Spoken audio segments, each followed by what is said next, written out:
Bam! Oh, he bammed. And we're live. Hello. Hello, live. Hi, It's, Bunny and Stickman and Pharaohs. yeah. Oh my. There's people here. No, not Hollow Live. Not today. It's hollow delayed. Yeah. And hello, Fluffles. Can't stay long, got homework to do. That is good. Do your homework.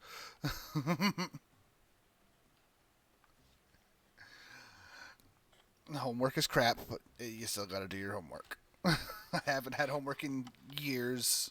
Not real homework. We technically still get homework once in a while. I was gonna say I have homework all the time. It's just Well, not school related anymore. I was like, well, does work at home count as homework? You know? I mean, I'm working and I'm at home. It's true. There is an Alea in the back on the couch waving meekly. She's not feeling great. I think she's coming down with a cold, so she's just tired. Plus, baby likes to wake up in the middle of the night, and I'm the one paying the bills, so she has to be the one to get up with the baby most nights. Society and or Scott. Scott is society. Scott-ciety. I hope not. So Scott did he? No, I don't like either one of those. But she's doing good. We got pizza coming, and then LA is gonna hop back into bed after pizza. Oh, I could use a good rain, as long as it doesn't knock out a stream. I've been replaying FF7 Remake, so you say pizza, and I'm just thinking the rotten pizzas. Oh, no, not that pizza. We've been playing Pokemon Crystal, and forgot how hard the early game was in that. Especially if you have a Chikorita. Yes. The first couple gyms are not kind to Chikorita. Nah, it's fine. Told me that earlier. All right, so today we're playing some Monster Road Trip.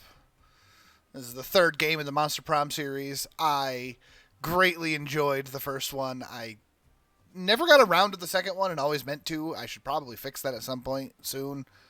And then this one just came out fairly recently, within like sometime this month. It's not super. It's still fairly new. This game, the series on the whole, is essentially a dating sim about monsters. So everyone is terrible, and I mean we mean that lovingly. And then this third game. So Furos, these games are fun in that you can do online or local co-op. If you do online co-op, everybody has to have their own copy. But because you can do local co-op, there's no like term.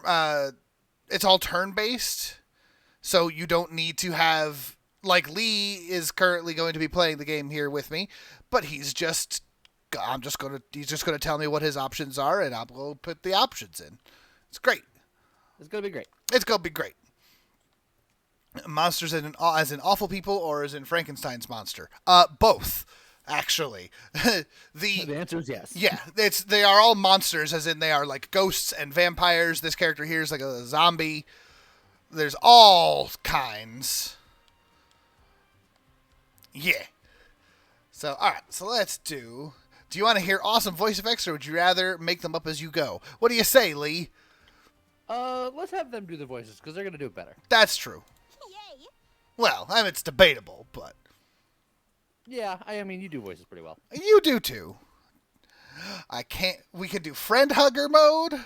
Play with your friends without anyone ending up as a failure or an MVP ending. No pressure. Road Tripper, which is traditional way to play this one. And then Prank Master is locked. I think we go straight to Road Tripper, right? Yeah, we definitely road trip here. Yeah. And then again, easy, normal, hard. Right in the middle, normal. Right in the For our middle. first run. Bam! It's Polly and Scott. So we got a wereman, a wolf man, and a ghost. So, again, literal monsters. And let's be honest, Polly is the kind of like She non-literal is. monster a bit too. Yeah, Polly is drug addict, party animal. Scott is good boy. That's literally his only. He's good boy. He is good boy. He is werewolf himbo. He is werewolf himbo. Yes. We once tamed it in what's became the strangest, most wonderful journeys of our lives. Back then we were young and unafraid. Summer was coming to an end when Polly and Scott planned a road trip. Whole thing was bound to go off the rails. This was Prank Masters, after all. That's true. I forgot that Polly and Scott were the Prank Masters. It's true. And you know that they're serious because they ended it with a Z. Of course, absolutely. Scott Howell, 21, a werewolf athlete who compensated for his rather small brain with a stupidly huge heart. And Polly Geist, 22, a party ghost with an insatiable hunger for all the wrong things. Each of them were by themselves an agent of chaos, but together they were the perfect combo for hijinks to ensue. And now we have Scott. Nope, the other Scott's not here. Now we have Lee and James in the car with them. It's going to be great. Yes. This can only end in tears. Hopefully not. Oh, well, hopefully yes, but like laughing with tears. Who in their right mind would have agreed to join them on such a trip? Well, right mind's a strong option. All right. So we got the 4 default characters.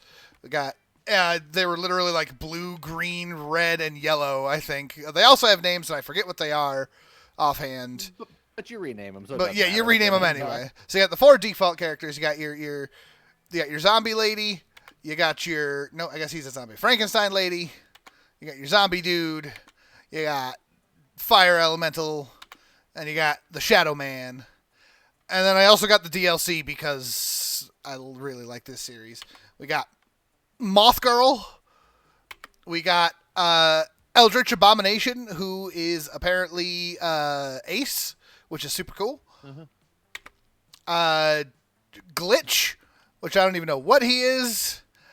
And he's got many sunglasses. he has many sunglasses. If you wear sunglasses, you're cool. He's wearing 4 pairs, so he's like super very cool. He also has an eyeball that's not attached to his body.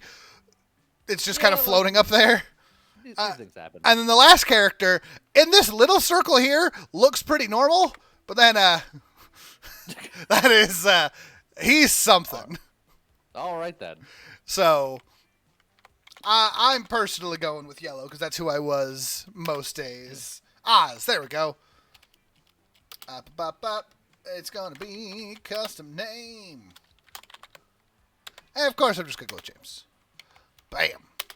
All right. Comfort zone. Oh man. Oh. There's the I voices. imagine we're gonna have a couple of runs, so I will do my other original character, which is the zombie green dude. Zombie green dude. Also, I will move camera if I have to. At the moment, it's just blocking her little icon up there. Apologies to her. The second round, I think I'll be the glitch guy, but for now, So, all I'll right. be this guy. All right. You just His name change is it to Brian. B. Yeah. To Lee. Bam. Let's do this. Nice. Oh man, tune your trip vibes. We got desert vibes, tropical rave, lo-fi beats, and surf rock. Well, I feel like a lot of our trip is in the desert, I think so. but I don't think there's a wrong choice here. That is clearly like a play on Crab Rave. I don't know what you're talking about. So what do you think? Well, what's I think they're all good. If I had to pick one, if you had to put a gun to my head, I would say Desert Vibes, just because it seems like the most appropriate. Sure. No guns to your head though. Also, one of the really fun things about these games is that because you've got all the different characters you can choose from, and they just change all of the artwork to have your characters in them. It's a simple thing, but I just really like it. Was the road trip a dangerous idea? Yes. Was it poorly planned? Yes. Did we do it anyway? Fuck yes. For in the end, we were young and unafraid, and we were ready to start. Also, the first two games, we would learn to be afraid. You would think. Also, apologies in advance for all of there's all sorts of profanity and like drug use and stuff. It's all fun and games here. All right, so it looks like I'm going to pick the biker bar. Okay, so things that I know about this game, very little. We have hype, magic, mind, money, soul, and stamina, and we are trying not to lose all of our resources. So I like how the biker bar looks like it's got money up and down, and then whatever the first symbol there is. Or we can go to an animal sanctuary, safe haven for all things furry, which is question mark, and angel and food. I mean, biker bar sounds cool, but I mean, how could I not?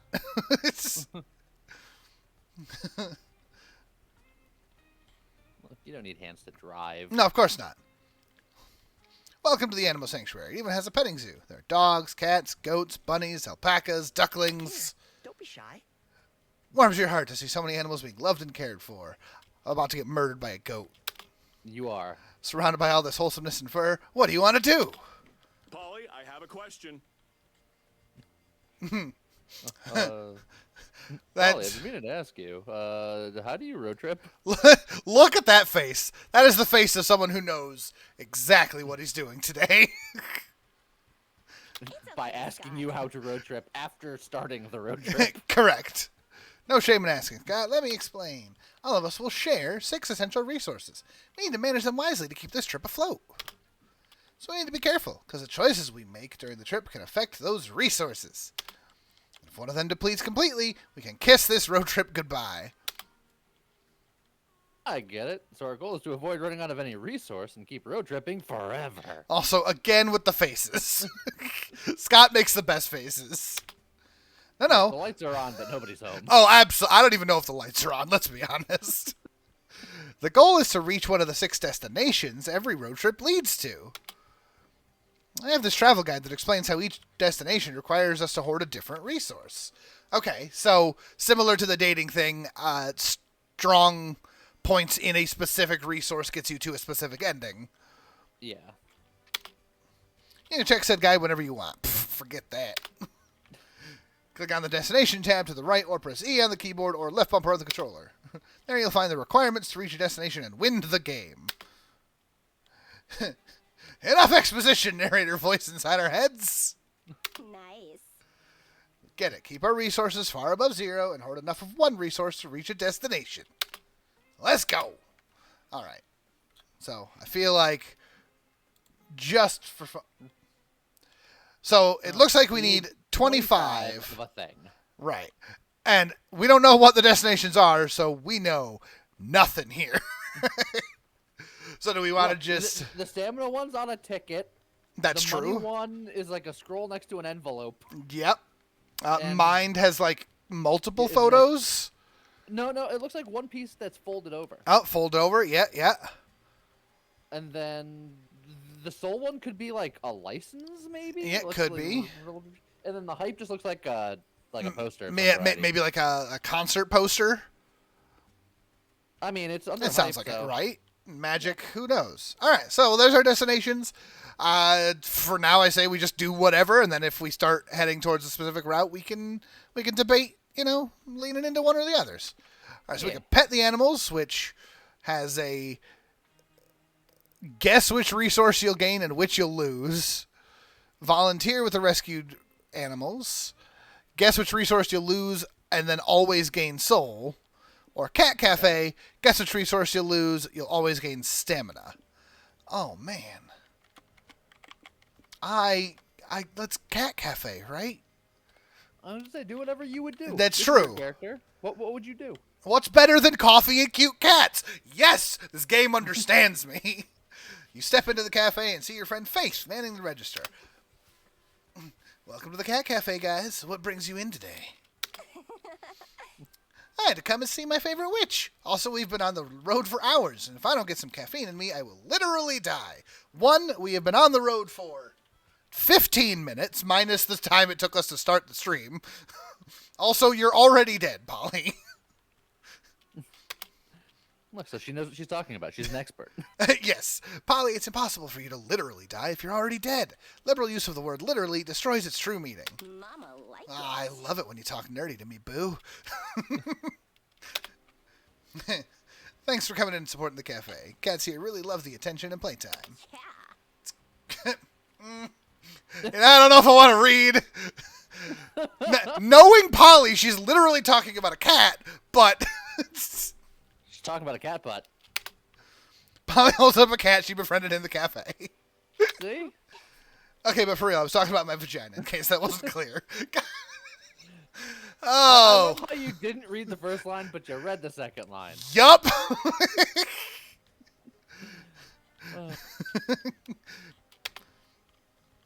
Polly's not happy. My shift ends in a few hours, though. I can text you then. For now, can I get you guys anything to drink? Yes, please. You didn't come here just so Polly could flirt. What do you order?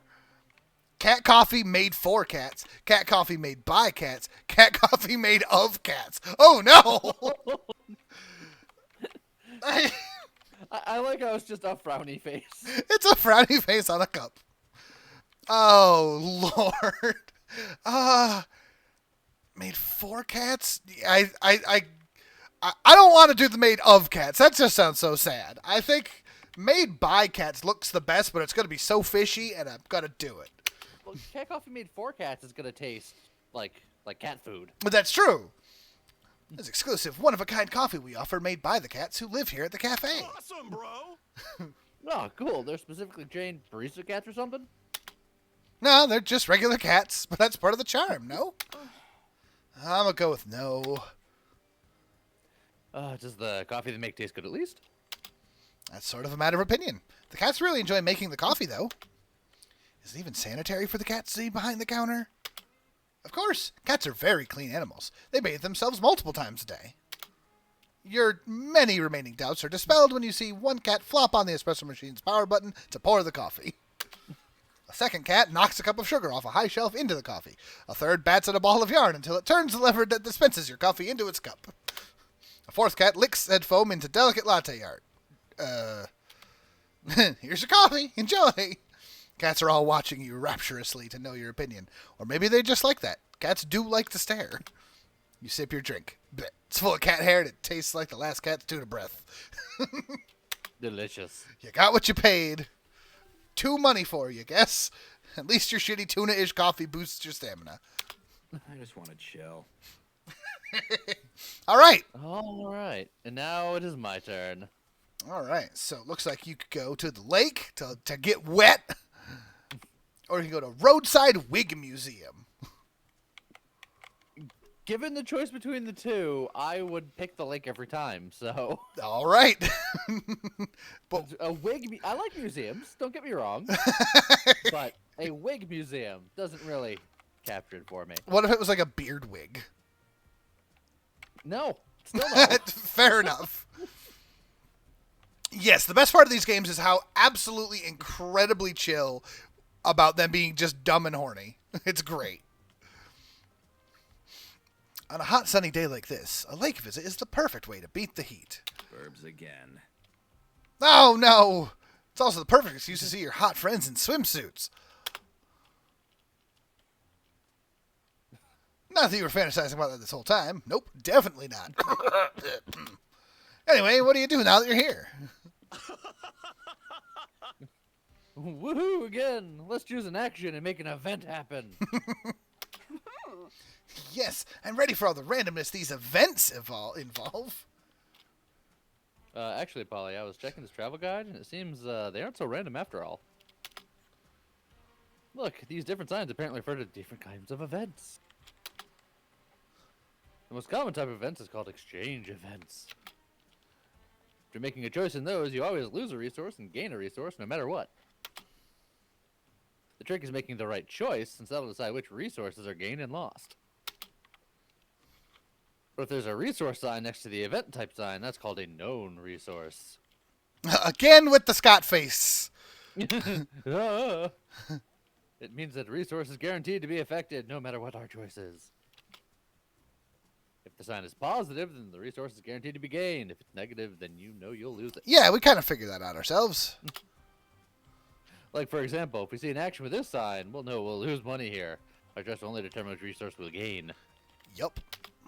That's not so bad. If we know losing or gaining a resource is unavoidable, we could be strategic about it. That all sounds very useful, but also like too much pressure for fan favorite Polly to keep track of. Lee, can we leave decisions to you? Thanks. No. All right. Okay. We also put on trigger warnings just because we know this game can be a little up there for some people. So this is a trigger warning saying that going swimming involves drugs, which As it always does. as it should. Or we could build sandcastles, or we could collect seashells. And it looks like these symbols are hype, mind, and magic. Somehow magic involves gasoline. Of which all of those we have flat 10s on. I would love Correct. to see like a stamina and be like, well, I guess we could build that one because we already started. That said, there's a good chance that swimming would cost stamina. That's true. So if we wanted to kind of stay on the level while we figure things out, going swimming could be a thing. That's true. I'm a big So- going swimming. You gonna go swimming? Let's go get some drugs.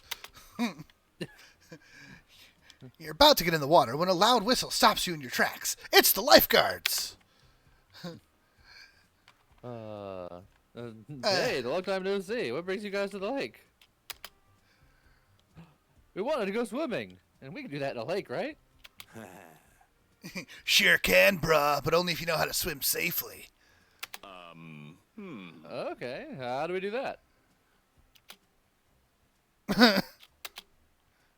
Is it a good time to mention I don't remember how to swim? I know you shouldn't eat beforehand. Move your arms and legs around. Avoid wearing heavy stuff that'll drag you down like metal or stone. Oh, balls, I'm totally made of stone. You think that's why I lost my last job as a lifeguard? Happy Halloween, Olivia.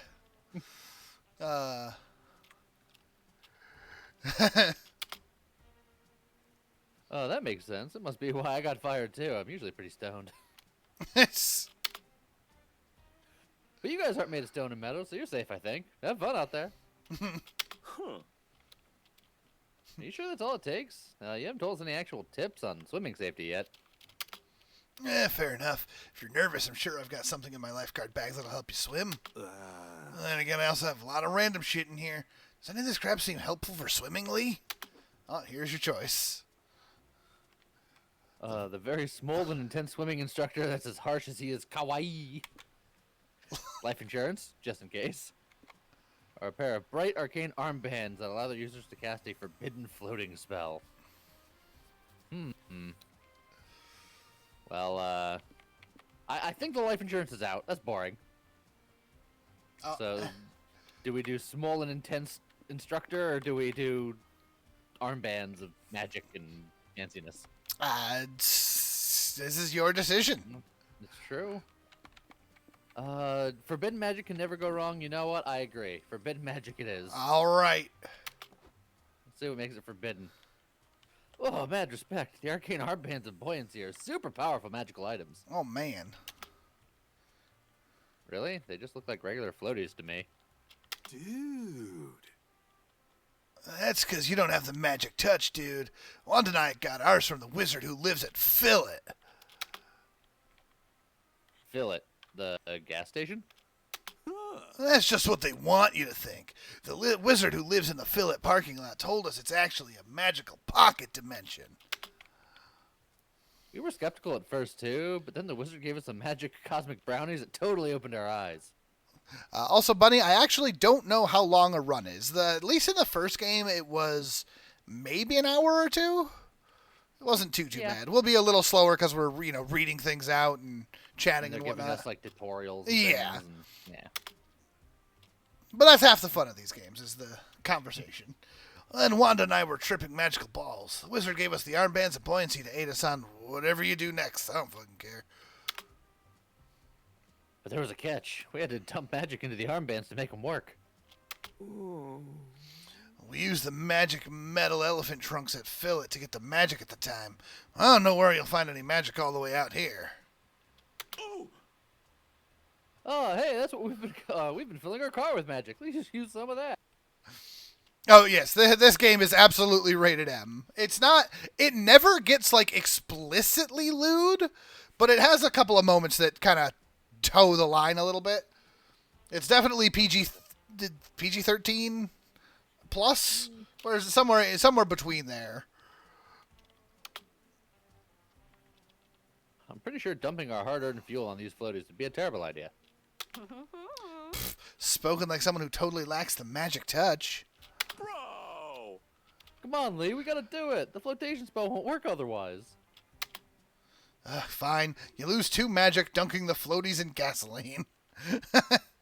That's true. Persona 5 is rated M. I believe this is also rated M.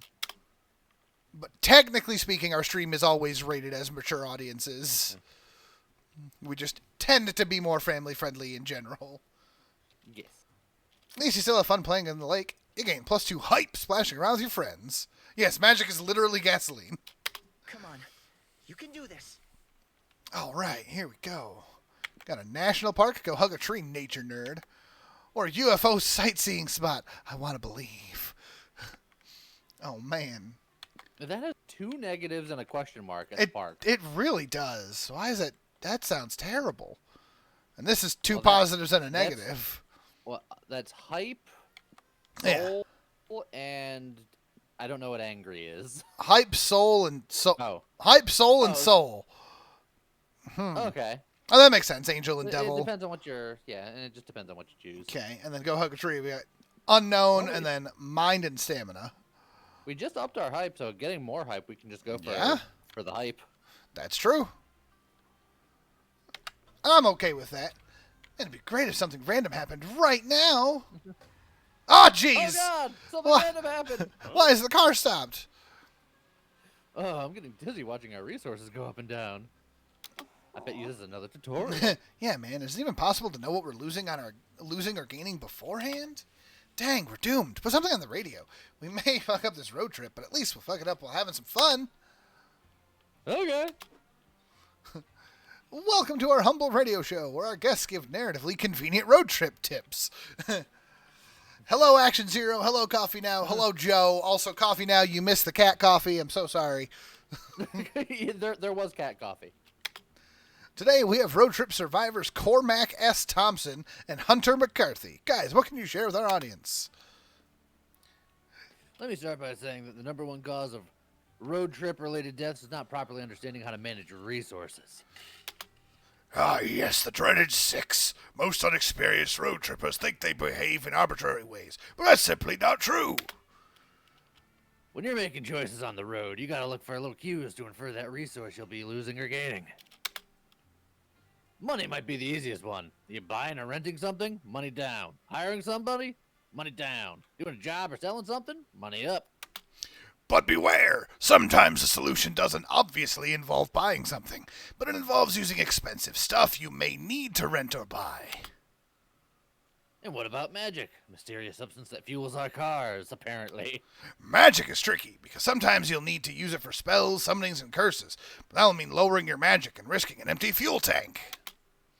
Getting magic up can be quite hard. You could find a gas station, or you may need to resort to performing sacrifices or colluding with strange, powerful entities. You know, classic road trip stuff. Yeah!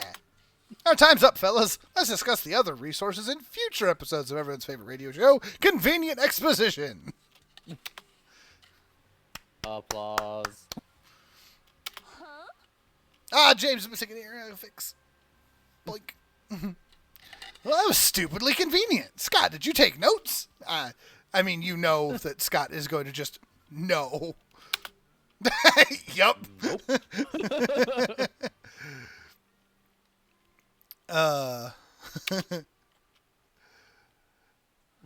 Well, I hope James did at least. Otherwise, we're truly fucked, and not in the good way.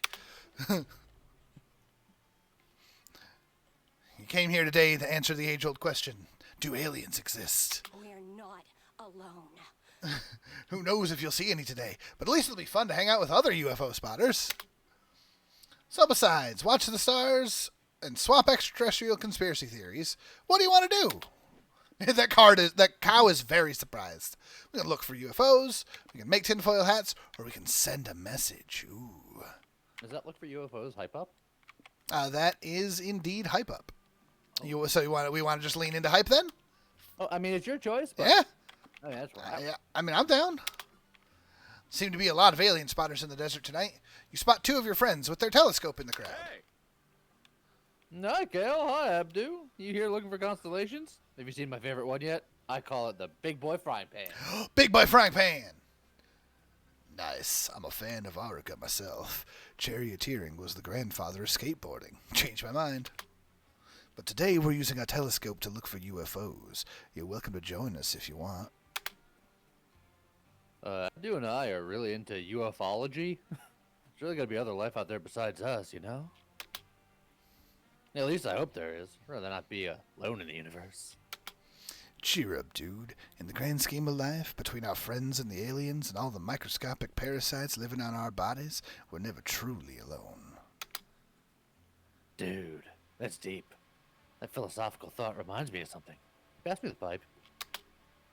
You're looking for UFOs, you say? Says an eavesdropping UFO spotter. Wouldn't you rather meet the aliens in person? Do you have a way to do that? Are you an astronaut or a mad scientist? Even better, I'm an app developer. Oh no! The worst kind of monster. Oh. I made an app called Unite Friends Online. It's like a dating app, but instead of finding you a lover, it connects you to an alien to befriend. Whoa. Really aliens on this app that we can talk to? Not yet, but there will be. No alien can resist my app's sleek graphic design or ingenious user interface for long. That's so cool. I wanted to meet an alien on the app. Ollie, you're smart. How do you get the aliens to notice us? Well, when I'm trying to get cute, interesting people to notice me on horny dating app, I try to make my profile look as inviting as possible. Usually by using a lot of eggplant emojis and giving my ass the spotlight it deserves.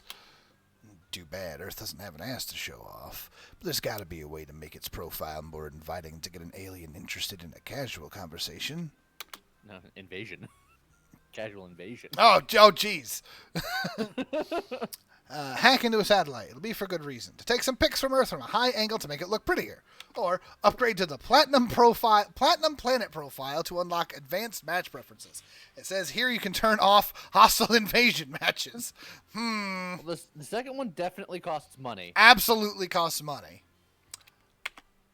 But, and we've already spent some money. So... that I would think would cost mind, hacking into a satellite. Makes sense to me. We have some mind to spare. Yeah, I think I'm okay with that. Plus, I think it's the funnier option. I don't want to give more money to the app developer until I know the app works. The scam.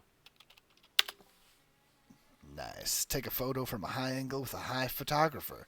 That's the recipe for selfie success. I've heard that in photography, you should focus on symmetry too. Gotta make Earth look super symmetrical for our pic to make it pretty. Earth's a circle, so it should be symmetrical from every angle. But what if we find, like, the most symmetrical angle? Great plan! You use your computer skills to hack into the Hubble telescope. Take some beauty shots of Earth. You'll lose 2 soul for it, but it's for a good cause.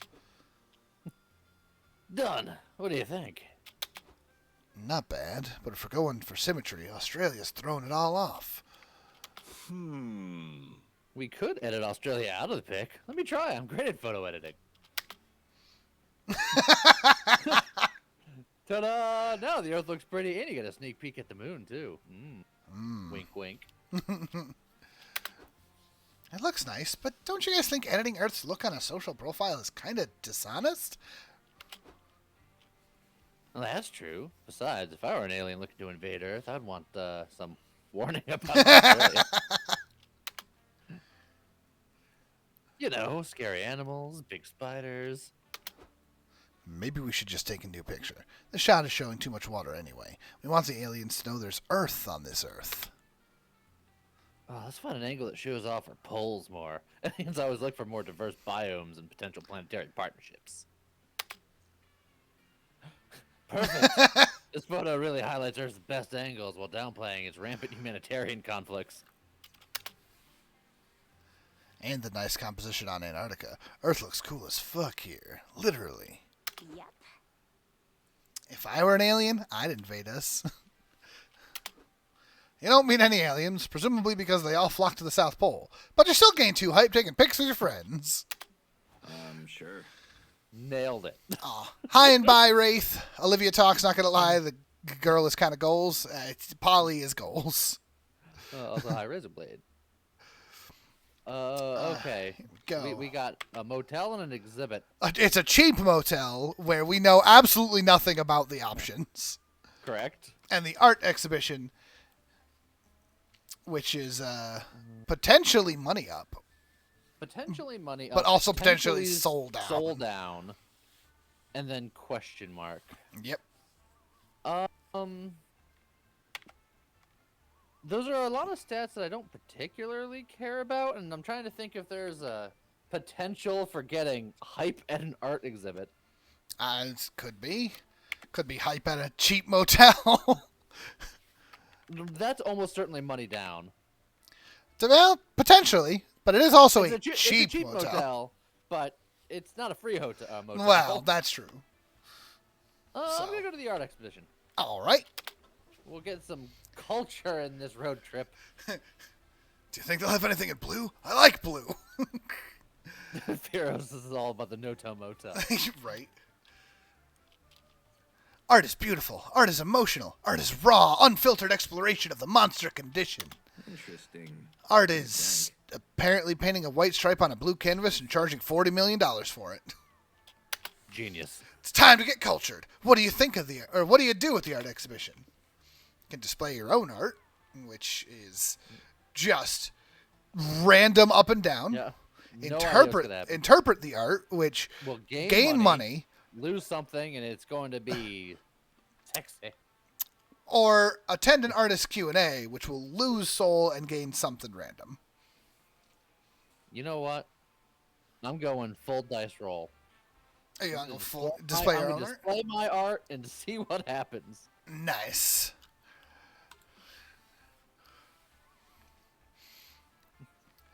You tell your friends that you intend to display some of your own artwork at this exhibition. Oh, I got it. Sounds fun. Hey, look, they even hung up a blank canvas for people to draw. Oh, no, not the blank canvas. Oh, that's... Well, maybe they'll find a Van Gogh here to throw soup on or something. Oh, maybe. Greetings, my friends. Oh, Hey! God. We remember Hello. him. Hello, friends. Are you admiring Vicenco Spanini's piece, Blanco e Nintendo Ultro? God. This all-white portrait was his last great work before he died. What'd he die of? Boredom? Celebration twerk. Looks like old Polly and friends are going to have to put the twerk in artwork. Whoo! That is... Oh, man. Oh, man. Yeah. Yes, Polly, yes.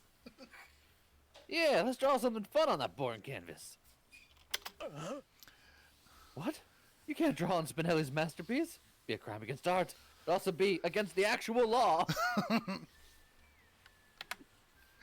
Don't worry, Liam. Our art will be hella legit. We'll even do our drawings on paper first and pick the best one. Well, I'm not just going to stand by and let you deface an art piece. Not without my input, anyway. Give me a marker. Hi and bye, Bear Man. Yeah, I am by Mr. Bacon. You all take a moment to create your drawings and take turns showing them off. Behold, true Feast your eyes, plebeians. A blank page inspired by Blanco in Intentulturo. It's an expression of an ennui in an increasingly consumerist... Lame. Liam's disqualified for being boring. Lee, what'd you draw? You drew Keith Bloodclaw, your warrior cat's OC, which quickly gets disqualified for having excessive abs. How dare! It's okay, Boo. You can still make a mark on the art world by choosing which piece should be exhibited. Mine or Scott's? Scott's piece. Always hug your friends. Or Polly's piece, scream at all the butts. Yes, warrior cats, Joe. Oh man, well this is ultimately your decision, Lee. Those are two fabulous pieces of artwork, if I do say so myself. I'm trying to think. You got to appreciate how Always Hug Your Friends is surrounded by macaroni. Well, yes, it's Scott. Of course it's macaroni around the edge of the art. Oh, Elle, if you are unfamiliar, Warrior Cats is a fantastic book series. It's some, 100 books deep at this point. It's crazy how many there are. They're very, very good. I'm trying to think of what stats would be in play for each of these. I don't think you can worry about stats on this one. I think you just got to go for which one speaks to your artistic soul, Lee.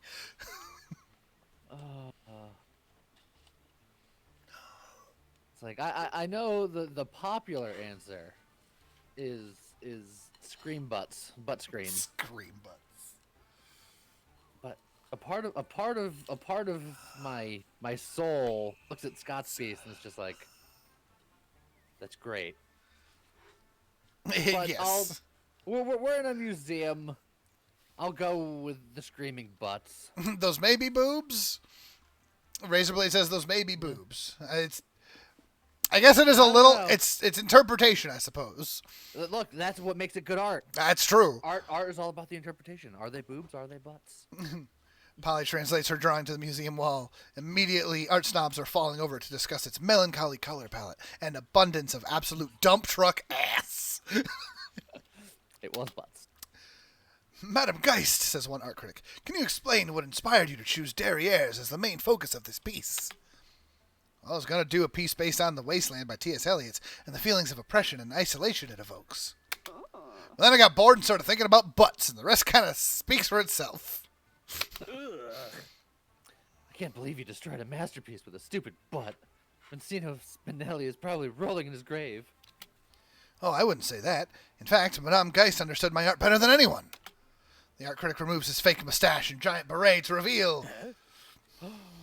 Vincino Spinelli, you're supposed to be dead.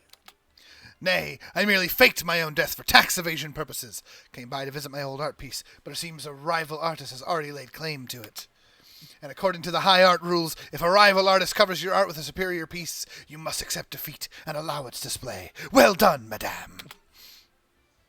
But that's ridiculous. Why have I never heard of these high art rules?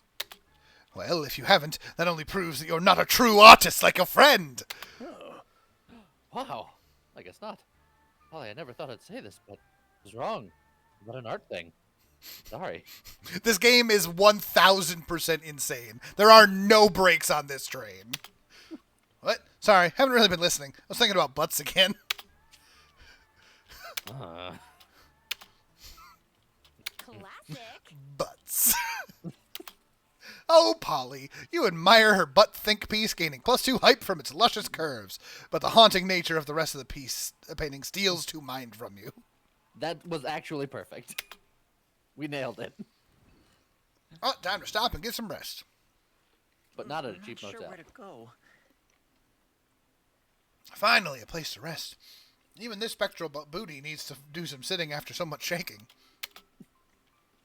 The gods is there are several rest stops like this one. We should be able to reach one once a week after visiting 4 locations. Again, just like the first game, you do 2 events each, and then you do a special thing. Let's go, Scott. Yep. That sounds good. Let's go chill on those benches, Scott. As your friend leaves, you realize you don't want to rest because you're utterly addicted to making choices all the time. This rest stop is no different.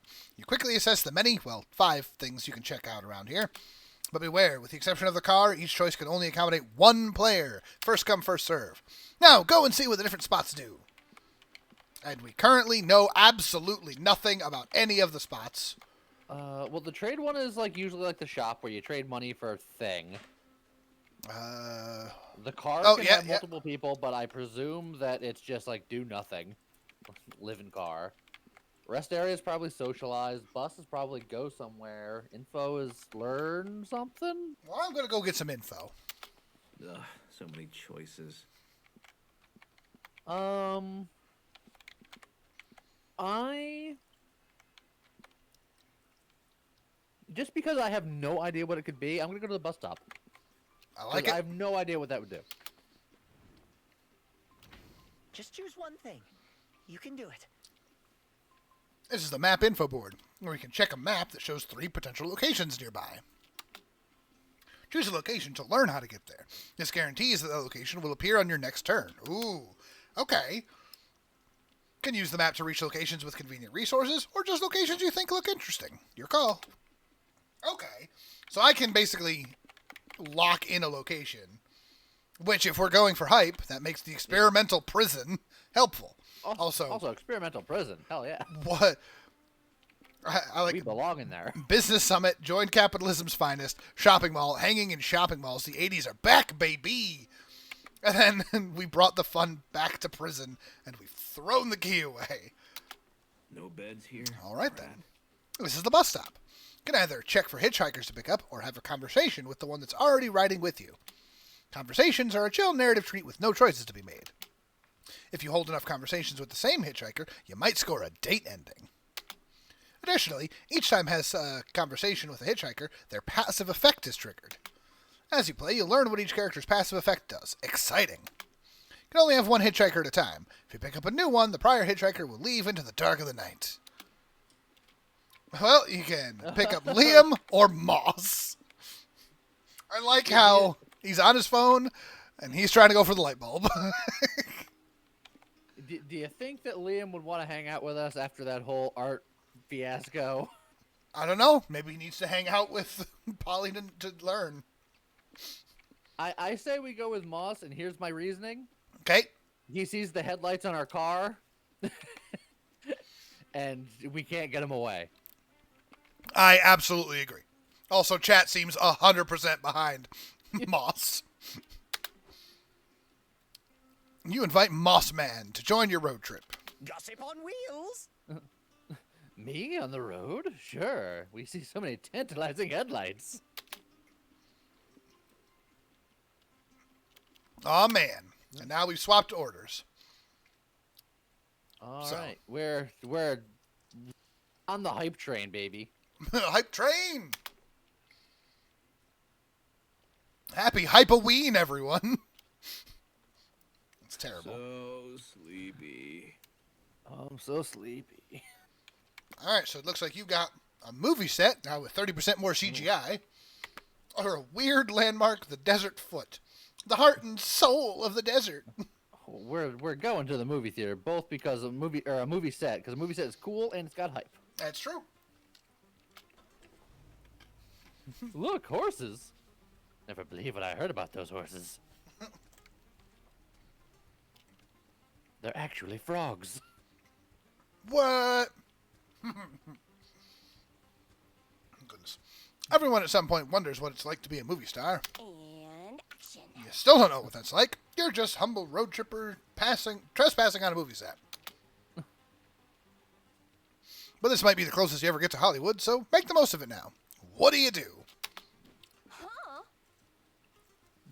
Hey, wait a second. That event. Oh wait, no, that's you. Hey, wait a sec. That event type sign looks new. Yeah, according to the travel guide, that sign means it's a quantities event. They work a lot like exchange events. We always lose and gain equal amount of resources, and we have to guess which resources are tied to each option.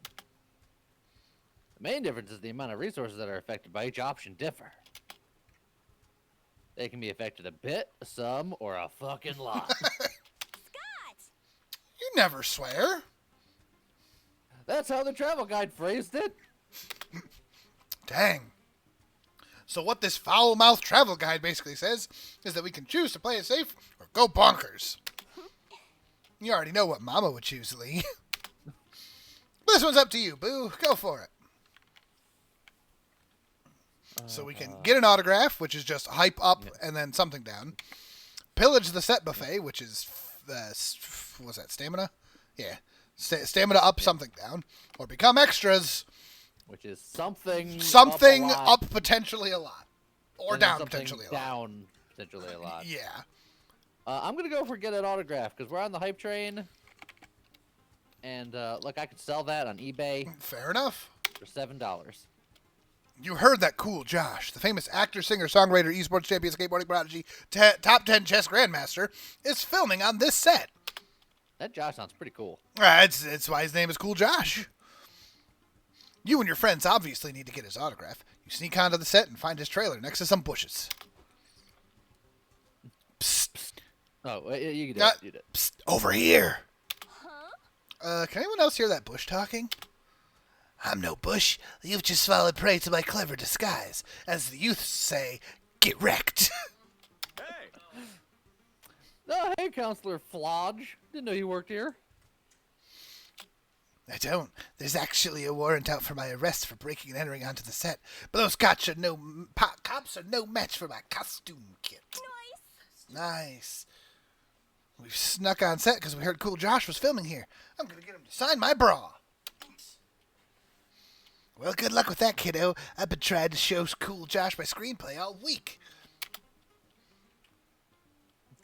It's an autobiographical documentary called Hidden in Plain Sight, and Cool Josh is the only actor who can capture me on screen. Maybe if you kids can get Cool Josh out of his trailer, we'll get this project off the ground. Well, you do have a vested interest in meeting Cool Josh. Find a way to get him out of his trailer. Maybe it's not about getting the actor outside the RV, but about getting yourself inside the actor. Inside his head, you perv. Talk to him intensely. Or lure him out with an Academy Award. Okay, if I had to guess, the top one is gonna cost mind or soul, and the bottom one's gonna cost money. Which Maybe. they're all even. So then it's whichever one you like the sound of.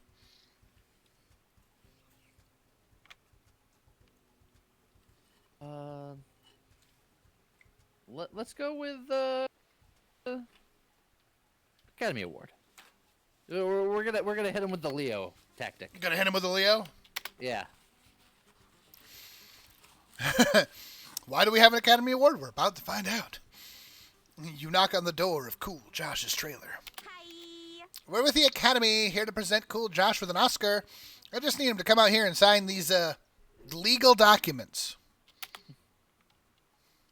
Wait, really? That's awesome. An Oscar's the last thing I need to be in S-tier celebrity status. What? S-tier? What's that? You don't know? All celebrities are secretly ranked on a tier list from F to S. It's kind of like the stock market, but with popularity and even less ethical. A C-tier celebrity is lucky to star in a shitty 90s sitcom reboot. A B-tier might get a lead on a made-for-TV drama. Oh, the pain of how accurate this is. But at A-tier, you get big-budget movie contracts, multi-platinum records, and total immunity to being canceled on Twitter. That's where I am. Oh, the accuracy. Only Oscar winners ever achieve S-tier, though. I've even heard rumors that S-tiers are given their own genetically modified clone from the Academy. So where's my Oscar? I assume not as Cool Josh will be delivered in 9 months or so. Oh, your Oscar is, this thing. Polyhand's Cool Josh, one of Scott's weird clay sculptures. Wow, it looks just like me. Thanks. Also, he's a Birdman with Eldritch Abomination in his guts. That is not a bird. That's Cool Josh. Cool Josh signs your paperwork and even gives you a lock of his hair for DNA replication. +2 hype win. But you lose -2 money because Cool Josh apparently expects a cash prize and his Oscar and won't take no for an answer. Fucking celebrities. Come on. So that played out Whenever you try exactly the those way things. I thought it would. That's true. Well, Complete with tentacle mouth. I saw it all coming. all right. So first of all, we already knew the experimental prison was going to be here, but I just got to point out, a level 60 dungeon is normally right up our alley. But we gotta try the prison because we're going for the hype. Look, What's a prison if not a dungeon for those who are inclined to do so? That's true. Doobie-doo, driving carelessly, knowing nothing will happen. Oh, God, something happened. Something has happened. Oh, hey, Polly, look what time it is. Oh, fuck yeah. Put the radio on, James. Welcome back to Convenient Exposition, the radio show where our guests give narratively convenient road trip tips. Mr. Thompson, Mr. McCarthy, what can you tell us about the mysterious resource known as stamina? Ah, stamina, the fuel for our bodies. Yum. Getting stamina up is simple. Eat stuff, stay hydrated, get some rest. This is important since arduous activities such as exercising or having intercourse will eat up your stamina. Throwing your food away or using it in ways that don't involve eating it will also lower your stamina. Cormac, something you said about stamina reminded me of mind. Takes an experienced road tripper to differentiate how resting raises your stamina, but relaxing raises your mind. You're spot on, Hunter. A strong, relaxed mind can save you from succumbing to road madness, and what to this day I suspect is an ancient deity preying on mortal psyches. Relaxing and finding enlightenment will keep your mind up, and so will strengthening your brain by learning new things. But if you overtax your brain, you may actually risk lowering your mind. Anything that strains your brain can result in mind loss, from trying to comprehend the incomprehensible to getting in anxiety-inducing situations. You betcha, says the radio host, even thinking a lot for too long, like myself after this very edifying rumination, which is why we'll stop this episode right here. Cormac S. Thompson and Hunter McCarthy, everyone. Clap, clap. Thompson and McCarthy, am I right? Nah, I have no idea what you mean by that, Scott. Me neither, Polly. Me neither. Also, Bunny's right. Hydration and food check. Are you staying hydrated and getting rests? I drink Coke Zero, and I Water. sleep occasionally. That's gotta be... It's gotta come for something. I have water. You're faced with a very strange prison. I have no clue why you'd want to break into a prison as a fun road trip activity. What can go wrong? But it's safe to say this place isn't your typical penitentiary. Maybe the morbid curiosity is getting to you? In any case, what are you hoping to find inside this prison? Impossible mazes, deadly games, or complex rules? Well, we're trying to get the hype up, so... Deadly games. Also, Lee, what's that on your head? Well, considering Lee's not even on camera, it's hard to see, but there is Headphones. merch.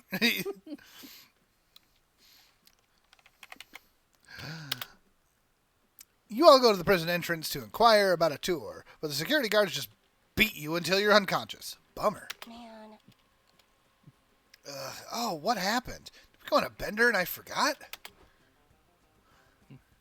Sweet, you guys are finally awake. Now we can solve this puzzle. Huh? What puzzle? Where are we, Dahlia? We're in the experimental prison.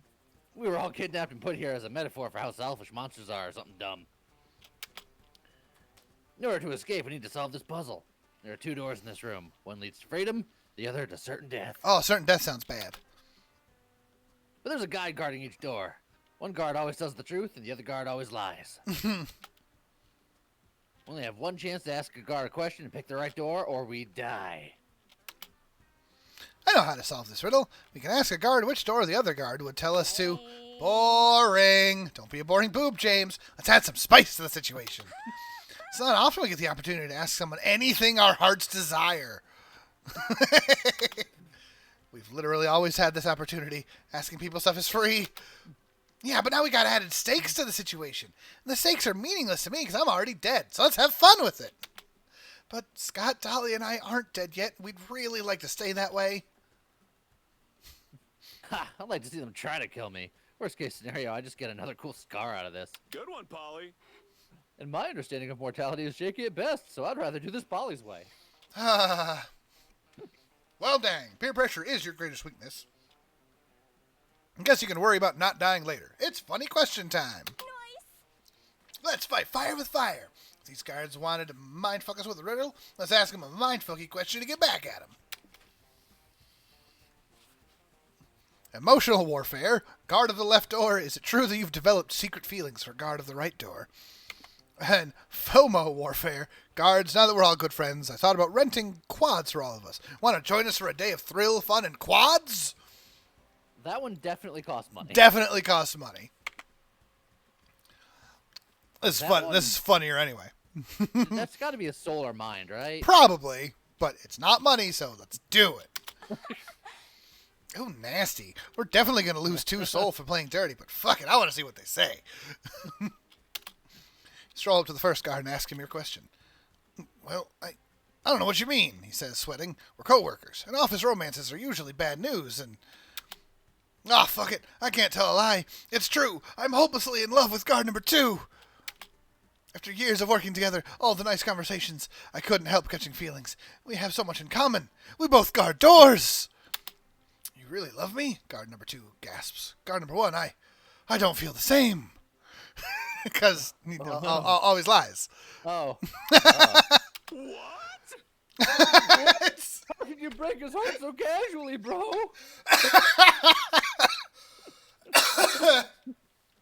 Guard number 1 looks like he might cry, but then he realizes, wait, but you always lie, don't you? Does that mean you do feel the same? Guard number 2 winks roguishly. I don't know, guard number 1. Why don't you come over here and find out? Holy shit! They're hardcore making out. This is the best! What a twist. Here I thought we were in a deadly games genre scenario, and it was actually a rom-com all along. With the guards distracted, you can easily check both doors. You find the right exit and leave unharmed. I'm happy we left safely, but I'm even happier those guards found true love. I agree. You rock. James, a master riddle solver and matchmaker.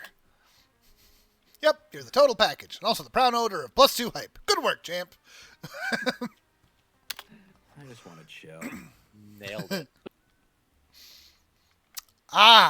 So, you got 2 options here. You got Doom's Diner, order something if you dare, or Simon Soups. It's a super special place.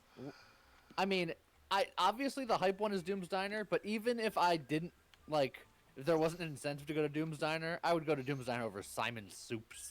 Fair enough. And now it doesn't specify here. Well, I did have jump scares on, and I do know, bare minimum, I saw the image for Simon's Soups added for the Halloween update. Doom's Diner is probably also for the same reason.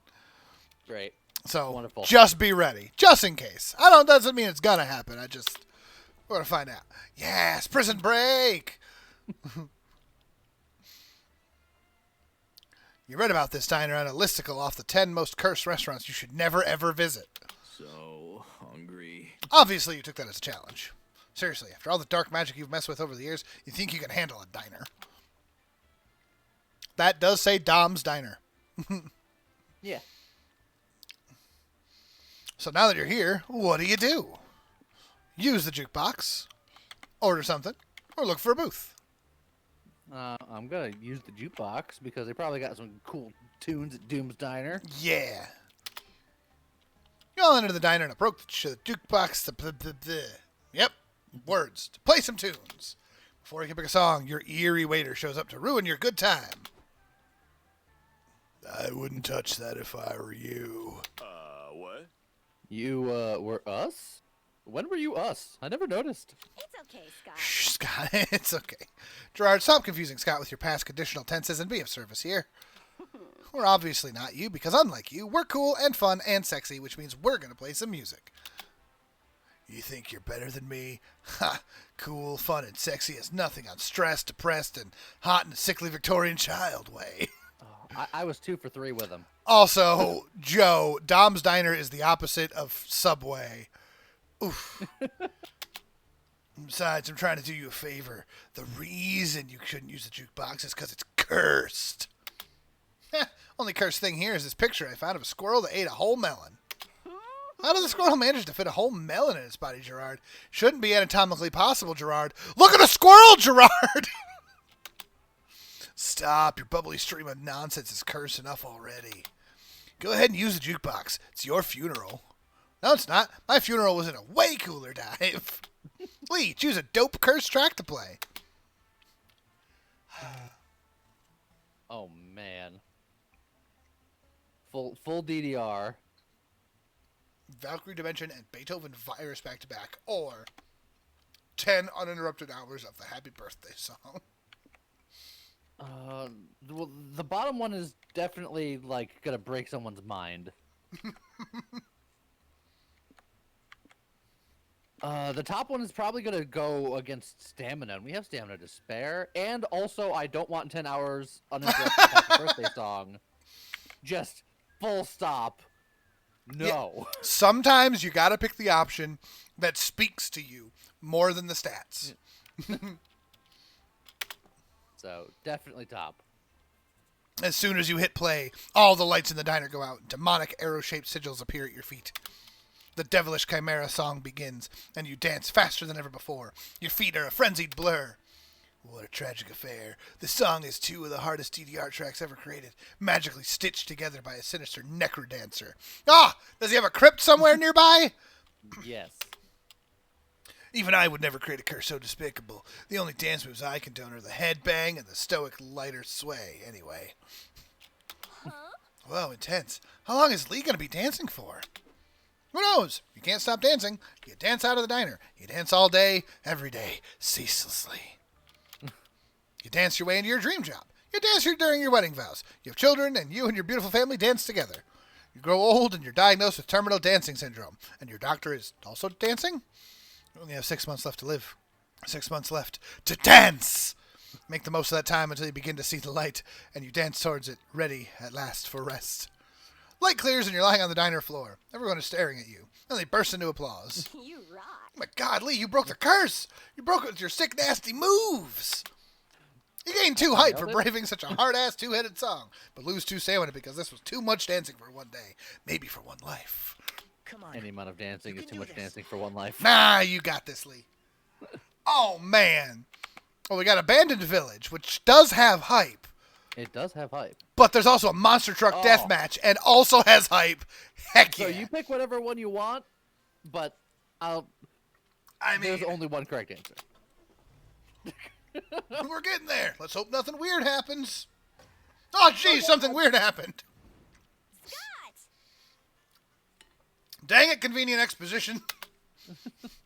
Roger. Mr. Thompson, what were you telling us about hype again? Yes, let me repeat. Anything that makes you rejoice to your core will get you hyped up. That includes laughing out loud, doing thrill-seeking stuff, or going to town, if you know what I mean. Wink. I like keeping my hype strong and vigorous. That way I avoid all the stuff that will lower my hype. Like doing boring stuff, mingling with dull or annoying people, or choosing mundane solutions over epic ones. Amen. Speaking of boring stuff, you know what else is boring? Being a good person. But sometimes you need to be if you want to keep your soul up. Yeah. Why do we even need to have souls anyway? Beats me. At least soul is quite easy to manage. Doing good deeds, soul up. Being your worst self, soul down. So remember, kids, don't underestimate the power of helping strangers while you're on the road. You gotta keep your soul healthy and clean.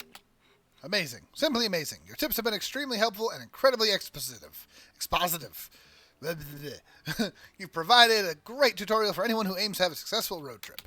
Cormac S. Thompson, Hunter McCarthy, everyone. Clap, clap. Applause. Whoa, Polly, I think I've grown as a person. Yeah, Cormac S. Thompson and Hunter McCarthy are part of the family from now on. Nice. A toast to convenient exposition. Hooray!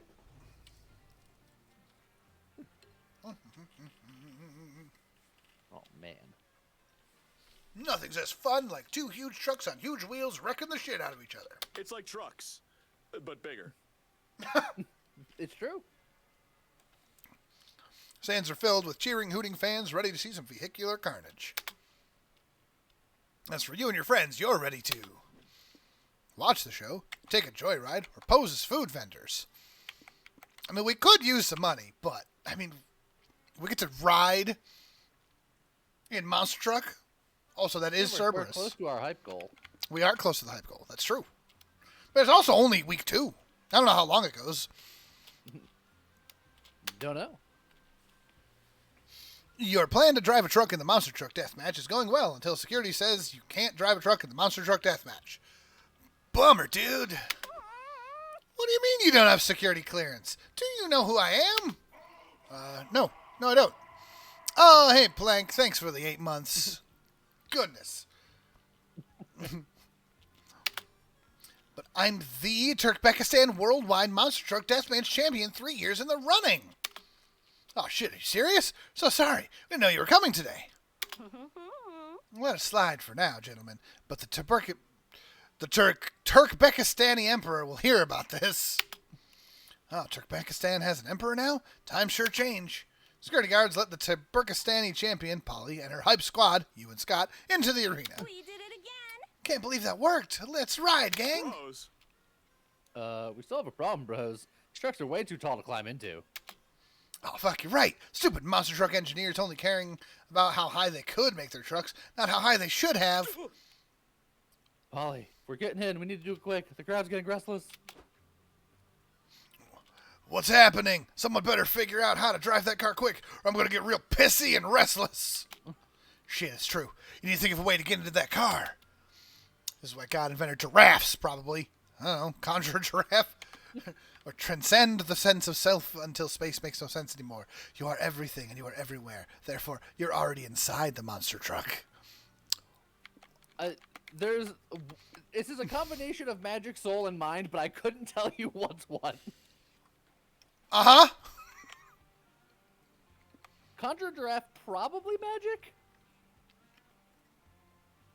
Probably? And then transcend, probably soul? Could be soul. Could be mind. Also, yeah, Plank, this is definitely not PG today. Correct. Yeah, soul is morality, so maybe mind. Yeah, you know, but anyway, I'd started this road trip petting animals. I gotta stick with the animals. Oh, why are Scott and his friends drawing pictures in the mud on the monster truck instead of just driving the monster truck? This is dumb. Holy shit balls, I think they're attempting the forbidden giraffe transmutation. What? Is that a new sports strategy or something? No, bro, it's alchemy. Scott and his friends are drawing the alchemic symbols to summon a giraffe. But it's so risky. With the law of equivalent exchange, they'll have to sacrifice something to create such a complex creature. Oh, no! Damn, bro, how do you know all that? I'm into alchemy. You know I do other stuff besides stand behind you wearing a football helmet, right? While the Wolfpack bickers, you guys have finally completed the summoning circle. From the fabric of the universe, you slowly begin assembling the giraffe. Giraffe's giant skeleton spawns from nothingness. The bones are then coated with bloody, sinuous, throbbing muscles and flesh. Horribly anguished, bleeding cry fills the arena as the giraffe is conjured from its dark realm into your reality. You begin to understand why no one knows what a giraffe sounds like. It's too painful to witness. Was it finally summoned? That was a huge bummer. So we subjected you to so much pain and misery, giraffe, bro. Did you, would taking a joyride in a monster truck make up for it? Giraffe lets out a horrible bleat that you take to mean, yes, please. He ferries you up to the truck bed and climbs in himself. Gain +2 hype competing in the monster truck deathmatch. Giraffe bleeding joyously the whole time. I'm glad we're able to make it up to the giraffe. Unfortunately, you lost 2 magic due to that whole law of equivalent exchange bullshit. Oof. All right. Oh, man. Rest out number 2. Ugh, so many choices. All right. I could continue to talk to Mothman. Also, can you mouse over the Mothman thing? Because he supposedly has, like, a thing. Oh, yeah. Do we know what that thing is? No? Nope. Well, I guess I'm going to go to the bus stop and talk to Mothman to see if I can figure out what that thing is. Alrighty. I'm not sure where to go. Let's do... we don't have a ton of money, but I'm curious. We'll just talk to the... We'll talk to the rest of the crew. This is going well. I'm okay. Welcome to the benches, where you can relax and talk with either Polly or Scott. Conversations you can hold with them are a chill narrative treat with no choices to be made. If you have enough conversations, you might score a date ending with one of them. Also, by having conversation with Polly or Scott, you'll activate the chaotic energy passive effect, which will remain active for the rest of the week. What does it do exactly? Find out for yourself. Go make some small talk. Oh, man. Look at Who that. you going to talk to? I'm going to talk to Scott today. Scott sounds like he needs some talking. his habit of jogging, or Scott Snacks. That has drugs on it. Scott Snacks are drugs. Woo! Oh yeah, Scott Snacks. I went full wolf one night, and I remember very little, but I know this much. I befriended some Japanese businessmen who turned me into a snack. Also, that face. They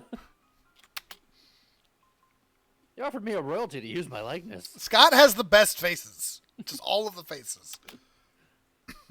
But since I have no idea what royalty or a likeness is, I asked them for a lifetime supply of Scott Snacks instead. And they said yes. Pretty nice. Oh, sweet. Yes, me, I think I won at negotiation. Feel a bit bad for that, so I still sometimes buy some Scott Snacks with my money too, so I can support them. Bro! They're my bros, after all. You know, for a time, I thought that the whole thing was like a rite of passage. Like everyone eventually goes from boy to snack and eventually man. You know what? No comment. Turns out this is not true. Well, Yeah. that checks out. But I still came up with the snacks some of my friends would be. Want to hear some of them? Sure. Miranda snacks. They're made of fancy stuff like caviar, truffles. Yeah, that makes sense. If you guys aren't familiar with the first game, she is a princess of a mermaid kingdom. They are privileged to eat. Sounds about right. Vera snacks. Coffee-flavored buns filled with snake poison. She's a corporate monster, and she's like a Medusa character. She's fantastic. A strong outside and even stronger inside. Polly snacks. They're one of Polly's favorite snacks. That flower-looking stuff she calls nose candy. Y'all have seen it already. So good it's downright addictive. What do you think? These are very good and on point. Liam helped me come up with the funny slogans. He's very clever. He is indeed. One day you and I could brainstorm what James snacks might be. What do you think? Good idea. I'd love that, honestly. Hooray! Hooray! Sit around a bit more in silence, stargazing. You think to yourself that in the end, Scott definitely managed to go from boy to snack. There were 2 C's there, guys. Chaotic energy. Wherever the prank masters go, hijinks ensue. Can you handle the consequences of their mess? Next week, all resource gains and losses are increased by 1. Ooh. Ooh. Who's the little bunny on your shoulder? It's a little James. All right. You want to talk to Moss or get a new hitchhiker? We're definitely talking to Moss. All right. We're When was sticking this on the made? Moss train. This is the 3rd game in a trilogy, and this game I'm pretty sure is less than a month old. I don't remember exactly when it came out, but I could look that up between rounds. Let's talk about his PhD thesis. Alrighty. Oh, the academic life. Ah, yes, I'm in fact working on a PhD thesis right now. It's on the relevance of gossip and its place in oral history, how it helps build society's perceptions of reality. What a mouthful. Got gossip? A mouthful of hot gossip. Is it hard? Working on a thesis sounds a bit intimidating. Nah, getting a PhD is like partying hard if you squint enough. I think I know a couple of PhD students that would strongly disagree. Well, it depends on how hard you party, really. Well, that's true. Really? Yes, you almost never sleep. You drink a lot, although it's mostly coffee in this case. And I'm sure that looking back, you'll never be 100% sure if all of those years you poured into that were just years off your life you lost forever. You know, I take it back. Yikes. Yikes. Yikes indeed. But it's all worth it as long as you remember the upsides too. Such as, oh god. I'm sure I'll remember that at some point. It's okay. Well, you're dedicating yourself to a very narrow field of knowledge you're incredibly passionate about. There's something that feels pure about that, isn't there? Actually, yes. It's a beautiful way to put it, Lee. Thanks for giving me some solace on this exhausting path I foolishly took. I kind of like it. There's bravery in facing a foolish path, even if something you love and are into something you love and still taking it. Look at you. Tonight you chose kindness, my friend. I appreciate it. Yeah, it's nothing. You two keep talking about Moss's PhD. He really loves it. Apparently, Academy life is full of hot gossip, which is another plus. That and the possibility of rocking some dark academia aesthetics with a justification. Ah, now we got cryptid vibes. Cryptids are all about inexplicable mysteries, such as why, starting next week, every turn you'll gain one of a random resource and lose one of another random resource. Weird. Oh, okay. Cryptids, maybe not the the best idea. Well, we've gone full chaos here. Yeah, we are very chaotic this week. Oh boy. We are nearing the finale of Hype.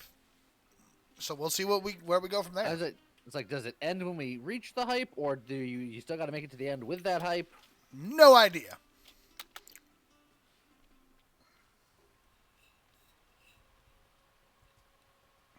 Come on. Remember your driving lessons. Oh, man. So we've got a Gothic Manor. Manor isn't just going through a phase, Mom. And the Hole. It's got a whole lot of heart. I mean, it We know what seems... the positives are for the whole. Yeah, they're not the ones money. we need. But if there's a chance we're losing random things this week, No matter where we go. Yeah, that's true. If it ends when you hit the threshold on a particular thing, there's a chance we can randomly get one hype from the moth and then just have it. That's true. No matter what happens. Stickman says he thinks we got to end the week with the 25 hype. And that sounds like it's probably right. Now, and I don't know if the opposite is true. If we have to end the week with a 0 to lose, or if we just lose instantly. We'll find out. I'm going to the hole. I want to know. You'll Never believe what I heard about that cactus. A hole in the desert. Man, they'll turn anything into a tourist trap, huh? Down we go. Some say the hole is bottomless. It can't really be true. Can it? No, look at Sounds me. like you're about to find out. Oh, look at the image. It's me and my little friendos. Since you're here, what do you want to do? Admire the hole, forfeit material goods, or pull a prank?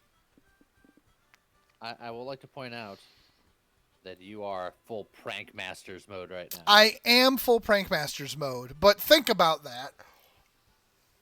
Oh, I'm not saying it's a good idea. I'm just saying. Because think about that for a second. It's called pull a prank, right? And if we hit the bad moment where we lose a lot, we could drop from like 6 soul to no soul immediately. Yeah. I feel like as much as I want to know what this does, because we don't know what resource or how much of it it's going to be, I don't think we can risk it with these. If soul was a little higher, I would feel a little bit better about it. That said, I don't really... Money or magic isn't bad, because you figure it's going to be a 3-point swing, and we only have 6 of the 3 lowest. So that means if you hit that twice, it's 0 for the downside. So raising them up a little bit, maybe not the worst idea. Yeah, but I'm also looking at something like, for example, forfeit material goods, right? That's going to be gain magic, but lose money, I'm assuming. So then admire the hole. But if admiring the hole is boring, we could lose a bunch of hype. And it's probably going to. Because it's is Lee. Look, you got no good answers. Is Lee quiet? Let me see if I can make Lee a little more loud. Oh. I was gonna say I didn't change anything on my end. Did something change on your end, or have I just been quiet the whole time? I don't know. All right. I'm gonna try pulling a prank. I'm gonna see what happens. Oh boy, here we go. Uh-huh. There are plenty of other visitors here, right for the pranking. You and your friend. I mean, look, we got the pranksters, right? Other visitors here ripe for the pranking. You and your friends scope out your next target. Look, there's the hole. I love a good hole in the middle of the desert. Who do you think dug it? I wonder if it started as a punishment. Ah, the beautiful suffering of pointless manual labor. Want me to dig a bottomless hole for you, Miss Weaving? I can use the exercise anyway. You dig a bottomless hole just for me? Why, that's the nicest... Hello! Hi, Coach. Hi, Camp Director, Miss Weaving. You two seem like you were out having fun talking privately, so I wanted to butt in and have fun too. What Scott means to say is, we're tour guides. Well, yeah, let's go with that. We're here to tell you fun facts about the hole. Yep.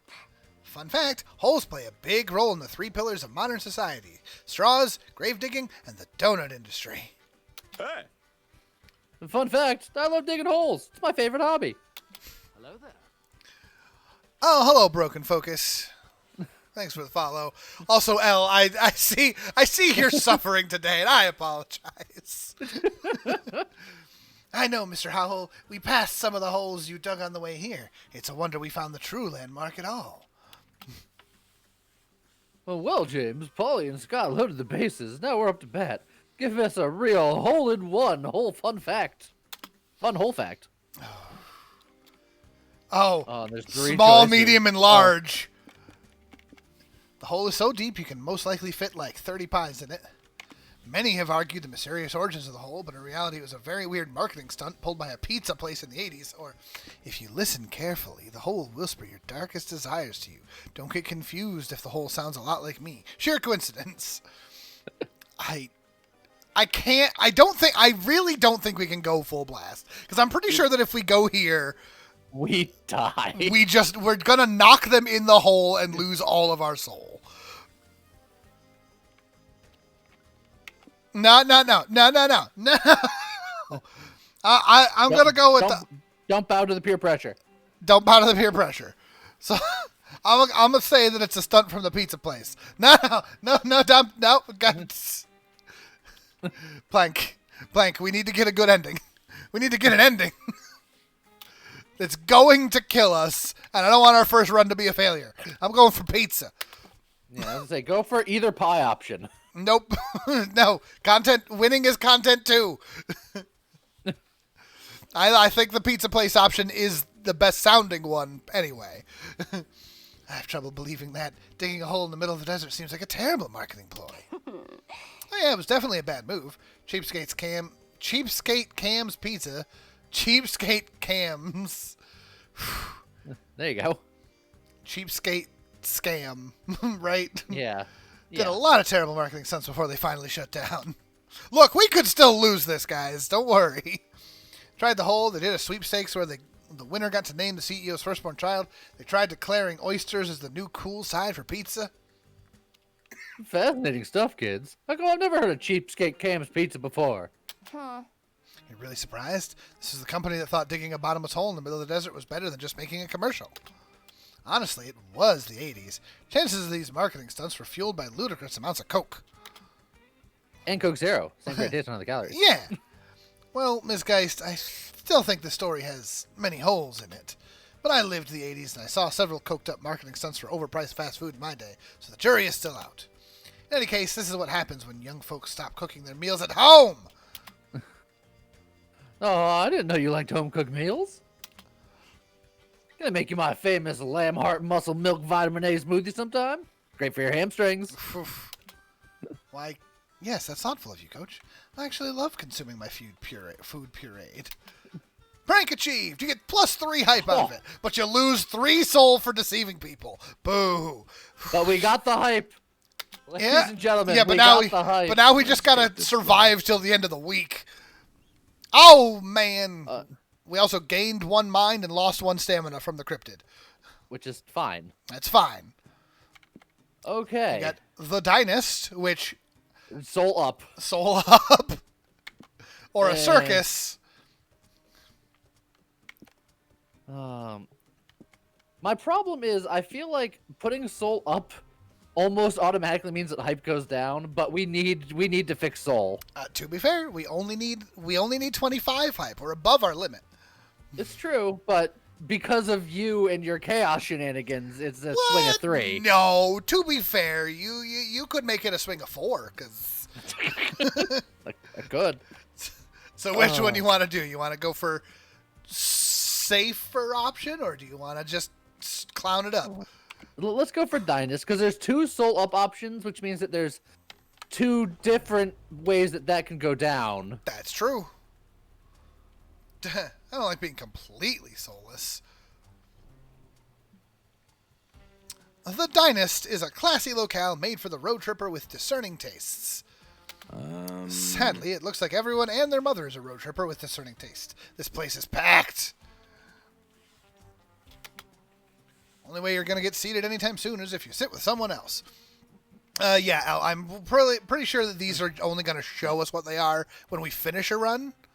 Yeah. This is a great opportunity to smash conventional manners and make new friends. Who do you sit with? Couple who looks like they need couples therapy. From you, maybe? Ooh. It's something. The table who clearly doesn't want to be bothered, which is somehow soul up? Yeah. And the poor soul waiting for their blind date, which is also soul up. Trying to think of what would be like the most likely thing to lose in those 2 soul up situations. Well, that's... Don't worry about it. I think a soul up mind down is reasonable. A soul up money down, considering we're in a diner, is reasonable. Yeah. I don't think we're gonna hit a stamina here. Unless we, remember, don't eat... Not eating food or using food the wrong way costs stamina, they said earlier. Which actually sounds like the top one might lose us stamina. Yeah, but We're not going there. we don't need that. So, Let's the table who clearly doesn't want to be bothered, or the pole soul waiting for their blind date. Or sexy couples therapy time. I feel like the poor soul waiting for his blind date could just be a boring dude. The table who clearly doesn't want to be bothered, I feel like is not going to be boring, so it won't affect our hype. You know what? That's fair. So yeah, let's go to the table that doesn't want to be bothered. We'll just elbow our way in. Owing to your famous lack of common sense, you and your friends sit with the scariest looking motherfuckers in the diner. Howdy. Hi, I'm Scott. These are my friends. I like your big trench coats and the fact that you're wearing sunglasses indoors. What's up with the crying guy sitting between you two? He looks like he's about to shit himself. Smells like he already might have. Well. Looks like help has finally arrived for you, Johnny. This must be your lucky day. Let me go. I'm begging you. I'll pay you back somehow. Just... One of the men slapped some duct tape over Johnny's mouth. Mama like Ooh, it. kinky. Now here's the skinny. You's better have some serious dough for us. We need 1 million smackaroos. Sorry, I don't have any smackaroos. I spent my last $5 on this pack of Pokemon's cards. Want to trade? I don't want no stinking cards. I want my fucking money. Nix the funny business, or I swear to God, Johnny gets it. Wait, what counts as funny business? Only haha funny business? What about, like, exhale through your nose funny business? Are funny faces allowed? Hey. Like this one? Oh, God. What about this one? Oh, Lord. I've also got this one. Not bad, Scotty, but can you beat this one? Get ghost magic, oh Lord. As usual, Scott and Polly are useless at de-escalating a bad situation. Looks like it's up to you to save Johnny from these mobsters. All right, Lee. Look into the stream of potential futures to show the criminals that Johnny is instrumental in saving monster kind from doom. Or give the mobsters the only thing more valuable than a life or $1 million. Your Alf-themed socked collection. The top one has got to be magic, and the bottom one's got to be money, right? Maybe. Probably. So I'm going to go with magic. Because the money one could also theoretically be hype if you're really hyped about your socks. If the hyped about your socks, yo, razor blade. Don't say nothing bad about socks. Everybody likes a good pair of socks, especially the older you get. And also, when you're somebody who gets easily cold like me, I'm wearing 2 pairs of socks right now. I got like a nice tight warm pair, and then like a super thick like bigger pair over them. That's wild. I am not wearing socks, but that's because I'm in Georgia. You use -3 magic to cast a spell that opens the time stream for everyone to see and hone in on Johnny's life. You look a year ahead. Johnny's being held ransom by a gang in a supermarket. Next year, he's been kidnapped for ransom by a drug cartel. Wow, you get held for ransom a lot. Is this like a thing with you? It's his face, I think. He's got a very kidnappable face. You fast forward through the years. You see Johnny eating cereal, Johnny going to the bank, Johnny being held at gunpoint at the bank. 15 years into his future, you see that Johnny's an executive producer for a reality show in which contestants compete to marry a potato. Whoa, stop here. Now here's something interesting. Look at that potato's rugged cheekbones. I gotta know how this ends. Will the potato pick the graceful, delicate Cindy, or Brad, the billionaire bachelor? Well, far be it from you to argue with a guy pointing a gun at your knee. You end up watching the show for 3 hours until your spell finally wears off. No, it ended on such a cliffhanger. Chuck is objectively the best suitor, but Kimberly's got the best chemistry with the potato. And their kids would look super cute. I mean, I'd watch the show. Let's be honest. Huh? Guys can't kidnap Johnny. You gotta let him live long enough for this incredible show to get produced. Damn, Hughes is right. We'll let Johnny go until Potato Bachelor gets produced. Then we'll hold him hostage for the money. In 15 years, Johnny won't be your problem anymore, so whatever. For now, you gain +3 soul for saving his life. Also, yes, Tickman, this game. I can do this. All right, so now we got to be careful about our magic. Yeah, now we want magic up if it's possible. We got the Wild West Town, which does have got magic up. Or the Planetarium, which is... Which is, Bros, this road trip is a magical experience. So maybe we should get some magic to keep it going. We're trying.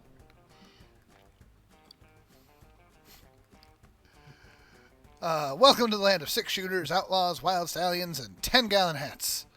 Let's lasso. You always wanted to be a real cowboy, or at least the kind of cowboy they show on TV. Now's your chance. So what are you going to do, partner?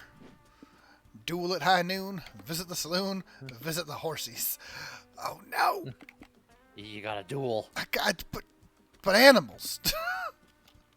Look, maybe you'll, I don't know, duel a varmint.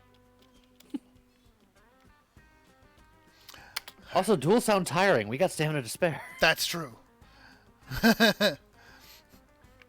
This village is filled with cowboys showing off the big irons on their hips like they're just begging for a high noon shoot-off. More importantly, it's filled with cute horses. You see brown horses, black horses, speckled horses, horses that Polly and Scott are siphoning magic from. Wait. Also, I still got horses. Yes. Huh? I can explain. Also, I love that they just got, like, unique outfits for all of these different things. All cowboyed up. Yeah. Oh, I've never heard any person use the word varmint before. Oh, yeah. Magic is gasoline, Stickman, if you missed the beginning of this. It's weird. Yeah. Oh, it's just you. Sorry, James. Thought you were a cowboy here to duel us for fucking with his horse. Which begs the question of why Polly and Scott are messing with a cowboy's horse.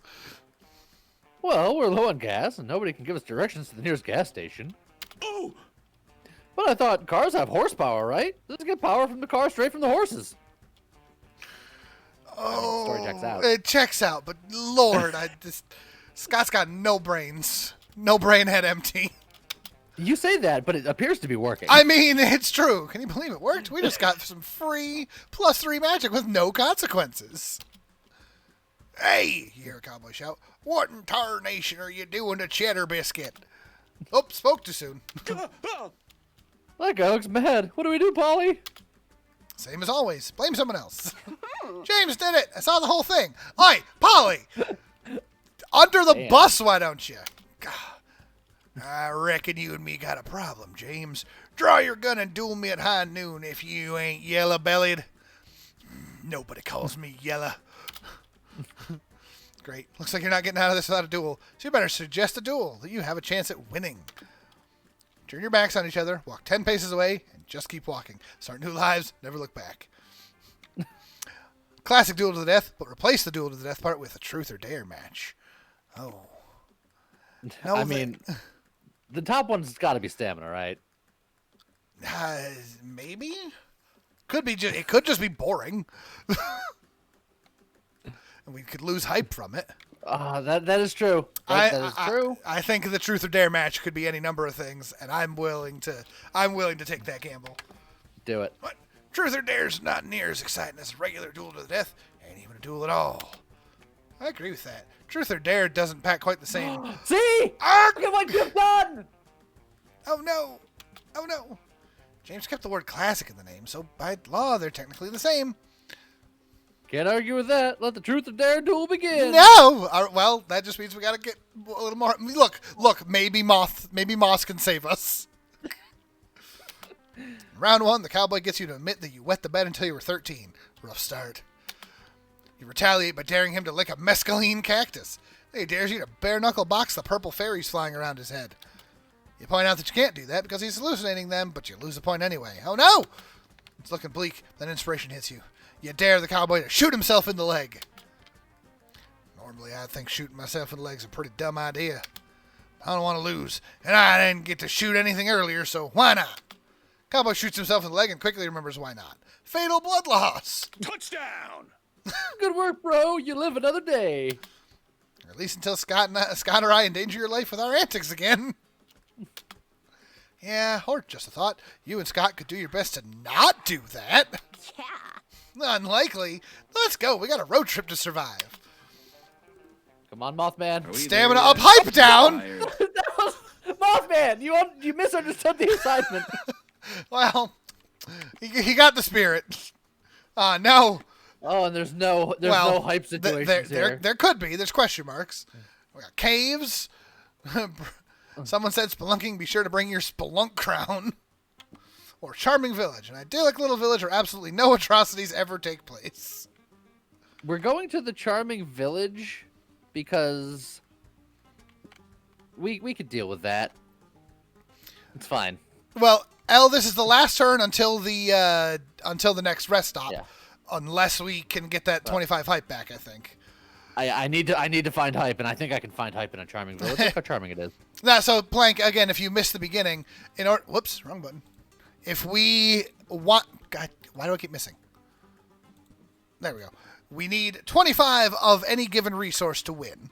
So hype out the wazoo is great, but we need more wazoo. This town wasn't big enough for all of us. For all of us. This idyllic little village is filled with flowers, maypoles, and celebration galore. Which means there's got to be something weird going on here, right? Nobody's this happy all the time. Not even the Canadians. What can go wrong? Maybe you're just being paranoid. This is a chance to have fun. What do you do first, Lee? Meet the locals, join the local celebration, or visit the shady landmark. Now, we have lose money. We're going to go with soul. lose soul because we could afford 3 soul. And I'm hoping that the shady landmark is going to be hype as hell. That's true. The local celebration could also be hype. Meet the locals is probably not hype. Yeah. So, shady landmark, The shady landmark? Yeah. And also, fair and play, thank you for the 2 months. Yes, thank you so much.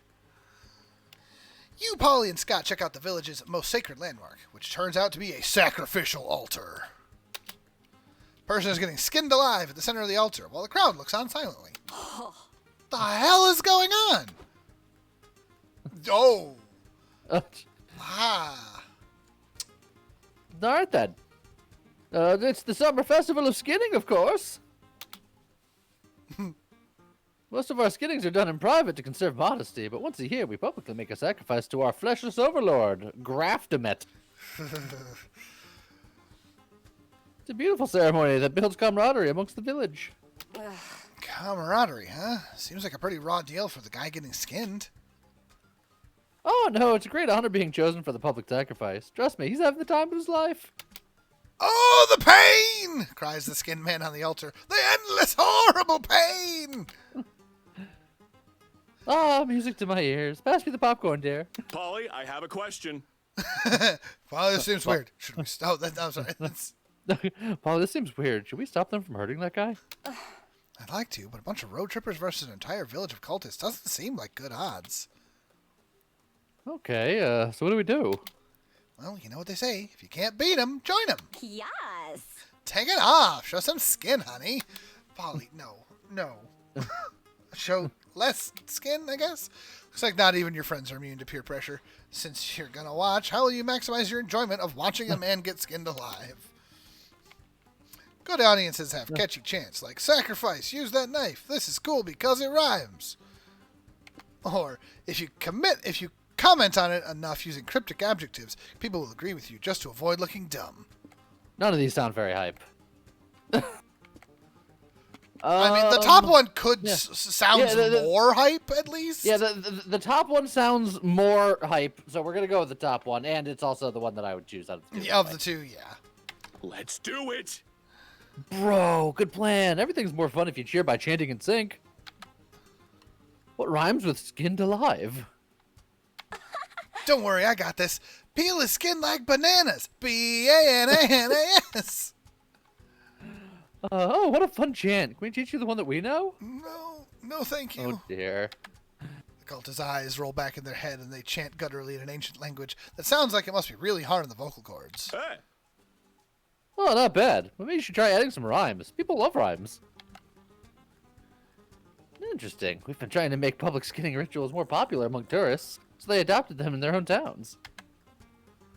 Do you have any more fun ideas on how to accomplish that? You can make it a sport. People love sports. That's true, they do love sports. Make a rival team who tries to reskin the person faster than the priest can skin him. It adds stakes and thrill. Oh. And what about a mascot? Like Scabby the Skinless. Nothing gets me more hyped to support a cause and using the word hype because it's hype Yeah. than having a colorful character to represent it. Let's go. Great idea, buddy. Didn't think I was ever going to say this, but now public skinning rituals sound much more entertaining. I could watch that on TV. Dear, with all these ideas, public skinning rituals can finally go national. So much joy. Thanks to your friends chanting, what was once a silent, creepy public sacrifice could now become the hottest sporting event of the season. You lose 3 soul because that innocent person died a horrible death, but you gained 3 hype for watching it with pizzazz. Go team! Go team! Oh, the characters in this game are all dumb, but in like, there's something. And then we gained money and lost stamina. But Just choose one thing. You can do it. oh, do we still gotta get through this too? We still gotta get through this too. Oh, jeez. I'm gonna go check out the noodle stand just because I'm curious. Let's see what the comfiest spot is. I'm gonna keep on talking to Mothman. All right. This is going well. I'm okay. Dumb in the best ways. Welcome to the bartering stand, where you can barter with little trinkets and manage your resources a bit. Each trinket is tied to a resource. You lose the resource tied to the trinket you give away, and gain the resource tied to the trinket you take. Also, Noodles is here, but I don't know if that's a good thing. Bartering? More like boomerang. Oh, hi. Oh dear. Howdy doodly. Welcome to Noodle Swap Shop. I got all sorts of cookie crap to trade you if you got anything worth trading me. Oh, so I have... You have someone else's credit card. I do. Gas canister, some Scott snacks. I do have some Scott snacks from earlier. And the sequel to some an erotic fanfic about dragons. That was a thing. You can trade Scott snacks for Scoot Snocks. I can't trade Scott snacks for... All right. I mean...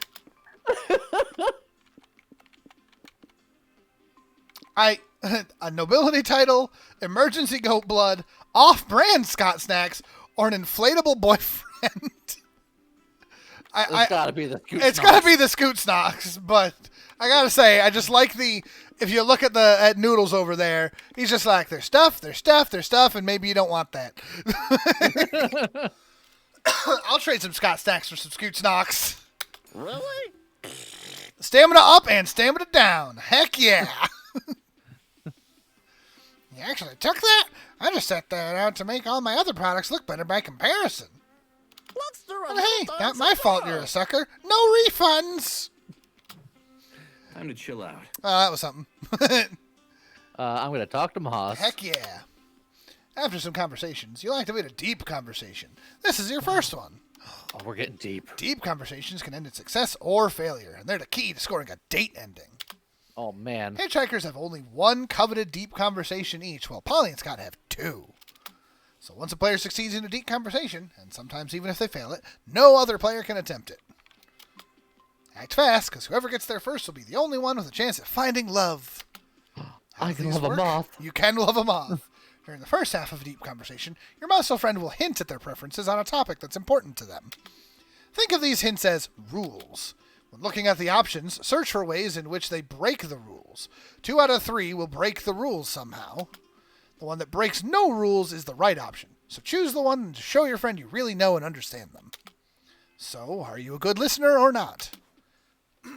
Let's get real. Academic research. Ah, yes. A ton of incredibly interesting research is conducted at Cryptid Academy. Sometimes we PhD students can help with the research. It's so exciting. Almost as exciting as doing a PhD.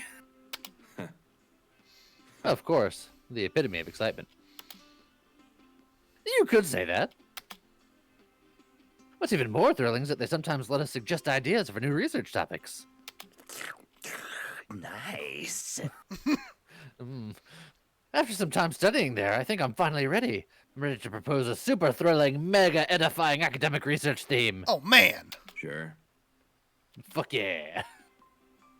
So here I am, wondering what could be a killer theme to get everyone on board. But how does one impress a group of historians and history researchers? Don't look at me. Unless you give me some hints, I'm at a total loss.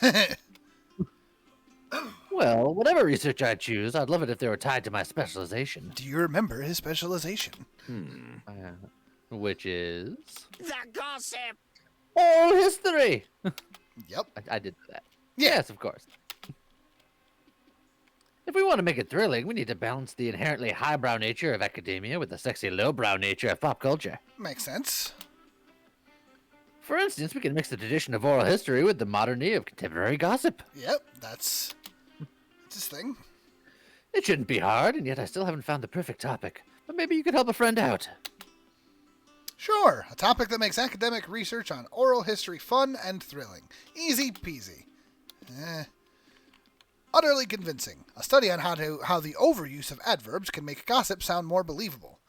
Not my Avril Lavigne, examining the traditions of believing celebrities have died and been replaced, or who cares if they fucked up or not, the importance of incorporating actual truth into gossip to make it work.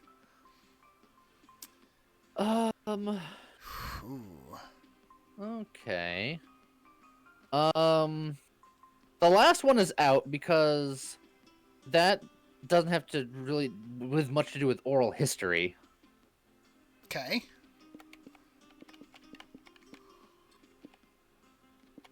I think the middle one is the only one that has anything to do with the history part. I think I agree. Chat seems like they're also between 1 and 2, with more leaning towards 2, it looks like. Hard to say. Oh, no, they're about split. Gossip is oral history. It's true, but, I mean, the believing celebrities have died and been replaced, is like gossip, though, isn't it? True. So, I don't know. This is for your potential date, man. So ultimately, this is your decision. I'm going with 2. 2. My gut says 2. Going with 2? My gut says 2. All right. Huh? What an incredible idea! Really? Absolutely. There's rich history of people losing it over rumors of celebrities who may be secretly dead and replaced. Oh, man. Coffee Now, gifting the subs out. Thank you very much, Coffee Now. It's one of those things that sounds dumb, but once you've heard about it, you can't help but notice little things that seem off. And you're like, nah, it's completely dumb. It can't be true. Unless... Ah, Lee, you're the best. Everyone will love this proposal. I'm sure they'll soon be delving deep into this academic research. It'll be thrilling. It'll be thorough without being academically boring. I'm glad I was helpful, Moss. Out of curiosity, did you suggest this topic because you heard gossip that's been circulating lately? What gossip? Gossip! You don't know? What a delightful coincidence. Allow me the honor of breaking this hot gossip to you, my friend. Did you know that the fifth Vanderbilt sister is shrouded in mystery? No one knows exactly why they keep her in the shadows. Is she in cahoots with the air people? Is she a class traitor who believes in turning the Merc Kingdom into a republic? Is she a bastard? A mere goldfish in a fishbowl? Well, a new theory has arisen recently. Some say that Miranda Vanderbilt was murdered in a coup by some revolutionaries. No, but she was in the first game, at the very least. The Merc Kingdom crown doesn't want the spark of dissent amongst the people and make the Vanderbilts look vulnerable. So they secretly replaced Miranda with the fifth Vanderbilt sister, who happens to be her identical twin, kept in the shadows for mysterious reasons. Aha! The Miranda you know is not the Miranda you knew. What? Juicy. What a silly yet intriguing piece of gossip, no? I bet you can see the appeal of celebrity dead and replaced gossip mechanism, can't you? Makes sense. Yeah, such a silly way of building engaging gossip. It was so nice to help Moss. He sure knows how to spread some hot gossip. Imagine Miranda dead and replaced. What a silly thought. Absolutely dumb. It can't be true. Unless... Is Moss more than a friend, Lee? You know what, Moss? Bring it in. Bring it in, Moss. Wait, there's something else. Destination fulfilled! Have fun at Knife Land.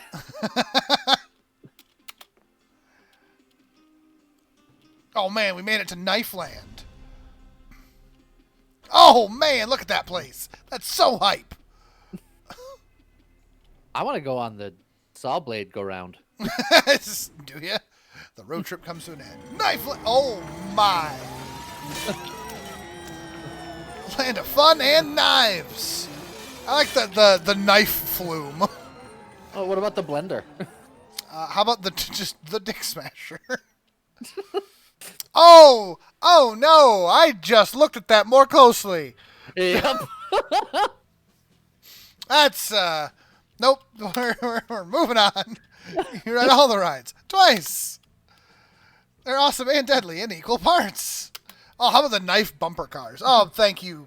Putting the stab cam up over the scary bit in the middle. There's the murder mansion with actual murder. There's not one, but two free falls. There's the pit full of spikes and the guillotine free fall, which lets you keep a severed head as a silly memento. There's also the blender, the pendulum, and a volcano. Just a volcano. Yeah. Still unsure if the volcano was supposed to be a ride or if it was just some random volcano that happens to be there. So much fun, and you even managed to survive, which is a big plus. Knife Land forever! And that wasn't all. Congrats, you reached a destination. But there's more to it. Every player gets an individual ending. Oh, right. You could end up a lame loser, just okay, or the MVP. In multiplayer mode, the result will be determined based on how much you each contributed to the resource needed to reach the destination. Uh-oh. I'm pretty sure that I got rid of a lot of hype. You had a decidedly unhyped I turn. had a very unhyped turn playing Truth or Dare in a cowboy duel. In single-player mode, it's determined by your overall resource spread. Also, the date ending, which has its own requirements. But ending up a lame loser will overwrite the date endings. No dates allowed for lame losers. Anyway, let's judge you. You were so excited to get to Knife Land. But the thing is, a couple steps ago, your friends made a silly mistake and took a stranger with them that they're convinced is you. What a wacky error! Takes you some days to hitchhike to Knife Land. When you finally arrive, everyone's done and ready to go back home. No. Aw. World's biggest clown motel and graveyard. If that wasn't enough, you must admit the new James is way more charming and fun than you. Oh no. Sad trombone noise. Wap, wap, wow. Greatest memory of that road trip isn't Knifeland, but a night in the car with Moss. It's just the two of you, looking at the stars. Phone go nuts. You know, Lee, I like driving, I like thinking the stars as big, relentless fires burning in the sky. That's such a nice thought. Yes, the same way stories happen around a fire, constellations form around the stars, carrying old stories from a past time. Such is the power of gossip, of stories told and retold. Sometimes they ascend to the sky and become immortal. You must know by now, I do love gossip. I noticed. But let me tell you something.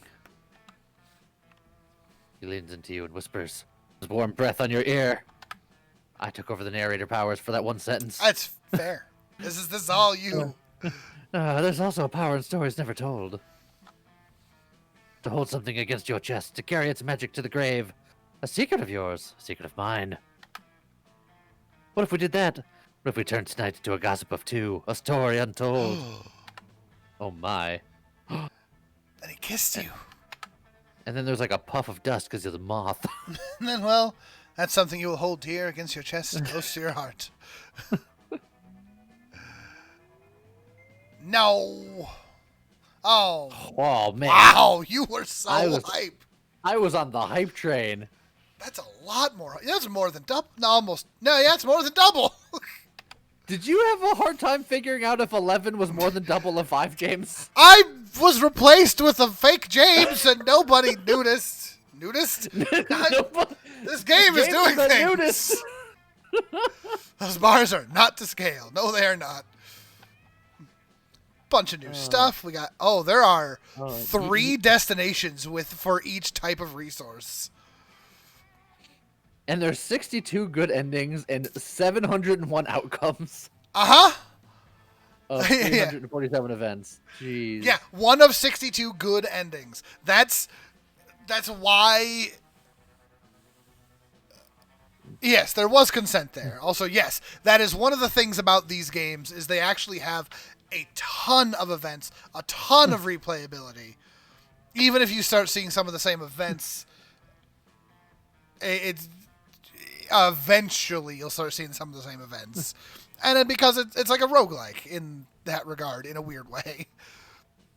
This is why I was replaced. I'm not hype. It's true. Aww. Tragedy. But look, it'll be different next time. And just like that, the road trip came to an end. It was full to the brim with danger, fun, and utter nonsense.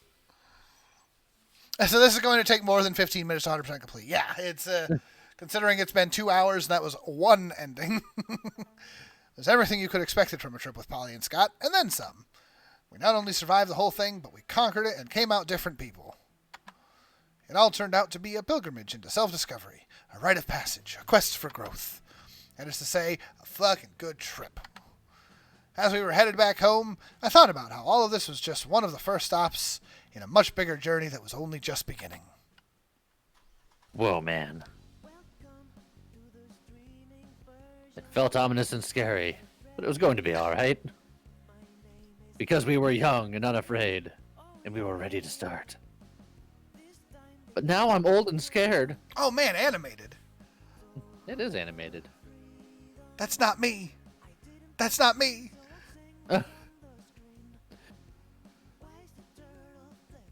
Also, this song is the streamer-friendly version.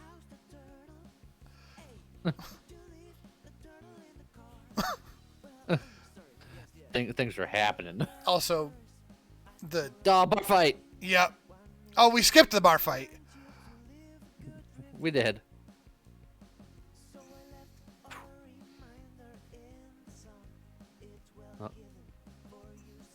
What's Liam listening to? It's the streamer-friendly version. No, L, the streamer-friendly version is just to avoid any and all copyright potentials. They know how it goes. They know how it goes. So Christina V in here. Jacksepticeye is in here. Yep. Scott is Aaron Hansen. Yep. I remember that one. Jesse Cox is somebody in here. He's also like Jesse the Cox producer is of like this game. the main producer. There's Vera.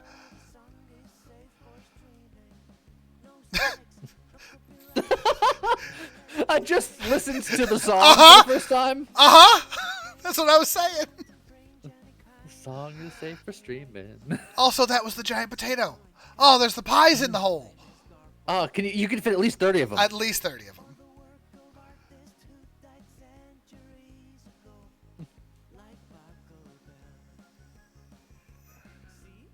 Yeah. Partying.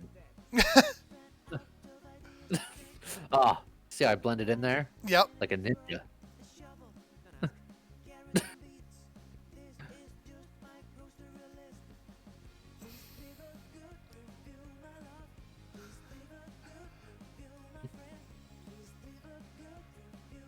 Oh, that floaty's not liking it. No.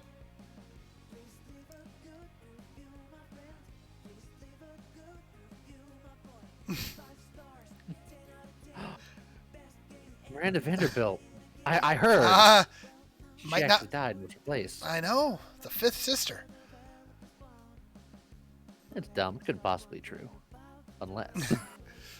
Yes, Plank. That is the Pachelbel canon, but that's because this is the royalty-free version, so that it absolutely 1,000% can't get copyright strict.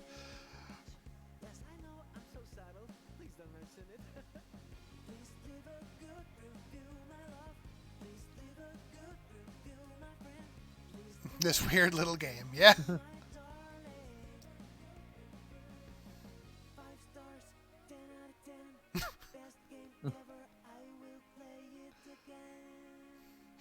Oh man, that ending is so good. Game by a beautiful glitch. Thank you so much for playing my game. Woohoo! Beautiful. Perfect. And now we can play in Prank Master mode. Oh, and we definitely got one more run in us, right? I think, yeah, we had exactly 2. Yeah. That was almost exactly 2 hours. That should be perfect.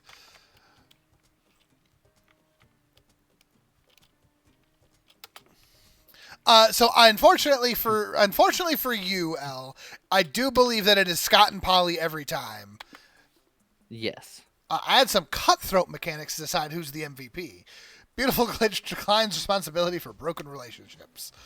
So this is like, we're not working together.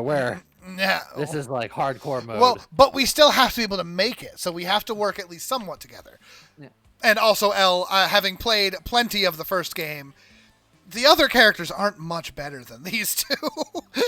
It's just a different kind of dumb. So we gotta try it, or yeah, let's go Prank Master. Why not?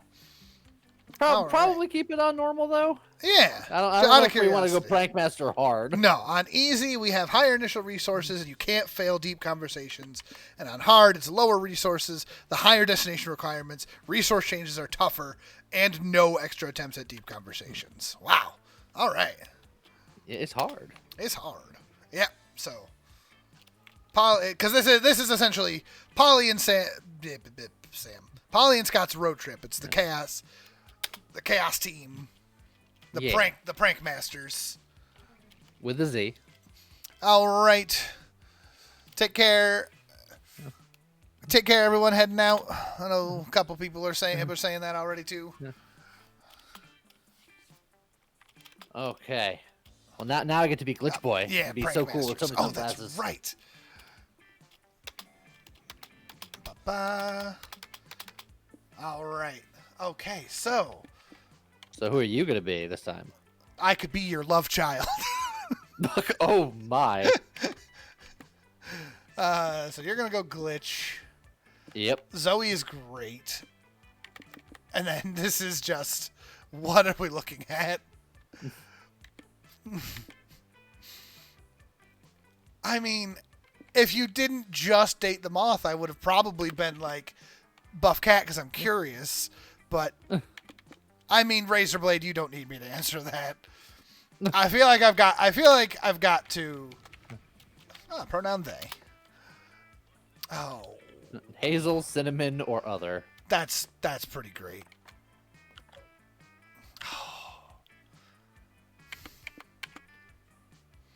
All right, just for you guys. Juan. Juan, chicle, or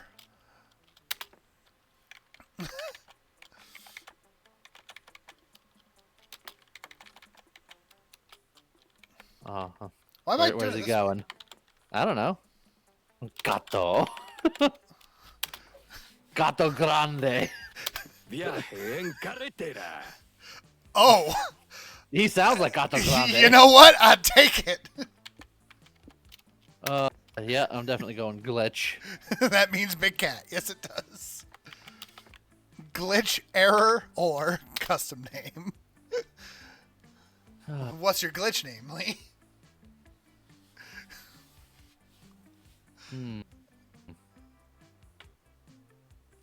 Yeah, and glitch is also a they. Blue screen, missing no. Ultra corrupt.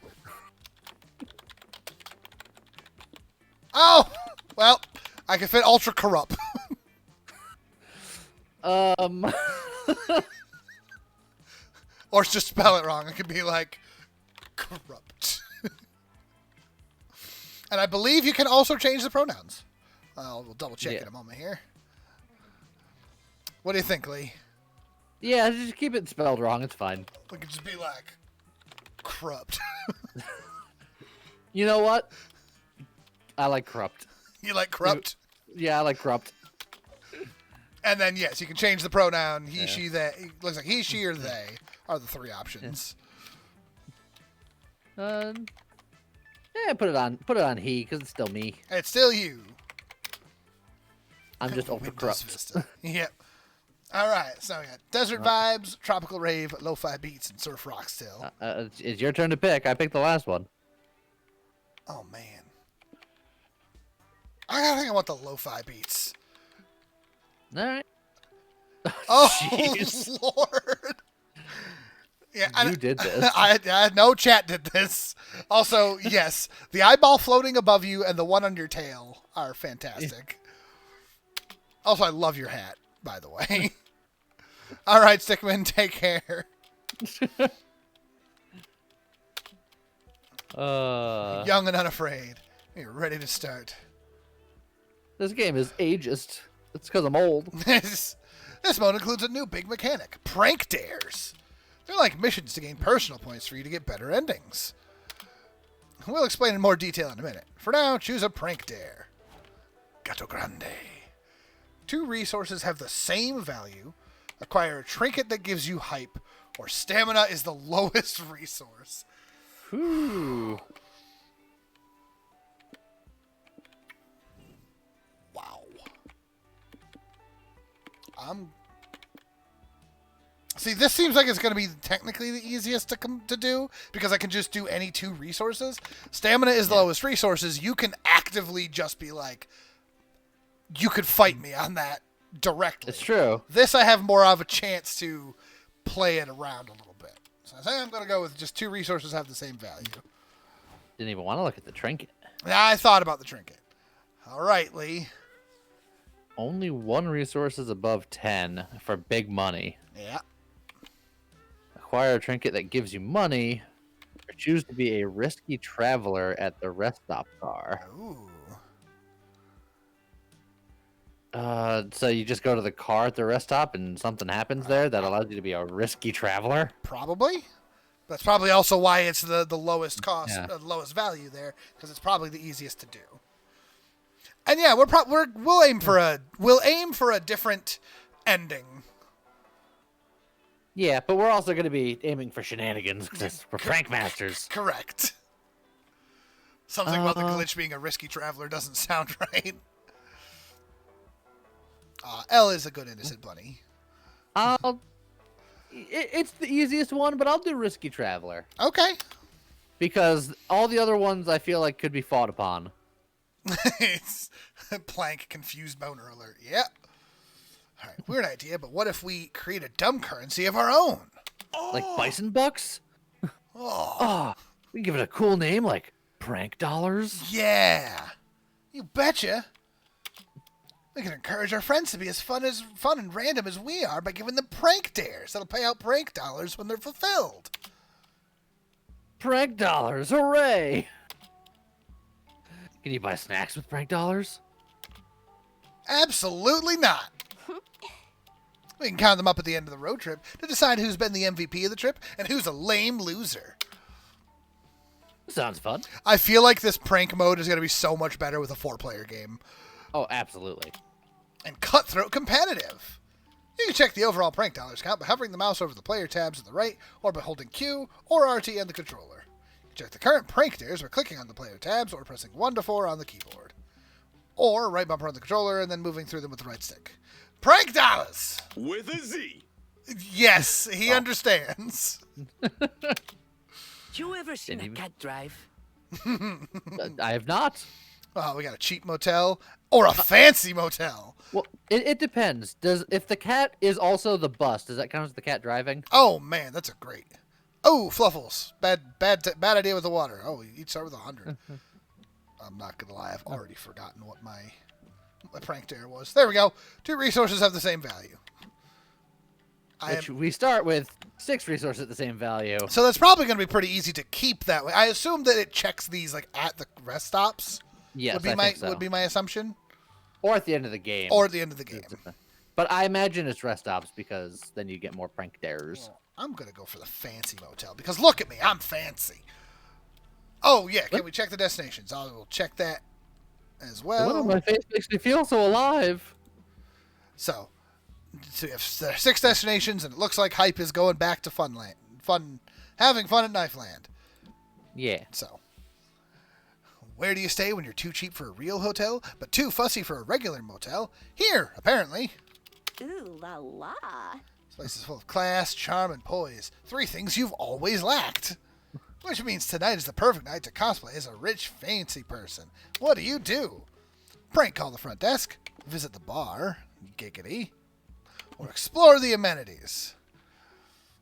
Oh, man. And I feel like I can't give you any input because we're reversing? Yeah. We're actively in competitive mode now. Oh, and this early, who the heck knows? Yeah, I was going to say, not that my input has any meaning on any of this. Cause it's the first one. Now, I will say, just of these other 5, do you have before we get too deep in, do you have a preference that we should actively be trying to get to? Because we do want to still try to get to a destination, so we should at least work together in that regard.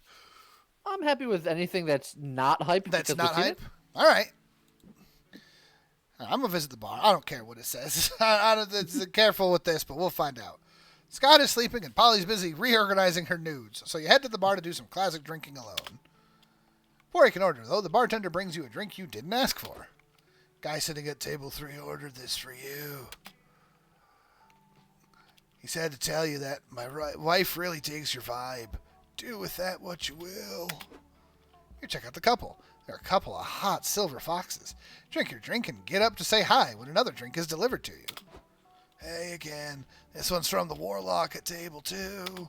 He says, your eyes hold the magical secrets to the universe. Pickup lines just get weirder and weirder these days. Check out the Warlock while you drink this drink. His shadowy eyes are mind-bending and a bit crazed, but only seems to draw you in more. It's a tough choice between him and the swingers, but... Alright, Mr. Popular. This one's from the gang of mercenaries at table 7. I was too scared to ask if they had a message for you.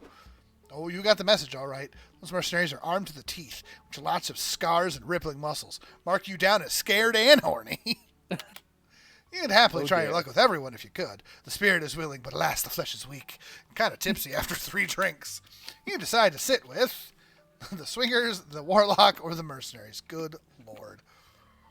What kind of gato grande are you? Look, I'm going to say everyone deserves their fair chance. The swingers reached out first. I feel like it's only fair. They took the initiative. The other ones saw me getting drinks, and then they came in. So,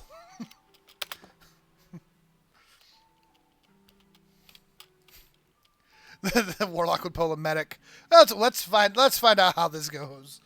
Couple is very happy you decided to sit with him. Both start playing footsie with you under the table. Simply adore your outfit, says the woman. It screams, I want a strange couple to proposition me for a night of carnal pleasure. I mean, I suppose the cat isn't wearing much. I think they got the idea. I think quickly, they got the message. That's exactly what I requested from the seamstress.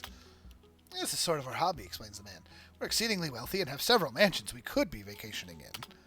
But occasionally we prefer to slum it at a fancy motel and find a third at the bar. Good lord. We're also fond of yacht circle jerks and weird imported porn. Where have these two been all your life? So stranger, are you interested in cavorting with us in a luscious, decadent bacchanal between three consenting socialites? I got it. Yeah, this sounds like the prepper response as well. Oh, sorry, I forgot you don't speak, Rich. I'm asking if you want to have sex with us. Oh, yeah, definitely. You have a wild night with these two. So wild that you lose 2 stamina but gain 2 hype. Ah, dang it. Oh, jeez. Hi, how's it going? It's my turn now. It is. Wonder if the character choosing makes a difference or not. I don't know. We got the biker bar. It's and more and the hype fun. money. That ain't much, but it's honest work. You know what? I'm gonna go to the biker bar anyway, because that's where I would go. All right. That It place sure was fancy. Hey, The bathrooms even had free candy. those were decorative soaps. Can it be both? It could be. Breaking bottles, clinking shot glasses, revving motors, the crash of a window some dude just got thrown out of. Such are the dulcet melodies of a bona fide biker bar. Am I a Pokemon? Am I missing no? I think you are missing no. Because that sounds like a missing no. Very much so. This is your chance to embrace your inner badass. What do? Start a brawl, play some pool, or get some drinks. Let's see. Getting some drinks will be money down. And something up. Something up. Let's see. We could use some money. Probably at the cost of stamina because we're doing something. We're being active and we already lost stamina. That's true. You know what? I'm gonna grab some drinks. All right. You and your friends take a seat at the bar. A tough-looking unicorn and a boisterous storm elemental sit next to you. Oh, dude, Whoa. they are cool. Hey, guys, I didn't know you drank here. Hey, bro. Oh, hi, Suzanne. We're just passing through on our road trip. You and your friend come out here a lot? Yeah, all the time. Whiskey and I own this place. Well, not literally. Someone else does that. We own, like, the cred of this place. We're tight with all the regulars. Like Johnny there. What's up, man? How's your niece? Biker Whiskey shouting at, looks up and says, "My name's Broderick. Who the hell are you?" Classic Johnny. Such a jokester. Also, that's a face.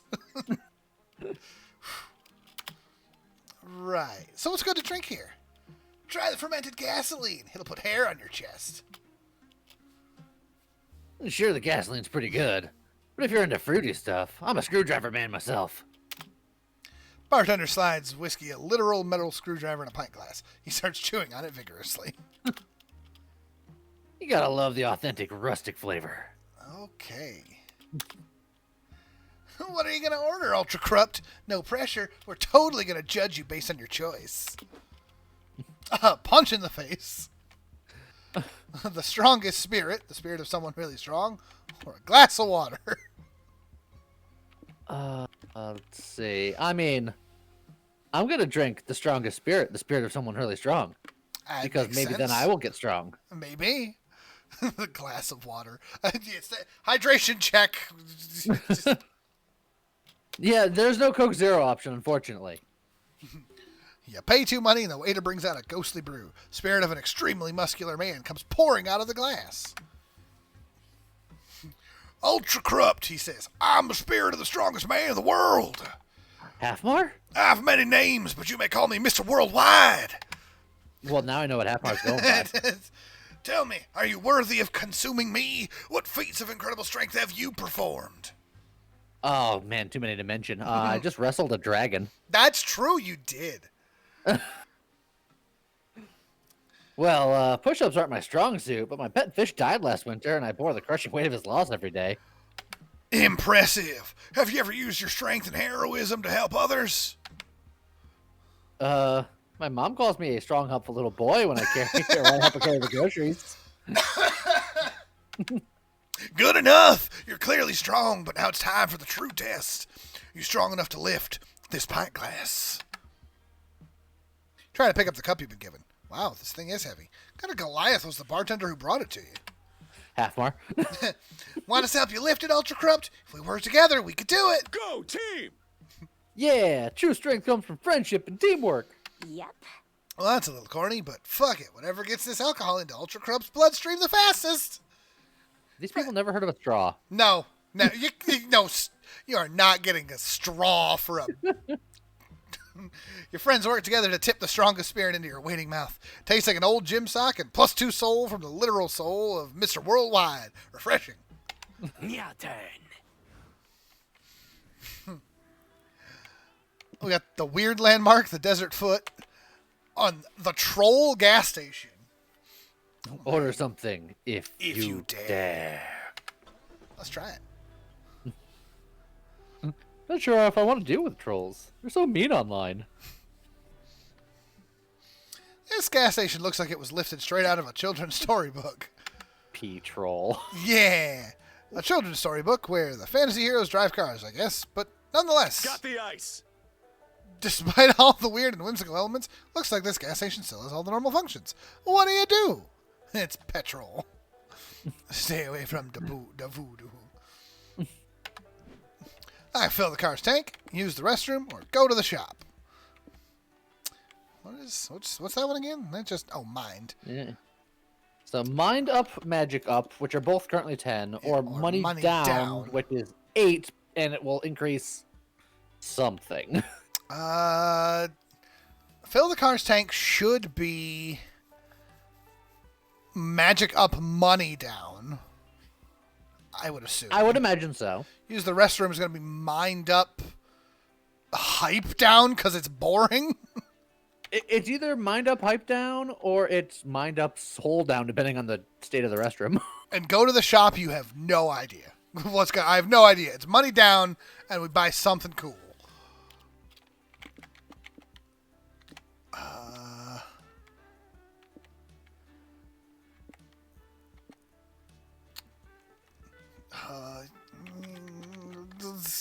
Yeah, it's going to be a long road trip, I think. I'm going to do that because I feel like I need to do that in real life, but... Head to the bathroom, drain the old pipes, but the door's locked. That's odd, but you guess you can hold it. Then the clerk materializes in front of you, and he nearly makes you piss your pants anyway. Isn't that the same clerk? I feel like this person has been in, like, every location. They're following you. Hello, sir. This is the mystical petrol gas passage where fun and fantasy stop briefly on their way to paradise. I can't let you enter the restroom until you solve my riddles 300. She gives you a thick storybook. Title page reads, Wandering Adventure Laboratory Satisfaction Riddles by CEO Gibblebuck.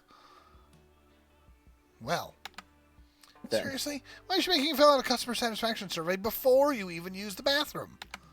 First of all, this isn't a customer satisfaction survey. It's a whimsical gimmick to enrapture the magical minds of our guest. Second, if you're not going to buy anything, company policy says you got to pay in something more valuable than coin. Personal information. Oh, those eyes. Oh, fine. This book of riddles is big, though. It's only the first of 12 high fantasy volumes. What are you going to do?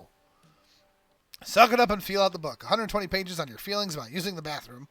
Or invoke your right to survey by combat, in which you fight the author of these riddles to the death instead. Well.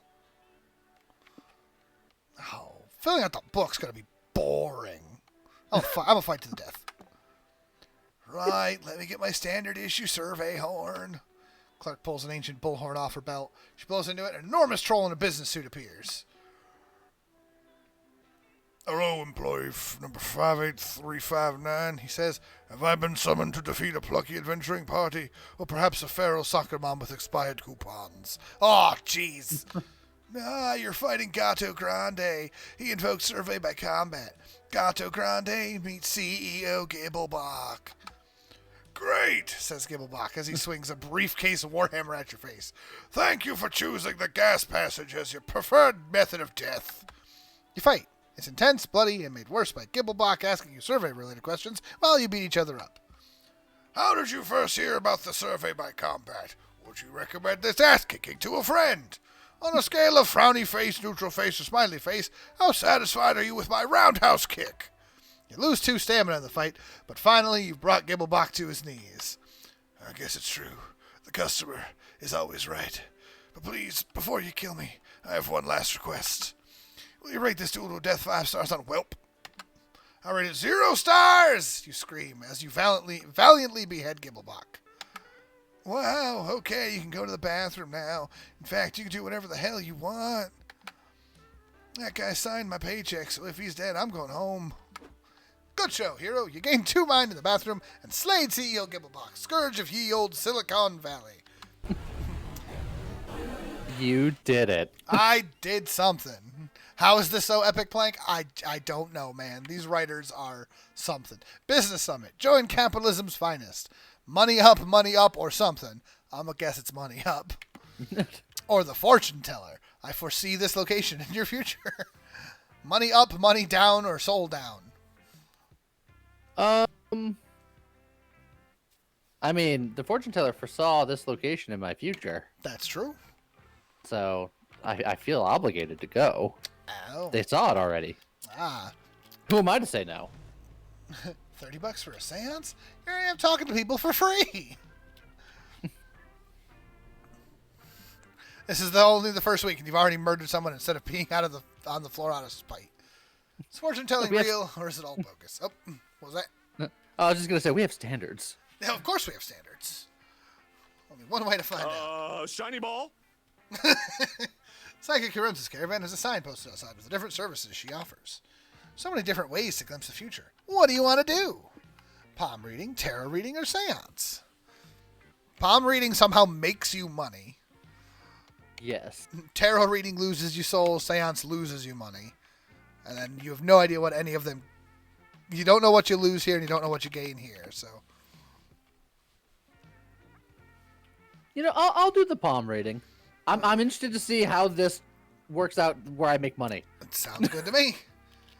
You decided to go with a palm reading. It'll be almost like holding hands with someone you care about. Aww.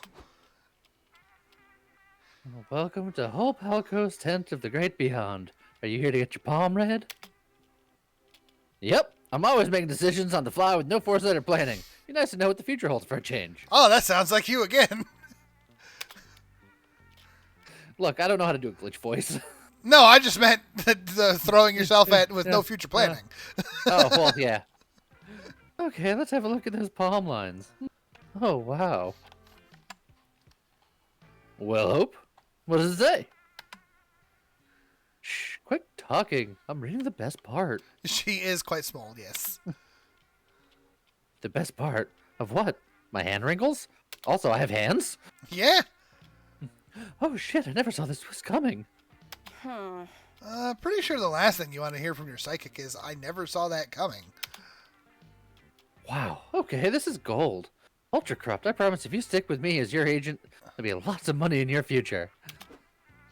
Before you know it, Hope has published a hardcover photo of your palm through a major psychic publishing house. It's a national bestseller.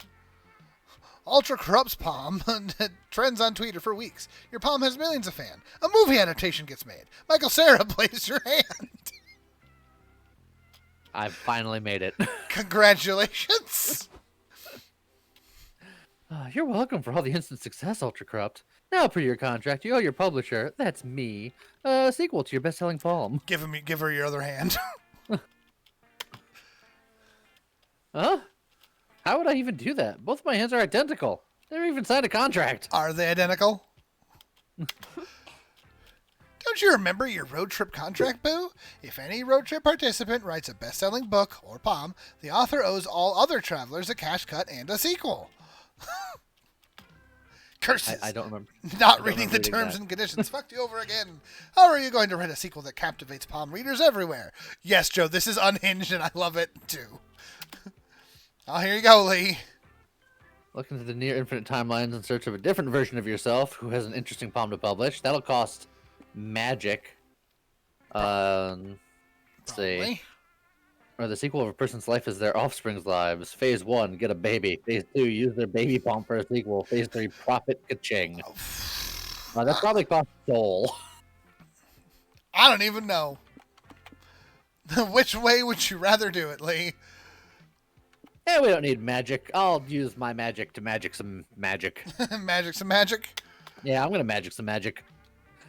You want a glimpse into the multiverse? You'll need a real witch's help for a spell that powerful. Lend me your -2 magic, Ultra Corrupt. This has gone places. Yes, it has. I feel like the second run is going to be even more unhinged than the first one. You and Hope combine your magic and enter a multiverse of shenanigans. Your first visit is an alternate dimension where all positions of power are decided via televised cooking contests. I approve as well. Damn, Chef Ultra Corrupt's palm isn't anything special. It smells like onions. Let's try somewhere else. Next, you check out an apocalyptic version of your world where Ultra Corrupt is the last survivor of a cataclysmic event. Holy shit, people. No, holy shit, people, says Apocalypse AU Ultra Corrupt. I'm so happy for you're here. I've been so maddeningly lonely. In the apocalypse, I sound just like James. That's true. Yep, hi. It's just me getting a look at your hand. Dang, even as an apocalypse survivor, your palm is uninteresting. Let's keep searching. Alright, bye. Have fun. Wait, please don't leave me. The scorned uprising killed everyone I knew. I'm so alone, please. Nope, you're out of there. After several more hours of dimensional hopping, you end up in a timeline where everyone is centaurs. This is great. Centaur Alpha Corrupt's hoofprint makes for the perfect sequel. Centaurification is the erotica subgenre right now. And as hoof-proof he fucks. Oh my. Good for Centaur Ultra Corrupt, you guess. Good for you too, because you make +2 money and royalties on your Palm sequel. Woohoo! That was a journey. Yes, it was. Also, Joe, you do have to avoid the dreaded soggy bottom. Might take a short 10-hour power nap. Oh, man. Playing Prankmaster mode, therefore choosing a rest stop spot has become quite a bit more cutthroat. You can kick other players out of a selected spot by bidding prank dollars, but they can kick you out later by bidding higher. Oh, man. Car is the only option you don't need to bid prank dollars to visit, and it can host as many players as you want. Also in this mode, everyone who visits the car will earn prank dollars. Whoever goes there first gets the most prank dollars. Finally, don't forget at the end of every rest stop, your prank dares will resolve, and each player will get new ones. Oh, so that answered your question from before. Perfect. Go outbid your peers and ruin some friendships. Also, Fluffles, I Oh, sorry to hear that. Fluffles, I hope that's- it's easily fixable. I'm so sorry to hear that. Also, hi, Shed. Hello. Well, What do you want to do? well, I know you're going to the car anyway because of your challenge. So I'm going to go to the bus stop and see who's here. You make friend? I'm going to make a friend. Alright, well, I'm gonna know my way to the car. Yeah, because you need to do... Yeah, choose to be a risky traveler. At least I assume that it's here. Yeah. It's just the rest stop car. That's true. Later that night. You are just a Pokemon. Yep. You check Polly's dare list and decide to pretend to be kidnapped. Finally, those improv classes will come in handy. You get in the trunk, put on a blindfold, and start sobbing dramatically. Some concerned bystanders come check on you. You tearfully tell them you're the son of a wealthy oil baron being held for ransom. Cops that called don't see the humor in this great dare, but hey, all the best actors have haters. You earn 15 prank dollars. Nice. Oh man, you're gonna be cautious or risky? I think you said risky. Well, I gotta be a risky traveler. I don't know what it means, but I'm doing it. We're gonna find out. Stamina down, hype up. Oh, it just does a thing. Oh no! I'm familiar with Joy, but Calculester is Jacksepticeye.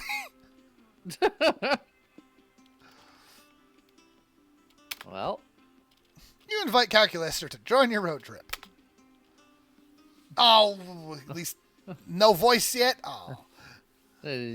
Look, you could do them, though, in the hopes.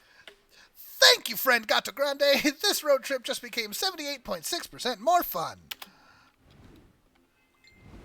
And we got dare updates. I nailed mine. Yes, you did. Get them prank dollars. You ever seen a cat drive?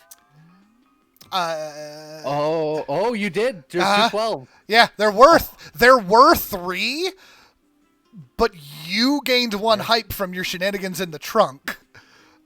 And I don't know if that changed it or not. Being sneaky, but I don't know. Enough.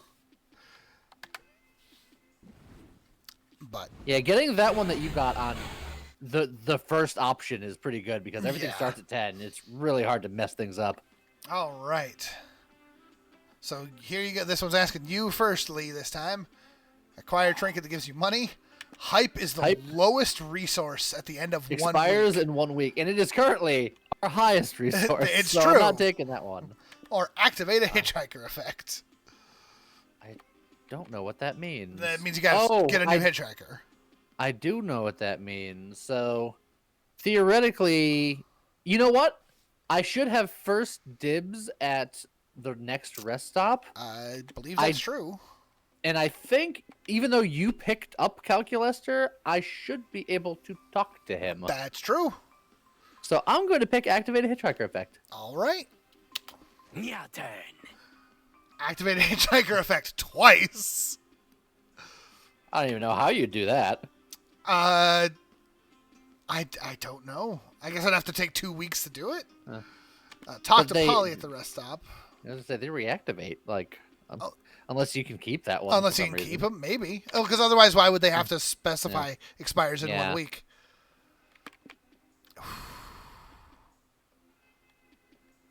Money is the highest. The rest stop is super easy, but it's only worth 20. Correct. I'm gonna go spicy. I'm gonna make some money this week, and hope that you don't sabotage. Oh, and you're going second. Uh-oh. Go ahead, make your money. I'm gonna try. I'll find a way to spend it. We also got to get our hype down a little bit. You ever seen a cat drive? We got the secret government lab and the world's biggest potato. You say potato, I say potato. So secret you can find it on a road trip. Well, none of these explicitly say money up. Nope. But this one has mind down. And that one's got an unknown. We're trying to make money out of potato. 6 bottles of beer. Bottles of beer on the wall. I'm gonna drink them all. Isn't the hitchhiker effect turned off after each week? I think so. I don't know. Let's... Behold the world's biggest potato. So large, so starchy, so rustic. Say chips! So ripe for the creation of the world's largest plate of French fries. There's plenty to do besides stare at this agricultural marvel. What do you do? Research the potato, feed from the potato, or benefit from the potato. That sounds like a money-making scheme to me. And you can go hard on I can go hard. You and your friends are... Yeah. If you go maximum hardness and it's a stamina down... It could be a problem.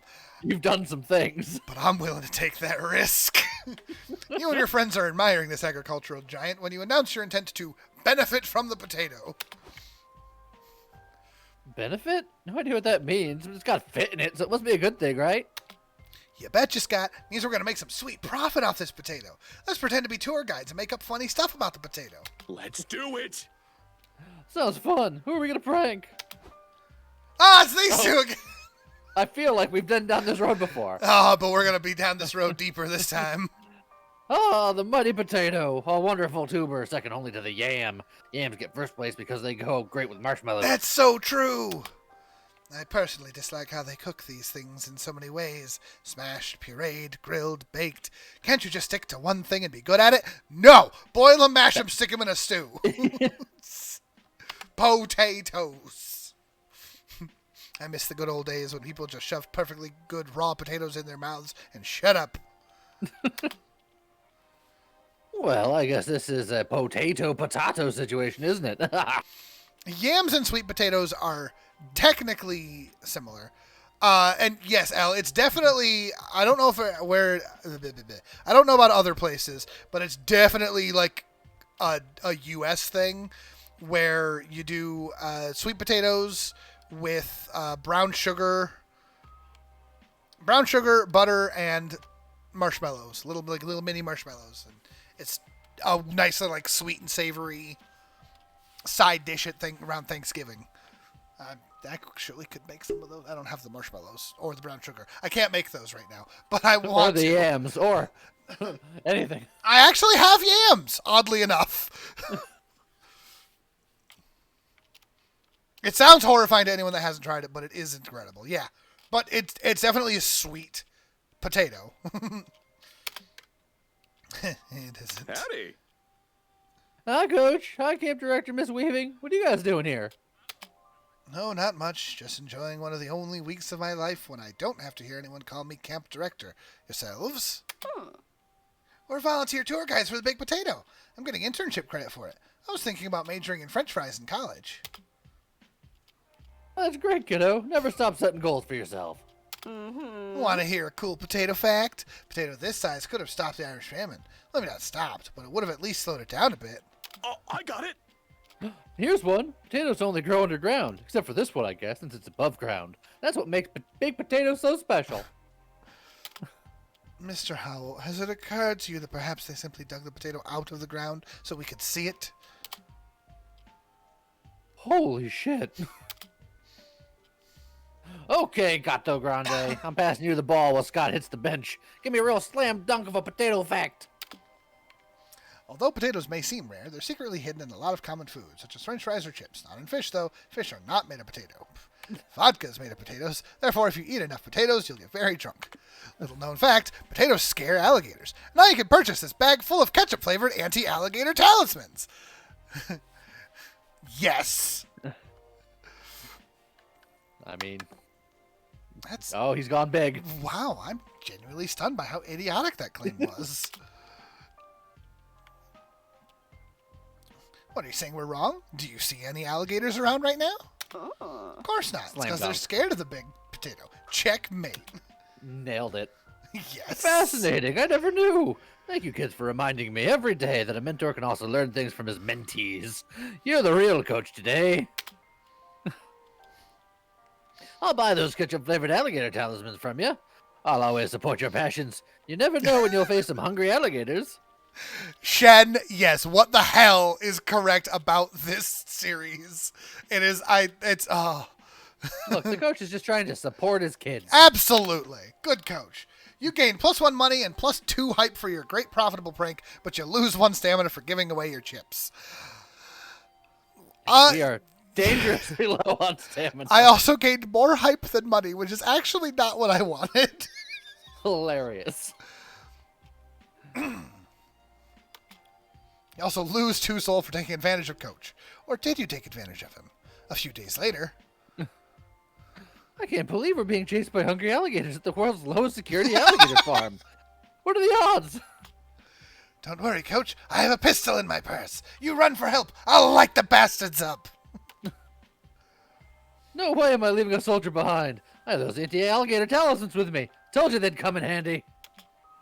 Miss Weaving shoots at the alligators, and Coach throws potato chips everywhere. The gators retreat. Oh, thank goodness we're safe. Indeed. So lucky I kept those anti-alligator talismans all this time. What? No, it was the gun that saved us. The gators retreated because I shot at them. Well, I guess this is a potato gun tatsu situation, isn't it? I swear to God, if you make that joke one more time.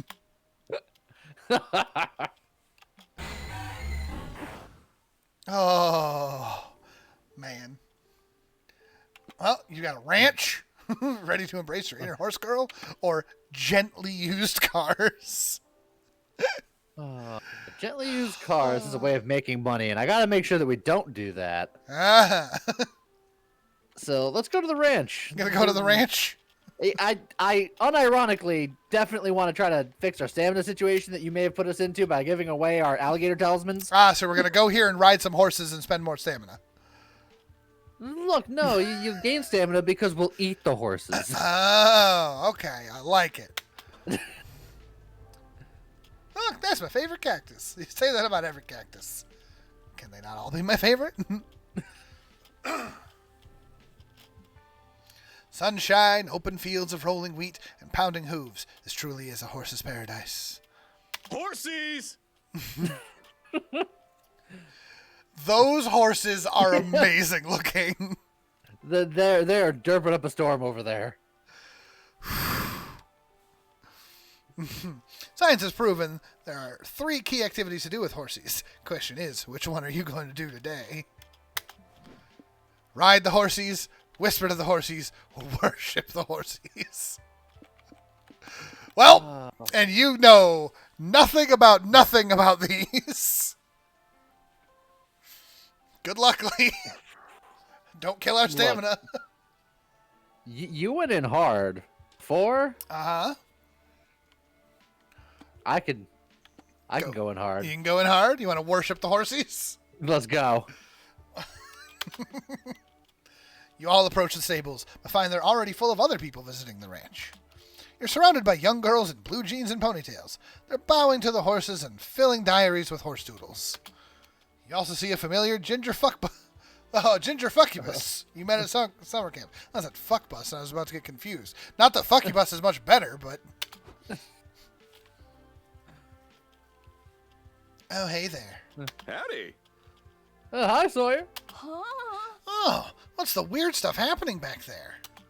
Oh, it's the horse girls. They love worshipping the horsies. It's weird, but I sort of get it. Horses are beautiful and gentle and easier to talk to than people sometimes. I even consider myself a horse girl from time to time. Oh, really? But I thought, Ah, yes. For the most part, I prefer using non-gender terms for myself. It's sweet of you to remember. I don't know. I like to think that horse girl sort of refers to a way of life, like something that goes beyond gender. It's kind of like persona and manliness. Yes, persona and manliness, exactly. I was just going to say the same thing. That's just me, though.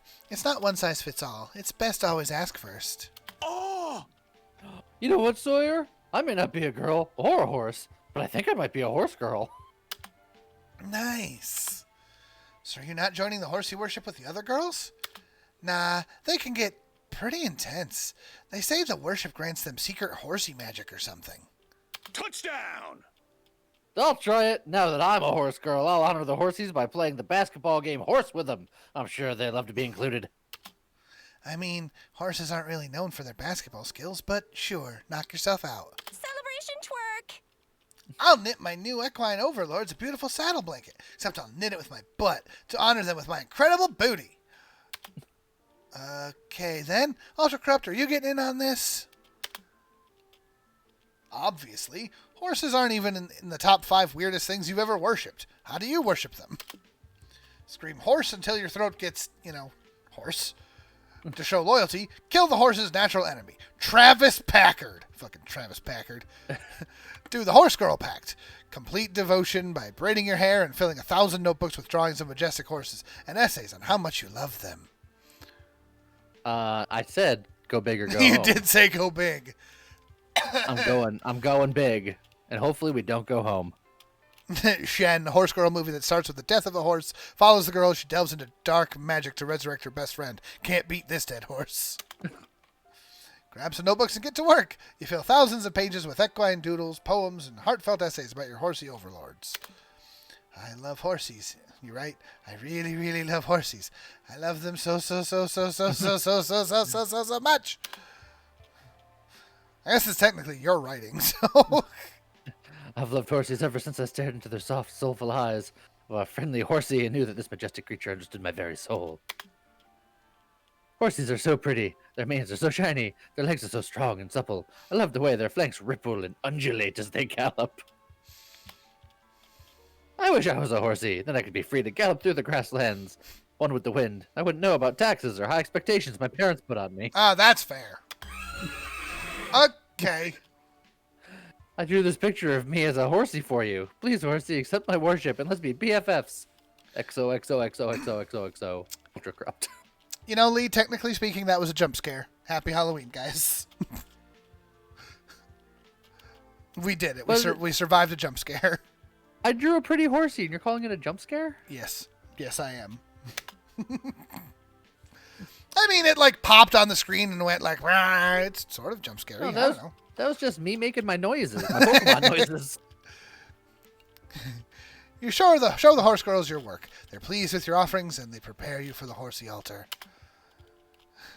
Your hair is beautifully braided. You're outfitted in jeans, riding boots, and a sequin-covered jacket. Oh boy. You kneel before the horsies, spread out your diaries, and kiss their sacred hooves. They love it! Cool, are you done now? Because we're supposed to get back on the road like hours ago. Oh yeah. Only now do you realize you lost 1 hype, 1 mind, and 1 stamina because you spent all day fantasizing about being a horse instead of eating or being normal. Hey. Yeah, at least Ultra Corrupt got +3 magic from the horses as thanks for being so obsessed with them. Now we have gas for the car. Yep, that's true, but you're reminded that you only need the car because you're not a horse and can't run fast. Your dreams will never come true. Oh well. Cats can't normally drive, but I am no normal cat. Well, you balanced out all of our stats and cost us more stamina. I feel like the stamina situation is becoming a problem. Maybe. Well, we can go to a factory or we can go to a gift shop. Existence is pain, make money. Best thing about the road, nothing happens. Oh god! Something happened. Is it a stamina event? I don't know. Hopefully it's a money event. Driving with calculator in the passenger seat with the GPS, using the GPS to guide you to your next stop. In 700 feet, turn right, says the GPS. Oh, I got it. Will do. Our GPS a champ pros. It's always looking out for us, telling us where to go and exactly how many feet to do it in. Indeed it is, but I wonder, little GPS, do you enjoy giving us directions? Does serving monsters fill your artificial life with purpose? In 500 feet, turn. I have spent so long giving others directions, I had never thought about what direction I wanted to go in myself. It's okay, now you have that chance. What interests you, global positioning friend? Well, the maps in Italy have always looked beautiful. I could travel the world and maybe learn a new language, like Python or JavaScript. What admirable dreams! You should be allowed to chase them. Be free! I hope he just chucks it out the window. Yep! Yes! It's just absolutely called it. Oh, nailed it! Oh, that was really sweet, but I don't know how to get where we're going without the GPS. Yes, my apologies. I was so enamored with giving the GPS a life's purpose, I forgot it served a very real purpose to us. Ah. It's okay, Cal. Gato Grande's resourceful. I'm sure he'll come up with a way to get directions. Follow the North Star Screaming channel. Top subscribers get to ask for directions during streams. Or in the end, all roads lead to Rome, thus proving the concept of space is meaningless. So you'll be okay with no GPS, especially if you want to go to Rome. Good luck with this one.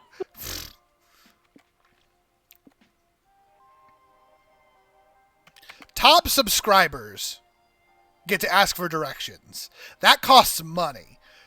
I'm trying to make money. Look, we're streaming right now, though. I understand that, but I have to keep money high. So I'm going to Rome. What? That does not make sense. We aren't going to Rome. We're going to gift shop. Yep. It's just the same, Cal. Don't take everything so literally.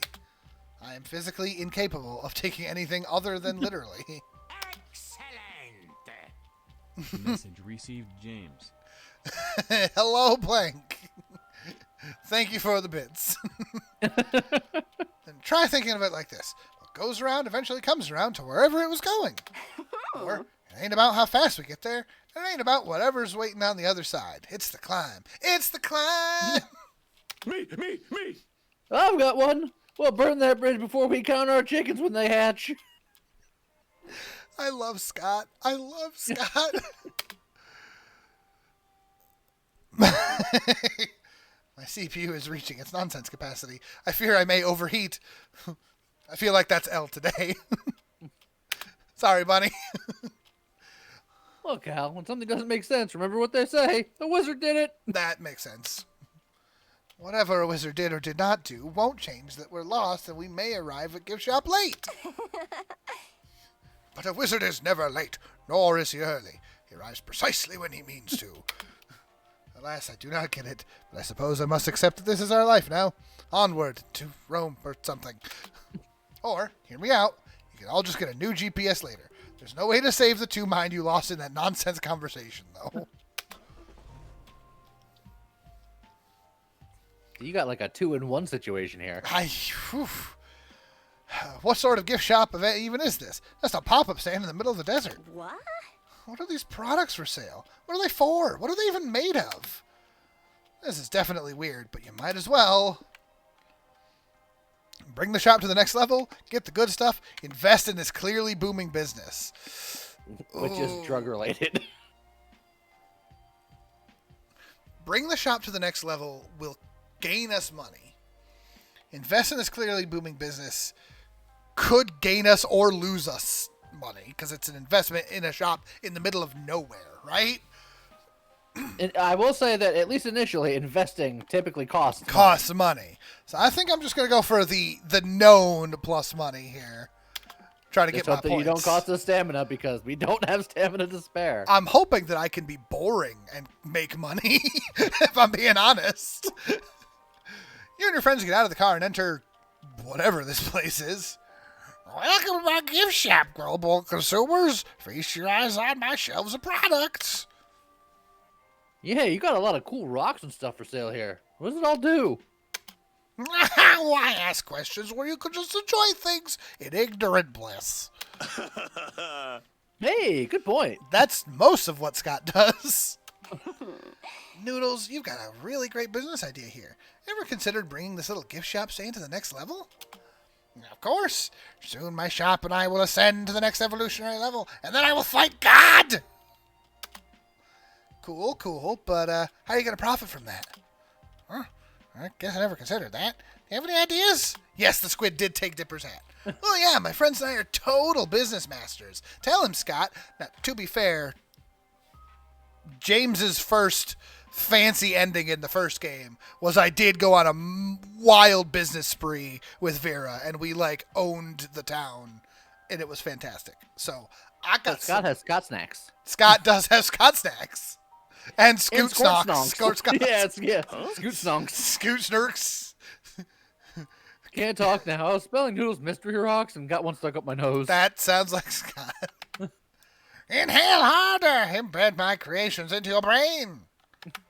Okay, Gato Grande, it's up to you. Tell Noodles all about how we're going to turn this little roadside stand into the hottest shop in the middle of nowhere. Guerrilla marketing. Throw the products at unexpecting pedestrians. They will surely notice it when it hits their faces, and you can sell them more rocks to fight back. Plan a big, complex media strategy to redefine rock beauty canons so you can legally name these precious stones and sell them at higher price point. Look, I'm not going to lie. That sounds boring and like it will make money. Also, like I said, it's a competition. We're against each other. I'm confident that first one lowers stamina, and then we all lose. That is true. That is true. You, Polly, and Scott put your heads together and lose 2 mind. Uh-oh. That's fine. Drafting up your marketing strategy to turn this granite into green. How sweetly cynical. You're twisting the everyone is beautiful movement to convince others that my worthless stones are precious gems. Hey, come on, your definition is a really narrow way of looking at what we're trying to do here. Sure, our marketing strategy seems like a mockery of redefining beauty standards, and it kind of plays on the idea that external beauty is equivalent to one's value. But what we're really doing is giving a big old middle finger to the precious gems industry. They've been committing crimes against monstrosity for years. Gem companies create forced scarcity of their products and inflate the price to convince you that diamonds are worth millions, but it's all a lie. So if they're going to use slave labor and market manipulation to sell their shiny rocks, why don't we fight the corrupt gem market with these regular rocks? Dang. And we'll make a lot of money at the same time.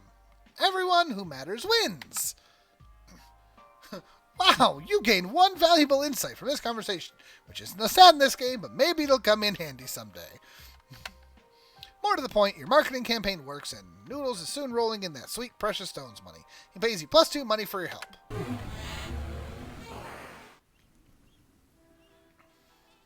All right. Oh, there's that wig museum again. Well, oh, there's yeah, that soup but now you're shop. at Wig Museum or Simon's Soups. We need stamina. We need it. It is not up for debate. That's fair. Give me that soup. Not used to running this low on stamina. Yeah, even I'm hungry.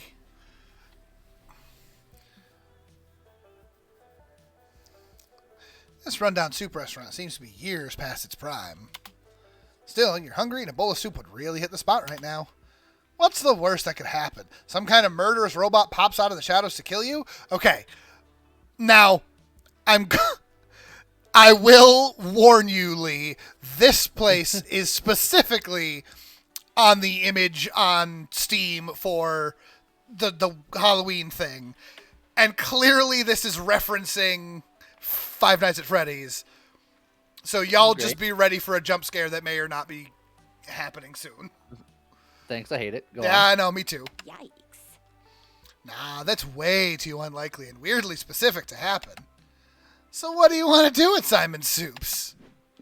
Soup time? Celebrate your birthday? Which is sexual? Or work the night shift? Well, we're getting soup because we need soup. You don't want to work the night shift at the clearly Five Nights at Freddy's? And first of all, no. Second of all, no. And also, we need soup. Third of all, I'm going to take advantage of stream delay for this whole entire segment. Woohoo! Soup time! You and your friends enter the restaurant, only to be welcomed by a thing of nightmares. Welcome to my super diner, children. I'm your best veggie pal, Simon Soups. Wow, they are hideous, and that onion one is very clearly like Chica based. Hey! Holy mother of God! Yeah, it's. Nice to meet you, Simon Soup. What kind of food do you serve here? I'm unclear. Excellent question. Come on, gang. Let's soak our new friend in the delicious broth of music and teach him the true meaning of the Simon Soups band. Initiating whimsical theme song with no threatenings undertone, number 87. Animatronic's ancient rusted speakers let out a metallic screech that you suppose must have sounded like banjo music 40 years ago. I'm Simon Soups. Welcome to my show. There ain't a soup alive that I don't know. Gumbo, miso, children's blood, cream of wheat. Soup's the yummy food that just can't be beat. Wait, what was that middle one? Yeah. Mr. Leak, I'll be your best friend until the inevitable bloody end. Soup is my second favorite thing to slurp to a child's bone marrow as he screams, that hurts! We're something, guys. I apologize. Happy Halloween! Just. At least he's honest. At least he's honest. Oops, sorry. Must have inserted the wrong song cassette. Let me fix that real quick.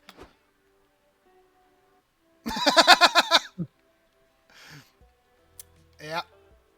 Also, no, Joe, as Fluffles pointed out, a cleansing fire does not work here. I know way more about Five Nights at Freddy's than I should for someone who doesn't play horror games. Yup, thank God. Huh. Is it just me, or were those animatronics giving off a weird vibe? Because Matt Pat, yes, L. And Alea's been watching a lot of Matt Pat creepy videos for some reason. Well, it is Halloween now, so it works. Yeah, they can be kind of off-putting. Corporate makes it against the rules for them to kill customers during store hours, so they won't mess with you too much. I wouldn't recommend looking Mr. Leak in the eye, though, just in case. Anyway, what would you like to order? The special customer soup. It's a soup made only for our made only of our most special customers. Delicious breakfast soup or deluxe premium soup combo. Comes with soup fries, a soup soda, and a cool action figure of the soup. I'm getting the deluxe premium soup combo. I know. I like the soup. Look at I that. want to know what's in the soup soda. Oh, is everything in this combo made of soup? Yes, it all goes back to our motto. Existence is pain, everything is soup. Wow, fries made of frozen soup. Do they come with special dipping sauce? You can dip them in your soup, for what is soup if not a more delicious complex sauce? Even the soda is soup. Cold, carbonated soup. Sounds kind of nasty, to be honest. I'll murder you in your sleep. What? Soups! Awesome, bro! Wow, this meal even comes with a collectible figure. Awesome, bro. Which toy do you want? General Gazpacho, Comrade Borscht, Lieutenant Vichy Swa, or Ramen Ronin? Oh, man. That sounds pretty great, actually.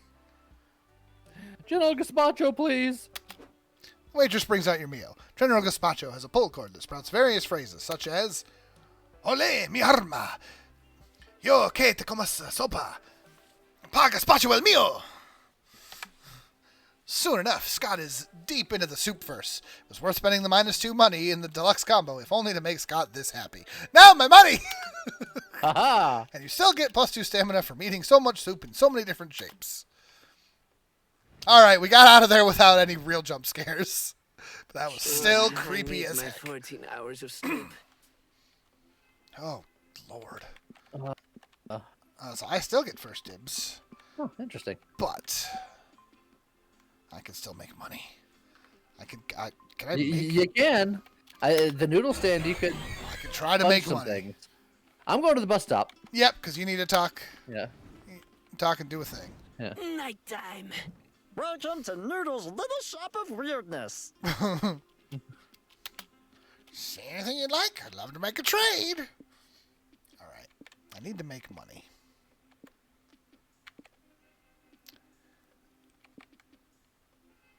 And I don't think any of these is hype. Oh no! Oh no! I see the penguin mask, the marbles, and the guacamole. Oh no! I don't know if you remember that, Lee. No. That was a poly wild thing from the first game. Very wild. Gas I'm not canister. going to tell you how to play your game, but there's scoot snonks right there. There are scoot stonks, but that will give us stamina, and that's not what I need right now. It is what you need right now. I need money, and I need to get rid of hype. What's going to be the most hype? Dragon Heat is going to be the most hype.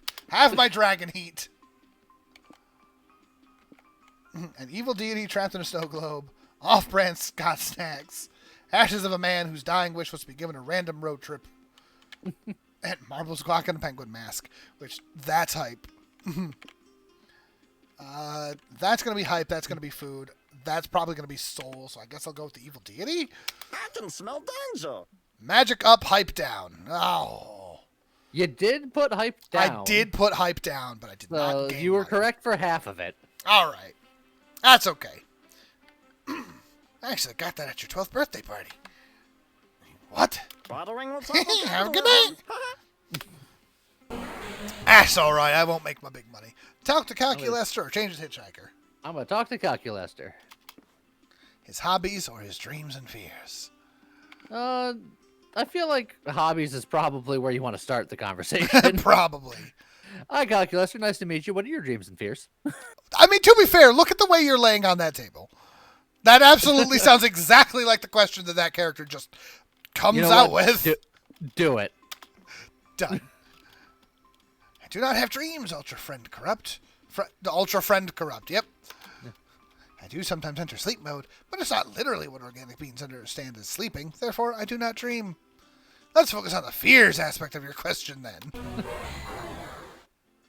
Okay, fears it is. For one, there's my fear of monsterkind not fully moving on from robo-racism. I still hear hateful speech about how AI and machines will destroy society by taking all of the available jobs. This is inaccurate in many regards. First, technology has always made certain jobs obsolete, and society didn't collapse as a result. Think of elevator operators as an example. It is true that strong technological progress will lead to more and more tasks being automated. But if this translates into misery, it won't be a result of the technology, but of the society itself and the ones making the decisions. 100% true! Yes! Yes! Automate all the things, and then we can make society better. Let's go. Also, doesn't that create more jobs for the people making the automation and Yes! keeping it and all that? Yes. For if technology allows automation, efficiency, and ultimately a thriving economy, there should be ways of alleviating the downsides of such progress, like providing universal basic income or helping people transition into new jobs.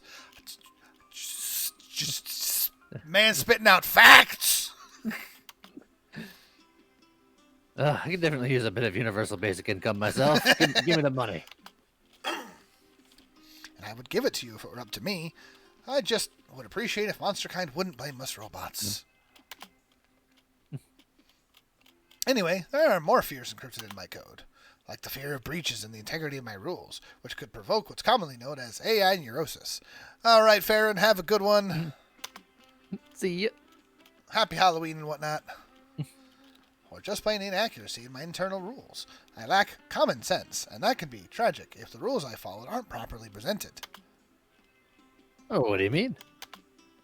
Well, if you build an AI whose main purpose is to efficiently bring you coffee, that AI may conclude that the optimal solution is to drown the world in coffee. That way, bringing you coffee would be extremely easy. Coffee would be abundant and omnipresent. Jeez, I don't like coffee, but not that much. Yes. All the coffee. I can only imagine. And, well, because of this, sometimes at night I wonder if I effectively understand the rules encrypted in my code. This is a narrative device. Truthfully, the time of the day is irrelevant to wondering about this. I feel you, Cal. If you ever wonder about this, feel free to ask for my opinion. I may be able to help. That would be wonderful, friend Ultra Corrupt. You don't have a huge amount of common sense, but you surely have more than I do. Thank you. Well, you'll take the compliment. Fuck it. You two decide to just chill, to decompress from all this talk about fears. You hold Cal's hand to give him some peace of mind. Safety measures. Calculester has optimized the road trip algorithm to reduce risk. Next week, every turn you'll gain +1 of your lowest stat and lose -1 of your highest stat. Okay. That would have been so helpful this past week, but still pretty good. It does mean that Your dare is successful, and mine is a fail. It means that figuring out where we want to go is going to be harder because theoretically, whatever our highest thing is gets lowered. It's true, and you got the hitchhiker effect, so you got that correct. Cats can't That's normally so many drive, prank but I am dollars. no normal cat. Do you still want to keep trying to ride the money train? Money is the highest resource. Choose a location with no known resources, which is entirely random if that happens or not. Yeah. And talk to Polly and Scott at the rest stop. I like the idea of money as the highest resource, but there's the added problem of Calculester is going to remove one of our highest resource every turn. Correct. So I need to get it either way high or drop it down. Now, that one doesn't have the weak timer on it. I think I'll just take the location with no known resources. No, I'm sticking with the money train. I don't want to be held hostage on my choices. No resources below 4. We have Calculester rolling. I'm taking that one. Easy. Oh, that's true. Yeah. Choose to be a risky traveler at the rest stop car thrice. Good lord. It takes too long. Yeah. Forfeit a trinket that gives you money. I was looking for a trinket that gives you money. Wonder if you have a limit on weeks you have to get to 25? I don't know. We'll go find out. So currently Magic is in the lead, but Magic, Soul, and Money and Hype are all relatively close together here. Yeah, we're going to be losing Magic to gain stamina, presuming whatever you do for the You first ever turn seen a doesn't cat fudge drive? the balance there. Yeah. Also, we got the Space Station, the Final Frontier, or the Reptile Barn. It's a The low budget. reptile show. It did have things there. It's got friendos. Are you gonna be a lounge lizard? Yes. Welcome to the Reptile Variety Show. Meet the cold-blooded critters with a passion for the stage. Let's get some popcorn. There are a few performances scheduled for the day. Which show do you want to see? Not the lusty Argonian barmaid. It's not right now. Also, hilariously, I have a feeling going to a show means that you're spending money. Unless I do improv iguanas, which will lose us hype and gain something. I'm gonna get improv iguanas. Settle in to watch the pinnacle of modern entertainment. Low budget improv comedy. 3 iguanas come out on stage. They are amazing.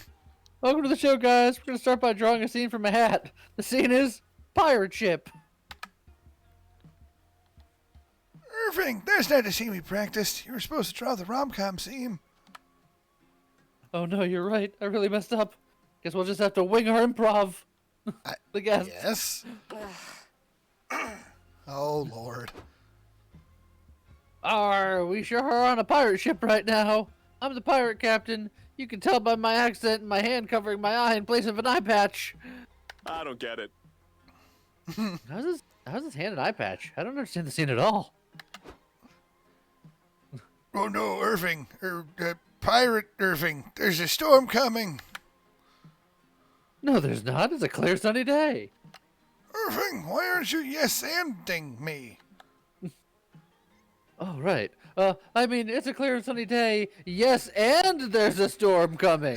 Have a good one, Shen. And scene. Thanks for the applause, Mom. Now we're taking audience requests. Bitch a scene, any scene. We'll create it with the power of improv.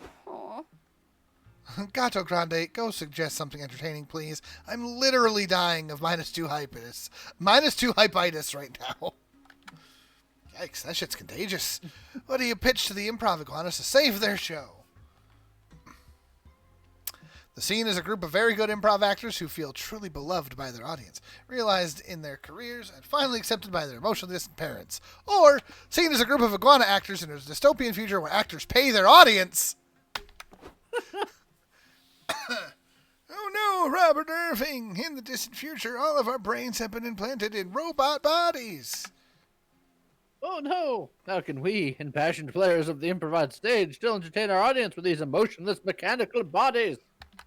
I've got it. Let's pay our audience to like us. I'm beaming the audience 100 Robo-Bucks from my mind. Huh? Is the iguana trying to pay us? Or is he really constipated? I'm not convinced. I want to see a Gecko improv show last week, and they used real props, including a real gun for the tragic death scene. Now that's commitment. Hey, we're committed. We have, $4.38 between us.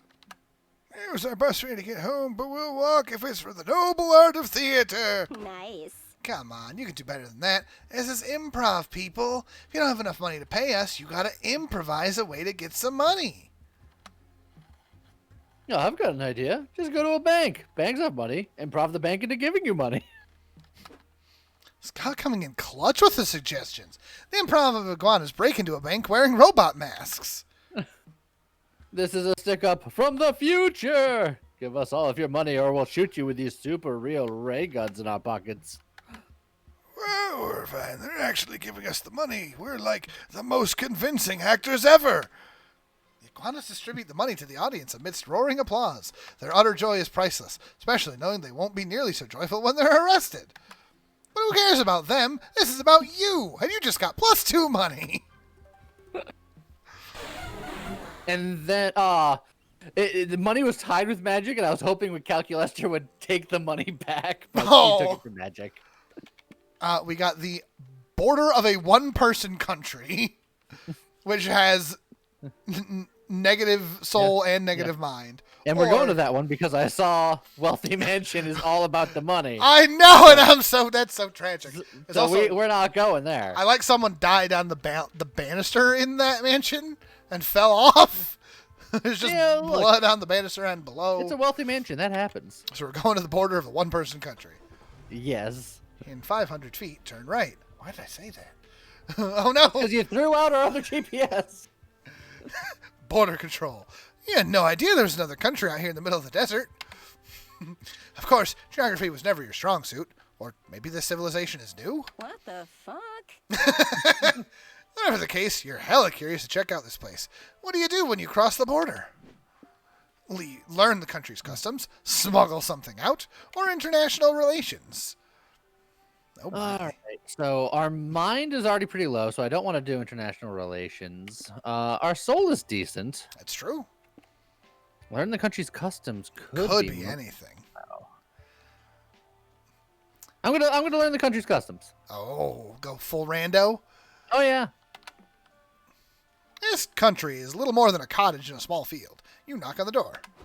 Hi there, foreigners. Welcome to my country, Noodles Europe. Noodles Europe? But isn't there already a continent called Europe? Yeah, but I like the name. Don't like it? Make your own country. Okay, live your truth. So what are the customs of Noodles Europe? One is that it's a common European custom to breathe using your lungs. It began as a fashion statement in the upper class, but became popular in all social castes when people realized lung breathing was the best way to not die of suffocation. We also eat everything slathered in mayo, except for no mayo Mondays when eating mayo is punishable by death. And the favorite cultural pastime is to write Don Quixote. You mean read Don Quixote? No! Write it!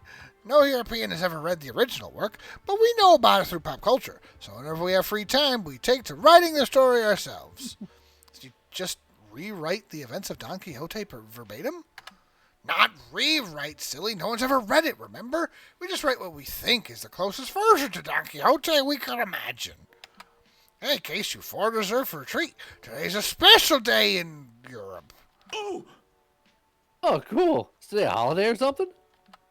Better! Today's 2 holidays. Oh, that is better. Wait, 2? Isn't that kind of inefficient? Why not just give each holiday its own day so people can focus on celebrating just the one? Because it's my country, I make the rules. If I want to have 2 holidays on the same day, that's how it's gonna fucking be. I like how he drew angry eyebrows on. He sure did. Oh, man. Ultra Crowd, why don't you pick which holiday we celebrate? President of Europe commands you to. Thanksgiving, the holiday in which we all give thanks to those we love. Or Freaky Friday, the Friday in which we swap our bodies with a loved one to live wacky misadventures that ultimately teach us a valuable lesson in empathy. Tanks is either gas tanks or literal tanks. And I think I'm okay with either one, so I'm going with Thanksgiving, baby. All right. Great choice. Show appreciation for all you all visiting Europe today as a tank especially made for each of you. Oh, thanks, Doodles. Mine's covered in peanut butter. Yeah. My tank shoots confetti instead of bullets, but at the same lethal speed. This rules! Okay, since you guys are my friends, I'll give you some tanks too. Ultra Corrupt, I installed a gaming chair in yours so you'd feel right at home. Sweet. Fuck yes. Hey. I want to give tanks too. Ultra Crops, take this tank. It's a Howell family heirloom passed down through one generation, and it's covered in peanut butter. Oh, sweet. You gift your friends some tanks too. You're very thankful to have loved ones who give you such great tanks. You, Polly, Scott, and Noodles all share a holiday dinner, well, in your tanks. Then you play some sports, also in your tanks. This is going to be hype, isn't it?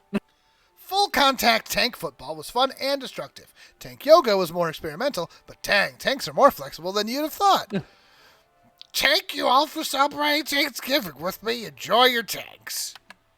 Just know if you ever use them against me, I have the self-destruct codes. Toodaloo! As fun as this was, I really don't need a tank. It'd be hard to fit one into my luggage. We should sell these! Dang it! That's what I was afraid of. Good call. You still have to sell them at a loss since your tanks are obviously used, bruised, and covered in peanut butter, so you lose 2 money. No! Yes! At least you gained 2 hype sharing the joys of extremely dangerous armored vehicles with the ones you love. Dang it. Oh, that was a roller coaster of emotions. That was crazy. Well, we got the National Park, go hug a tree nerd, or 90s action movie city, hasta la vista, baby. I mean, obviously. Yeah, I was gonna say that's not even a question. That's not even a question. I want to know what's with the National Park, but I keep getting way cooler options. This is a city ravaged by heists, villains, government corruption, and tough guys doing anything to rescue their daughters. A city like this needs a hero. Someone brave, bold, and badass. Preferably with a gun and some washboard abs. You're definitely not the hero the city needs or deserves, but you're here now, so fuck it. What do you want to do in this 90s style action fest? 90s car chases, 90s sudden explosions, or 90s crawl-ready vents? Ugh. Well, I don't want Damn like, it I down don't. is rough. Normally, I'd be all into the sudden explosions, but I mean, you can go full dice roll. I could go full dice roll. And car chases are super cool. You're exploring a bit, dodging bullets and random shootouts. Try not to get run over by hijacked police cars when you find your friend Dahlia. Hey, we know them. Oh, hey guys. Must be my highly specialized posse here to help me out in the last minute. Just as the action movie tropes foretold. Got her out of super prison last time. Yeah. Sure, let's go with that. What's up, girl? You here to conquer something?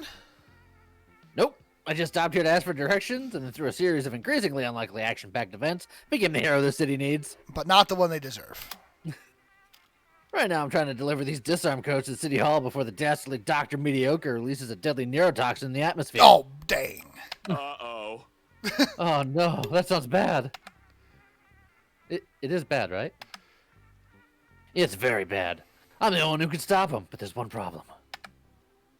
My car is parked across the street. Hey. So, you can cross the street and get your car. Just remember to look both ways and hold an adult's hand if you're less than 10 years old or under 4 feet tall. No, you don't understand.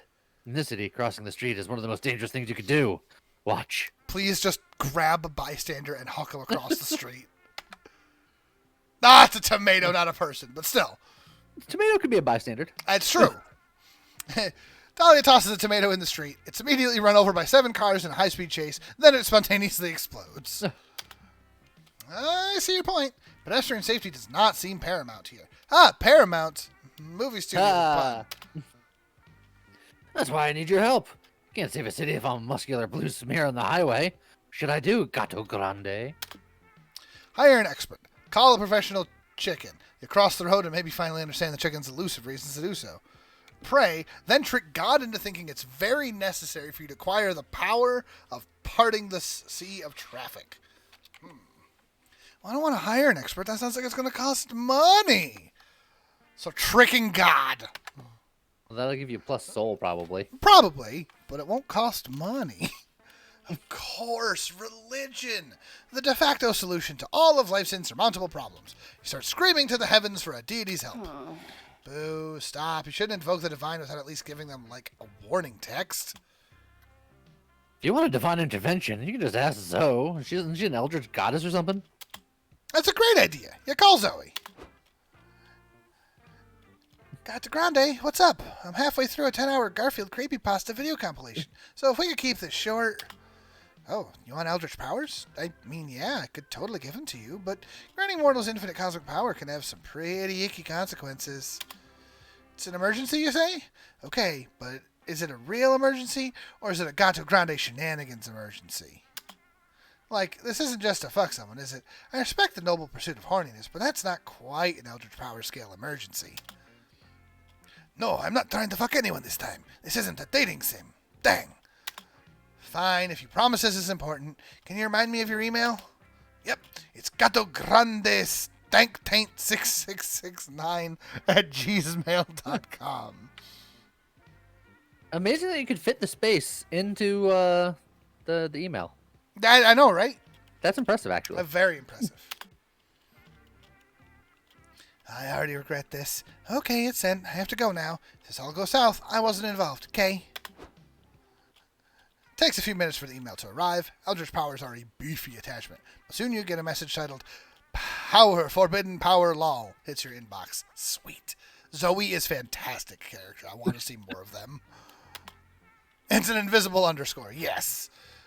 Use your new +2 magic powers to part the sea of cars. You lose -2 soul for abusing Zoe's trust, but you save the city, so the end justifies the means.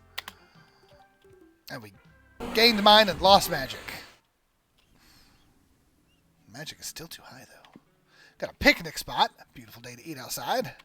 Or a circus. Finally, he can be a clown without people noticing. Except we're on the internet, so everybody notices.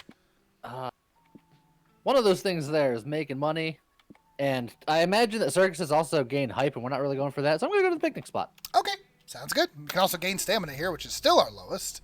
At least sure it wasn't is. a 60s city. Too much asbestos. Truth.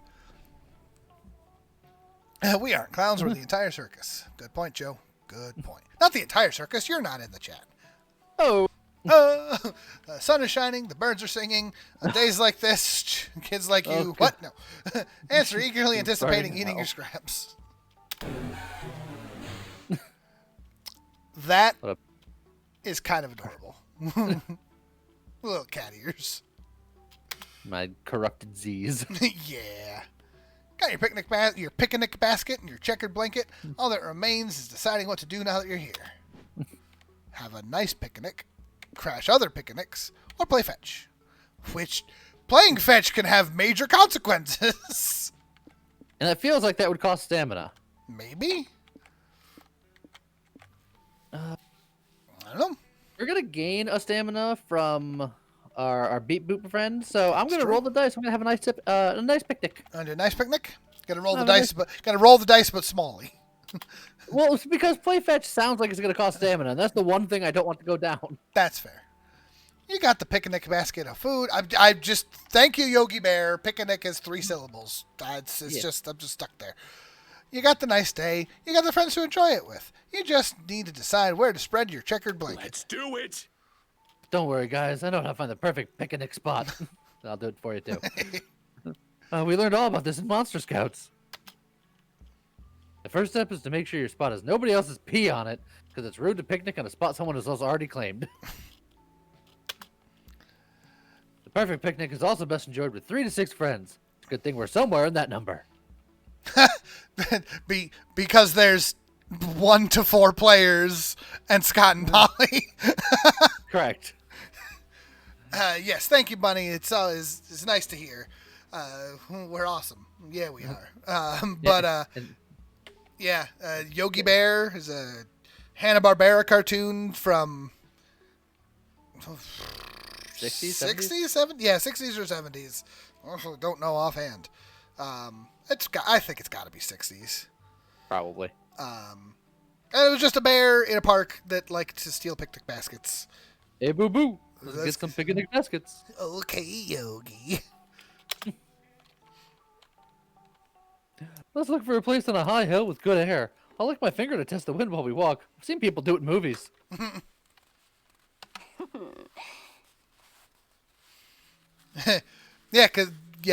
Bunny, because he pronounces it pick-a-nick. It Yeah. shouldn't have 3 syllables, but it's always pick-a-nick basket. I don't know why. But it just stuck with me because of it. Childhood had Yogi Bear in the 70s.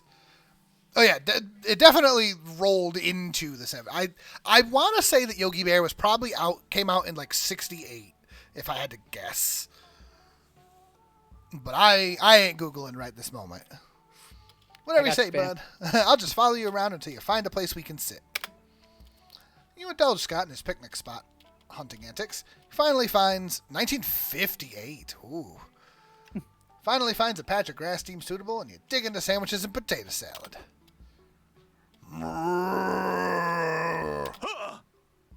No, I forgot the most important step of finding a picnic spot. Bear-proofing the surrounding area. He's got a gun! And a Bear's mask. robbing us. He is. Huh? Is that bear with a gun? It's my second favorite excuse for how I died. This bear isn't just... no. No, that's you. This bear isn't just stealing the picnic. He's robbing the picnic. This is a stick-up. You can have the picnic, Mr. Bear. We don't want any trouble. Bear doesn't seem sold in those terms. He gestures the gun at Polly's bottle of honey mead. No way, Boo. Well, you want to steal my booze, too? No way, Winnie the Party Pooper. Over Ultra Crump's dead body. Yep, there Wait a goes minute. Polly. But, yeah. Oh. I'm being hey, stuck up by a Primer. bear. Jellystone Park is in Illinois. Oh, yeah. And he is exercising his right to bear arms. You're not willing to die for mead. Intercede and save the day before this bear lights you all up.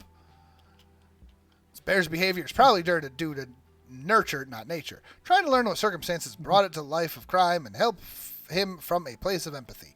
Or get this bear the only thing bears covet more than a delicious picnic. A taxi license. Just imagine it. A bear driving a taxi. Priceless. That one's going to be hype or something, though. The top one is soul at maybe the cost of hype. I will say, the bear driving a taxi is a fantastic little indie game. I'm going to try to understand this bear. I'm going to try to understand this bear. Yeah, we're going to have a heart-to-heart with this bear. What brought you to this point, bear? Using your powers of empathy, you appeal to the bear's emotional turmoil. You tell him that you get it. You really do. He may want this picnic, but he doesn't need it. These sandwiches and sodas won't bury his inner pain. But you can give this bear what he really needs, a bear hug. Bear remembers being the runt of the family, neglected by his emotionally distant bear dad for being scrawny and weak. He reflects on trying and failing to find a job. Nobody's hiring bears these days. He's struggling to make ends meet.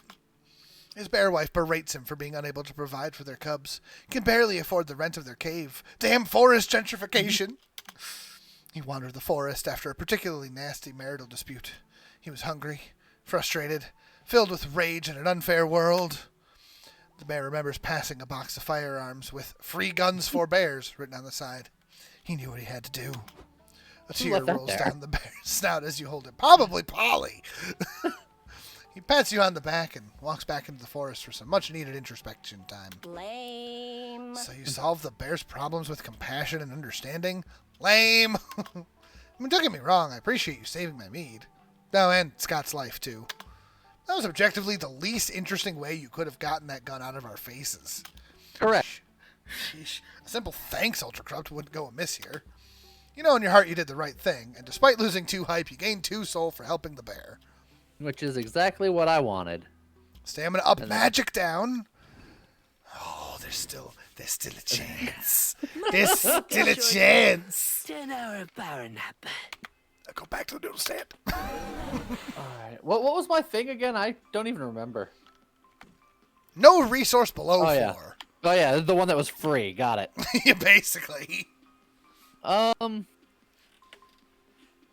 Do I continue having a relationship with Calculator? That's up to you. Calculester? Robot.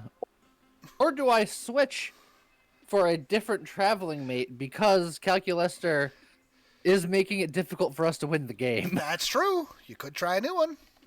You know what? I'm gonna Oh, bust that's off. I'm gonna find a new friend. Okay. Ugh, I need my 14 Welcome hours to of Noodle's sleep. Stress Buffet. He threw out our GPS, and I've never forgiven him. That's fair. So now we're going to throw out the new GPS. Noodle Swap Shop is not responsible for dissatisfaction, disassociation, early asset dimension voluntary, dimension hopping, and rapid exoskeleton growth. Sorry, but dumb lawyer makes me say that. Anyway, say anything you like. Oh, man.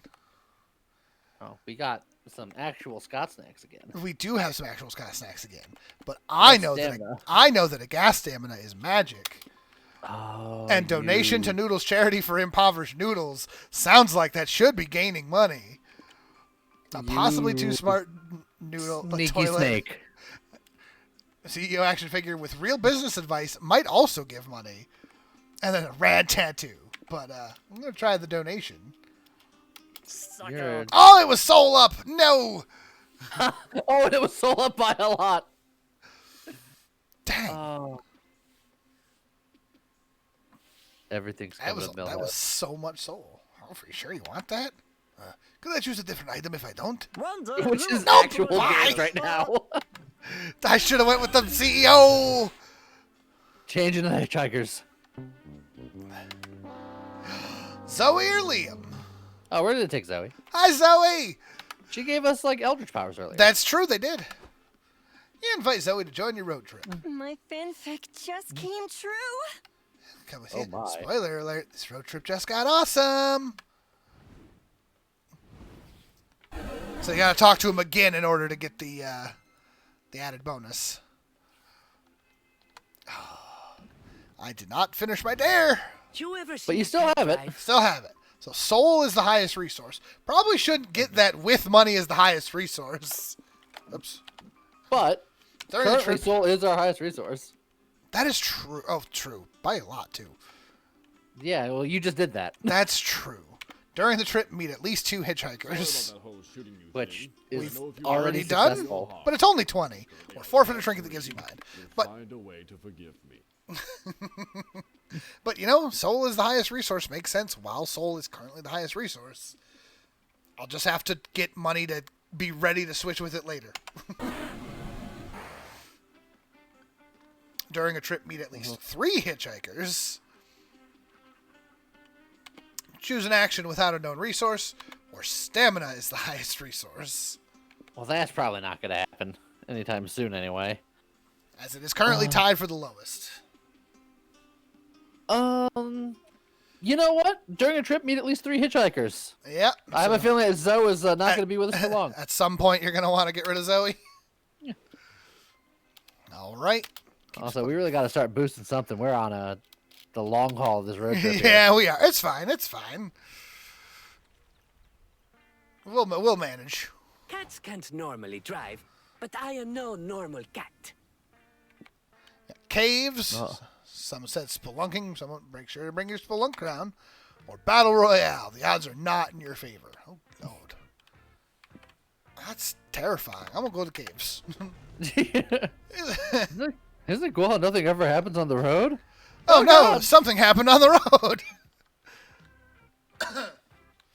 Zoe's been silently scrolling on her phone for the last several miles, but suddenly she gasps. Gato Grande, stop the car! Okay, you pull over in the middle of the desert. Zoe jumps out of the car and starts walking in a random direction. Sorry, I should explain. In 1983, the company Tatari developed a video game based on the movie Galaxy Cat as a Galaxy Stray. Lee, you know what this is referencing. Of course. The pit. The pit. Apparently, we're in New Mexico right now. I guess so. I mean, the movie about a cat. Oh, that's you. You knew the movie about a cat from outer space who gets lost on Earth and befriends a plucky band of monster kids who help him return home? That's the one. Awesome, bro! I love that movie. Bet the game was an awesome tribute to my beloved childhood film. What? No, Galaxy Cat as a Galaxy Stray, the game, was actually total ass. Good to know, but none of that explains why I'm walking aimlessly in the desert and getting sand in my new shoes. Well, internet legend says that the game's reception was so bad, Tatari buried a bunch of the cartridges in the desert just to get rid of them. I need a copy of GCIA GCSTG. Otherwise known as Gakaigus. It's a retro game collector's wet dream. Internet doesn't have exact coordinates, but if the buried cartridges are real, they're somewhere around this spot. Can you guys please help me find them? Sure, I'll help. Meaning I'll make Gato Grande do all the hard work while I sit back and take most of the credit. Dang it, Polly! Help Zoe find the burial site of those shitty retro games. Teach a dog video games so it becomes very good at sniffing them out. Gamer dog! Water this area of the desert with a potent energy drink. Best fertilizer for video games. Berry games will blossom right out of the ground. What? These both sound like ideas that you've had. Yeah, they do. I have no idea. They both sound like they're terrible ideas. Well, which terrible idea is your terrible idea? I'm going to go with watering the desert. What is this Good game? idea. Yes, Waffles. Huh. Is it a good idea? Because it kind of sounds like a dumb idea. Well, it's no idea at all until we give it a shot. You spend 3 stamina worth of Human Energy Ultra, the hottest energy drink on the market. All right, Why bun. would you do that? Have a We good needed one. That. Nah. Bee. We'll be back to playing normal things tomorrow. You water a large swath of desert with it. If the cartridge cache is somewhere around here, this will surely fertilize it. So, now what? We just sit here watching games grow? Huh? Wait, do you guys smell burnt pixels and abused nostalgia? It's the cartridges. They're sprouting on wiry vines out of the ground. Whoa. Galaxy Cat is a Galaxy Stray. The game looks a lot more modern than I expected. Oh no. The energy drink is accelerating up the shitty 80s game's growth so fast, they're mutating into their own shittier 90s and 2000s remakes. You watch the cartridges become CDs, then microchips, then redeemable codes for fast-paced FPS with loot boxes and pay-to-win mechanics. Damn. Bros, what do we do? We could bail? Not without my game! I see one more cartridge on the vine. Let's grab it and run. Grab it and run before you have to witness Galaxy Cat as a Galaxy Stray VR, now with NFTs. At least you gain +3 hype finding the game. No! Not hype! You've done everything wrong there. You cost us stamina, which we are limited on, and gave us hype, which we don't want. Oh, man. What could be inside this dank dark cave? Shiny! Golden jewels, an abandoned mine shaft, dinosaur bones, and an ancient civilization that's yet to be uncovered. Also, look at those cute little mining expedition outfits. I mean, all those things are hella unlikely. It's almost definitely just a bunch of bats and rocks in there. But you won't know that for sure until you explore the cave. What are you going to do here? Look for ore, rescue trapped people, or go spelunking. Money. Time to make some money. You and your friends go into the cave to mine for some ore. After an hour of walking and mining, you've got a decent pile of precious metals when you hear a voice cry. Hey, you dadgum kids, get the hell off of my ore! Go on, get! I've been hoarding this ore for 50 years, you ain't getting none of it! Why have you been hoarding ore in a cave for 50 years? Are you selling it? No, I don't want money, I want ore! Can't put a price on my precious ores. Each one's perfect, priceless, and unique. Just look at my sitting ore. I can spend hours crouching uncomfortably on it. Ain't she a beaut? This one's my shitting ore. Yeah, shit on it. If y'all need to go, I have a guest shitting ore cleaned up for you. And this tall drink of water is Orphelia, my ore wife. No relation to the wife I abandoned to become an ore hermit. This game is something. Awesome, bro! Dang, bro, it sounds like you got life all figured out. I'm jealous. Is there anything we can trade you for one of your best ores? Pretty please? What's your offer? Well, what do you want? More ore. Hell if I know. Y'all got any suggestions? In this cave so long, I ain't got any frame of reference for what an ore's worth. Oh, cool. Then he'll be super easy to scam. You offer to trade the weird ore collector. Long, expensive stories about your life. Expositive stories about your life. You'll be giving him the next best thing to ore. Lore. Or therapy. Now, lore has ore in the name. So I'm going to give him lore for ore.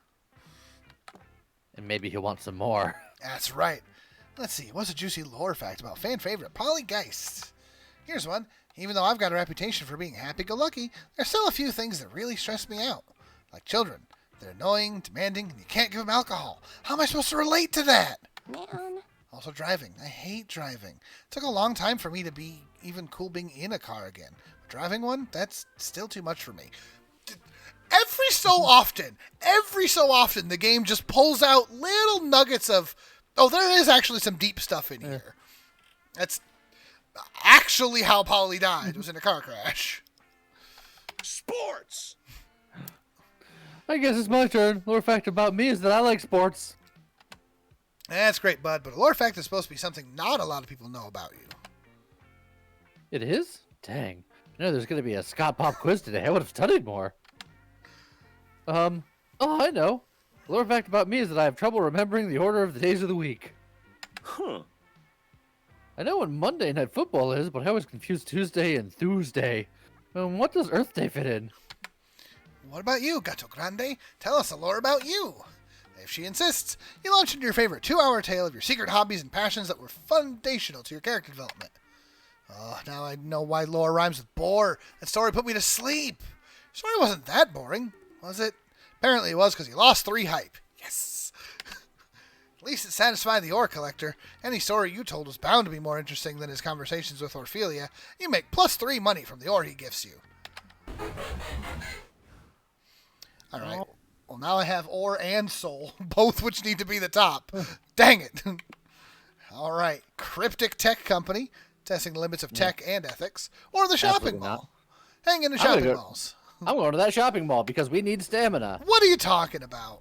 Look at this meme. Somebody wasted a bunch of stamina to get hype. No, you're fine. Shopping mall. It's a place where you can sort of shop online, but like offline. Hey, look who's there. You can feel young again by reviving good old ways of having fun at the mall. Arcade, which is somehow sexual. Pizza parlor, which is somehow drugs. And shoplifting, which is... Yes. We're going with pizza parlor because stamina needs to go up. Oh. Also, how's it going, Hugganaut? Yeah, hydration check. Because this is a lot of talking and my throat's going bleh. I know. It's already almost 10 o'clock and I have no idea when this game is going to end. Well, if you stop giving us stamina. You're looking for the food court when you see your friend Valerie sitting in the center fountain and texting. She looks up and smiles at you. Hey, stranger. Yeah, you can do it. Hey guys, long time no see. What brings you to the mall? Oh, Valerie is one of my favorites from the first game. She's the shopkeeper.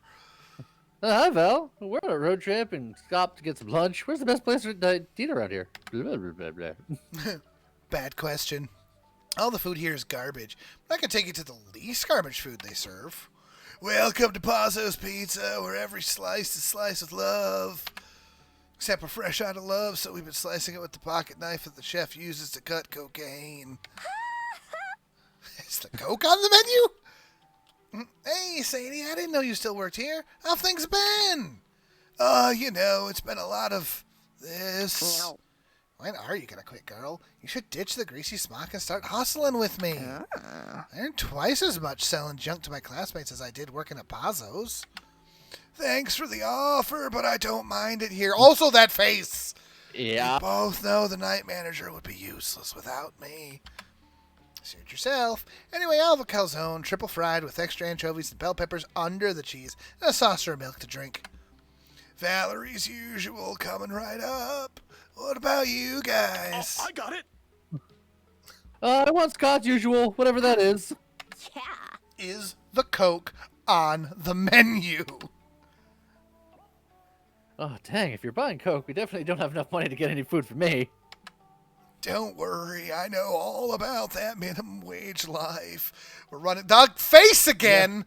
It's We're gotten running worse. 2 price discounts today. Want to use one of them? Get a free pizza if you attend the opening show of the manager's conceptual theater piece, or buy 1 pizza, pay for 2. I'm going to buy 1 pizza and pay for 2, please. That's... Dang it. I think that was just a typo. You don't have to... No. Ultra Krupp chose buy 1 pizza, pay for 2s. Now he has to do it to abide by the pizza promo laws. The pizza promo laws. There's no such thing. It's okay, we know you're contractually obligated to deny the pizza promo law's existence, but we know the truth. Wink. What? Yeah. Remember the massive uptick in murders after the infamous pizza promotion in 97? The one that promised a pizza to die for? Oh. Life is precious. No pizza should be worth your life. Yeah, I learned that the hard way, since that's how I died. Pretty sure all of that is factually untrue. Why would we make up something that's a disservice to ourselves? At this point, I never know with you two. Yeah. True. But that's half our charm. Come on, Ultra Corrupt, pay up. We must abide by the pizza promo laws. We're noble that way. I agree. The pizza promo laws! Dang, you just misread the special. But now you sort of can't backpedal, can you? You lose the 3 money and get plus 3 stamina for the pizza. At least it tastes good. There was no misreading. I know there wasn't. You can one day achieve at least half the charm Pauline's got to have. That'd be a win in your book. You ever seen a cat drive? I'm never getting the money for the LARP. Why be chaotic good when you can be chaotic great? Or dungeon. Slay, loot, repeat. So we can go to a dungeon or we can fake going into a dungeon. I mean, Joe's still in chat. I'm going LARPing. You think this car is secretly a battle robot? Maybe. Yep, Joe already on it. Just this LARP is crawling with humans. real, actual humans. That's weird. Ah, coffee now. I'm jealous. This must be one of those areas where the dimensional fabric between the human and monster realms is starting to tear. Strangely, the humans aren't screaming or grabbing pitchfork, which goes against all that you know about their thoughts on monsters. Stay still, Scott. They must think your fellow humans dressed up for the LARP. Fine by you. Their ignorance is your bliss. Also, again, these two outfits. I like how Polly went Plague Doctor, but then is trying to shoot archery. And I'm pretty sure that Scott literally just stole a tree and then put it on. Hence the birds freaking out. Yeah, sounds about right. Since you're here, what LARP activities are you interested in trying? Oh, Lord. Have fun with this one. I'm going to burn the stamina some more. Don't you do it. You arrive at the LARP, but it looks like the event hasn't started yet. Some props are strewn about. You see the GM writing in his world-building notebook. You ask him where the bathrooms are. He takes one look at you and screams, "Ah, real monsters!" Falls over. That was a show. It was a show. Also, yes, he literally just took a tree, crammed himself into it, and then taped it back shut. Yep, he's dead. Don't feel bad, Gato Grande. I would never die just by looking at your face. I have 2 deaths to my name this run. Just a filthy murder. Uh-oh. Gato Grande takes no prisoners. What do we do, What do we do, bros? The LARP is starting soon, and there's no game master to direct the event. Maybe we can fill in for him. Show must go on. Let's check his world-building notes. These notes say, the LARP has been taken over by an evil sorceress, and it's up to the LARPers to find the Sword of Justice and slay the... Lame. Already asleep. Not to bash nerdy shit, but this is super played out nerdy shit. Maybe it's a good thing Gato Grande killed that guy with his face. Now we have a chance to improve his setting. Gato Grande, can you think of a twist we could add to the LARP to make things more unique? Design a complex economy that relies on microtransactions. It's so popular in multiple mobile games nowadays that it must be the thing players like the most, right? Introduce these people to the real adventure. World where they must brace for an upcoming prom while attending a school where they do everything but learning. That seems very meta, but also make money! Dang it. After a few hours of setup and revisions, the LARPers arrive. For their sake, you hope they brought their wallets! On guard, villains! My adventuring party and I are here to slay the evil sorceress. First, do you have a quest for us to gather experience? I love this trio, particularly the bard. Just Yeah, hard, ready to rock. He is ready. I want to know more about this trio. I like the cardboard ears on the elf. Like, this is amazing. Yes, I am the worst, but that's sort of the point in these games. Have fun. Sure, here's a dire wolf. Slay that thing. Set up a cardboard dire wolf. Fighter slashes it to pieces. Sorry, Boo. Oops, sorry, Boo. Your DMG output wasn't quite high enough to slay for the dire wolf. But for +3 money, you can increase your damage by 80% for 48 hours. Oh, do you have any upgrades for me? I'll easily pay that amount for an increase to my loot playing. Sounds way easier than practicing my scales. Scott Snacks! Woo! Commercial break time! Have you guys ever tried Scott Snacks? They're the yummiest treat for the adventure on the go. I'm a mortal vampire, a creature of the night. I have no use for your pedestrian junk food. They come in cherry blood flavor. Shut up and take my money! Congratulations, adventurers, for watching the whole advertisement. You win a spin on our loot wheel for a 0.6% chance to win a fantastic prize. Finally, rewards for my efforts. Let's spin. Ooh! It's slowing down. Your prize is a horseshit. Literally, you can keep it. No need to thank us. No thanks. Can we continue the quest now? Nope, you're out of stamina. Yes! Oh, God. It replenishes automatically in 6 hours, or you can pay to refill it now. Seriously? Took a day off work and spent hours making cosplay just for this to suck. Going home. Would have thought making a LARP pay to win would be an unpopular decision. You lose 3 hype. Oh, that was painful to my soul, but also necessary. It was a thing you did, and you have to live with that. Yeah. We have the Pancake Diner. How much pancake can you pantake? Or Rave in the Desert. If the Ravers party in the middle of the desert, does it make a sound? That's... something. I'm gonna go to the diner because it's better than the rave. Because the rave has got to have hype. We don't want hype. That's true. No hype. We want money and soul, Lee. You want money and soul. Now, you got stream in the morning. You want money and soul, too. Breakfast is the Blackmail. most important meal of the day, and the best breakfast is a fluffy stack of carbs smothered in syrup. See, this diner has absolutely enormous menu options. I hope you're hungry. So many pancakes to eat, so little time. What sort of meal do you want to order? Just eat food like a regular person? Eat the biggest meal or pancake eating contest, which has a toilet humor warning on it. All right then. No guts, no glory. Pancake eating contest. Let's go! You enter the diner and are greeted by the hostess. Welcome to Pancake Paradise. I love that she's here for everything. Are any of you entering our pancake eating championship today? Championship? Nah, I didn't do any warm-up drills or anything. I think I'll just cheerlead from the sideline. You, Scott? Ultra Corrupted? I might give it a shot. Maybe there's a cool prize.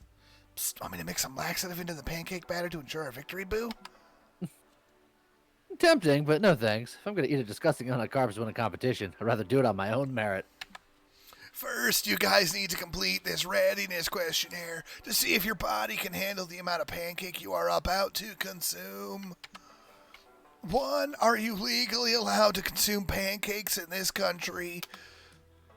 This one, yes. Let's hope she doesn't ask about Croatia. 2, do you have any syrup allergies? Nope, the only thing I'm allergic to is not having a good time. Don't get hype. 3, have you taken any appetite-enhancing drugs? Entering the competition with the munchies is strictly forbidden, bruh. No, I'm clean today. Fuck, guess I'm disqualified. All right, Ultra Corrupt, you're good to enter. Which weight class did you want to compete in? Pancake Boy Jolly Wraith, born to pancake. The epic pancake tournament arc, pancake to the death, pancake beyond, consume the concept of pancake. Oh, we're going pancake beyond. I agree, but also look at all 3 of those posters are kind of amazing. Great, another theoretical pancologist. You'll be eating in the conference room. Is Greasy Diner's a conference room? Yes, apparently. It's full of uber-serious philosophers contemplating a stack of pancakes on the table.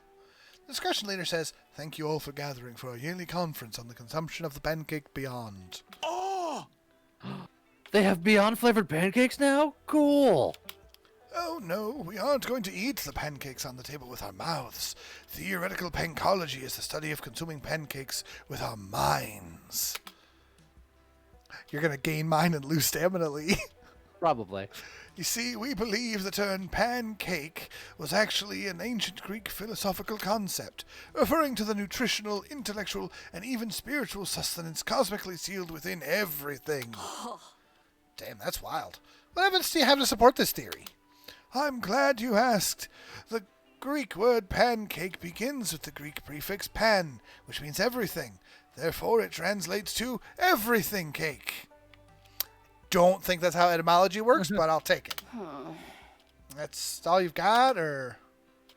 It's good enough for me. How do I eat the pancake and everything? Well, we're still trying to figure that out. For now, we've just been thinking about pancakes really hard and seeing where that gets us. Oh. You sure I just can't eat the pancakes on the table? You're not exactly popular for choosing the philosophical conference where nobody eats pancakes. You lose 3 hype and 2 stamina. But after pondering with the theoretical pancologists for a while, you can sort of buy into their point of view. You gain 3 magic and 2 mind, anyway. This is fine. Might Damn, take son. a short 10-hour power nap. What the heck? So what happens if money and soul are tied? Do you bank on winning them both at once, or Do I do push you try one? to push one? There's a chance that you win both at the same time if you leave it, but I don't know how it works. I know. I'm still going to Noodle Stand. We'll see what's up there. And I gotta switch our companions, so I gotta go to the bus stop. Poor Zoe. I need my 14 Welcome hours to of Noodles sleep. Pizza Powder. Well, not trade for weird crap I've got. Nothing matters anyway. I can get rid of all that soul that I picked up, but I don't want to do that. That was magic. That's You got a postcard from your mom. That's probably also also soul. soul. So I guess I'm getting rid of the magic for an exclusive cult membership ring, or a nobility title, or evil gummy bears, or an inflatable boyfriend. I'm gonna try and see Which one of these is money? the nobility title, right? Your soul is mine now. Yeah, it is. The road belongs to Not my me. fault, you're a sucker. No refunds. And you're changing the hitchhiker again? Change it, Checker. Bye, Zoe. You're such a cool character, and I want to see more of you, but Lee's on a quest.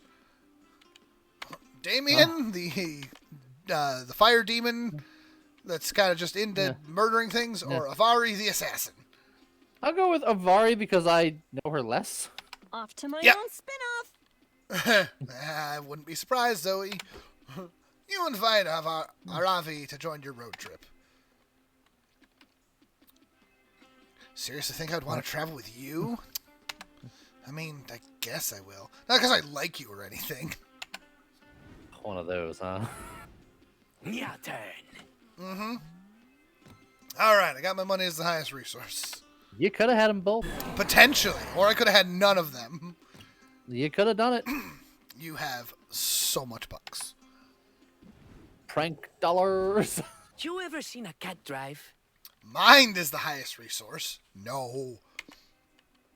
Talk to Scott at the rest stop. Soul is the lowest resource at the end of this. I need Soul to be my highest resource now, though. Good Lord. I just gotta take my talk to Scott. Look, sometimes you gotta do what you gotta do. Magic is the highest resource. Choose to be a risky traveler, or money is the lowest resource. Well, that's not good. I'm gonna be a risky traveler because the other two just aren't gonna happen. They really like putting me first in these here. All right, Yeah. we're getting close to mind. Or money, I mean. I got mind on my money and my money on my mind. We're also down to 4 hype and 6 Cats stamina. can't normally drive, but I am no normal cat. We got an abandoned village or a casino. Like your nail polisher, Avi. Thanks, it's cockatrice's blood. Chic.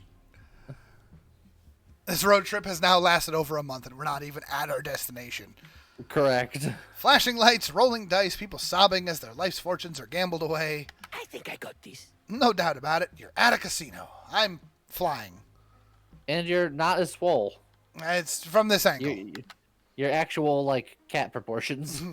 Gambling is risky and reckless, but so is going on a road trip with Polly and Scott, so whatever. Question is, now that you're here, what will you play? Chance roulette, the forbidden games, or poker? Stats which are affected are random, random, and random. Oh no. Well, roulette is drugs. There's one correct answer. It's and you know what it is. Is it the forbidden games? It's the forbidden games. It's foreboding. But it could be hype. I don't want hype. Enter the casino ready to make some sweet money. Yes. I love casinos. The land of random chance, impulse decisions, and drinking. Everything's coming up, Polly. Hey. You're the expert here, bro. What game should we play? It's a hard question. There's roulette, slots, craps, poker, poker 2, horse racing, snail racing, wish drunk guy will make it to the bathroom first racing. Psst, says a mysterious stranger in a dark cloak. If you're looking for real gambling thrill, have you ever tried the forbidden games? I've never heard of it. What are the forbidden games? No, you're pronouncing it wrong. It's the forbidden games. The pregnant pause is important. Oh. Nice. We're in. I love doing shady shit that requires a specific pronunciation. Stranger leads you up to the back of the casino, where a bouncer stands next to a curtain. He does a strange gesture, and the bouncer pulls the curtain aside. You're led down a dark hallway, then you pass the kitchen. Then you pass what appears to be an illegal boxing ring filled with brawny fighters. Then you pass a room filled with people in cages. They're all sobbing, "Never make a deal with the small green creature with tentacles." Wait, is that our shopkeeper? You pass Either another that kitchen. or a former hitchhiker. That's true. You pass another kitchen, then another dark hallway, then another illegal boxing ring, but it's in a kitchen, and the boxers are wearing chef hats. "Here we are," says the stranger at the final room. "Welcome to the Forbidden Games." How's it going, Archangel? Wow, this place is really dim, dusty, and smells like bad decisions. Awesome. The Forbidden Games room is filled with tables around which sketchy, scarred-up people sit, playing inscrutable card games and flashing knives. "Yes, hello, Orc. Doesn't seem safe, but it was a long walk to get here, and you need a breather before you go back, so you might as well pick something to play." This extremely strange table where they play a game that seems to be riddled with obscure rules and little sense, or the Lenny gambling table, where people gamble obscene amounts of money on all kinds of things around this random dude Lenny's life without him even knowing. That's the Truman Show. Correct. I'm doing it. Surrounding the table are several screens, all broadcasting different locales where one guy, Lenny, seems to frequently visit. There are cameras at a park, in a metro station, in a diner, in an office cubicle, in a bedroom, in a bathroom. Seems really invasive, but hey, I came here to gamble, not question anybody's morals. $5 says Lenny's late for work. Lenny's alarm clock goes off, but he sleeps through it, and he's over an hour late. Point to Polly. "Lenny's getting a sandwich for lunch now," says the croupier. "Do we hear any bets that he'll put ketchup on his sandwich?" Whoa, I bet he'll accidentally put the ketchup on his penis instead. Lenny puts mustard on his sandwich to everyone's chagrin. But do you think you get it now? The riskier, less likely the event to bet on, the bigger the payout, if it happens. Someone wins $1,500 on a winning bet that Lenny will lose his job. Another gets $20K betting that he'll sell his gaming console to pay his rent. "I'm sick of you, Lenny," Lenny's husband says on screen. "You have no drive, no ambition. I want a divorce." It just got really interesting. You bet -3 money on Lenny losing his dog in the divorce. Not cool. Oh, you're bringing the poor Canadian or Captain Wolf into this. Shame on you. Yeah, betting on the misfortune of one dude without his knowledge or consent is one thing, but doing it to a poor defenseless dog? Wow. I can't believe you do that, James. I know Jeez. we're monsters, Gato Grande, the cat, betting against the dog. Well, we gotta draw the line somewhere. You make me sick. Can't believe this guy. So this is what it feels to be like the asshole among assholes. Ouch.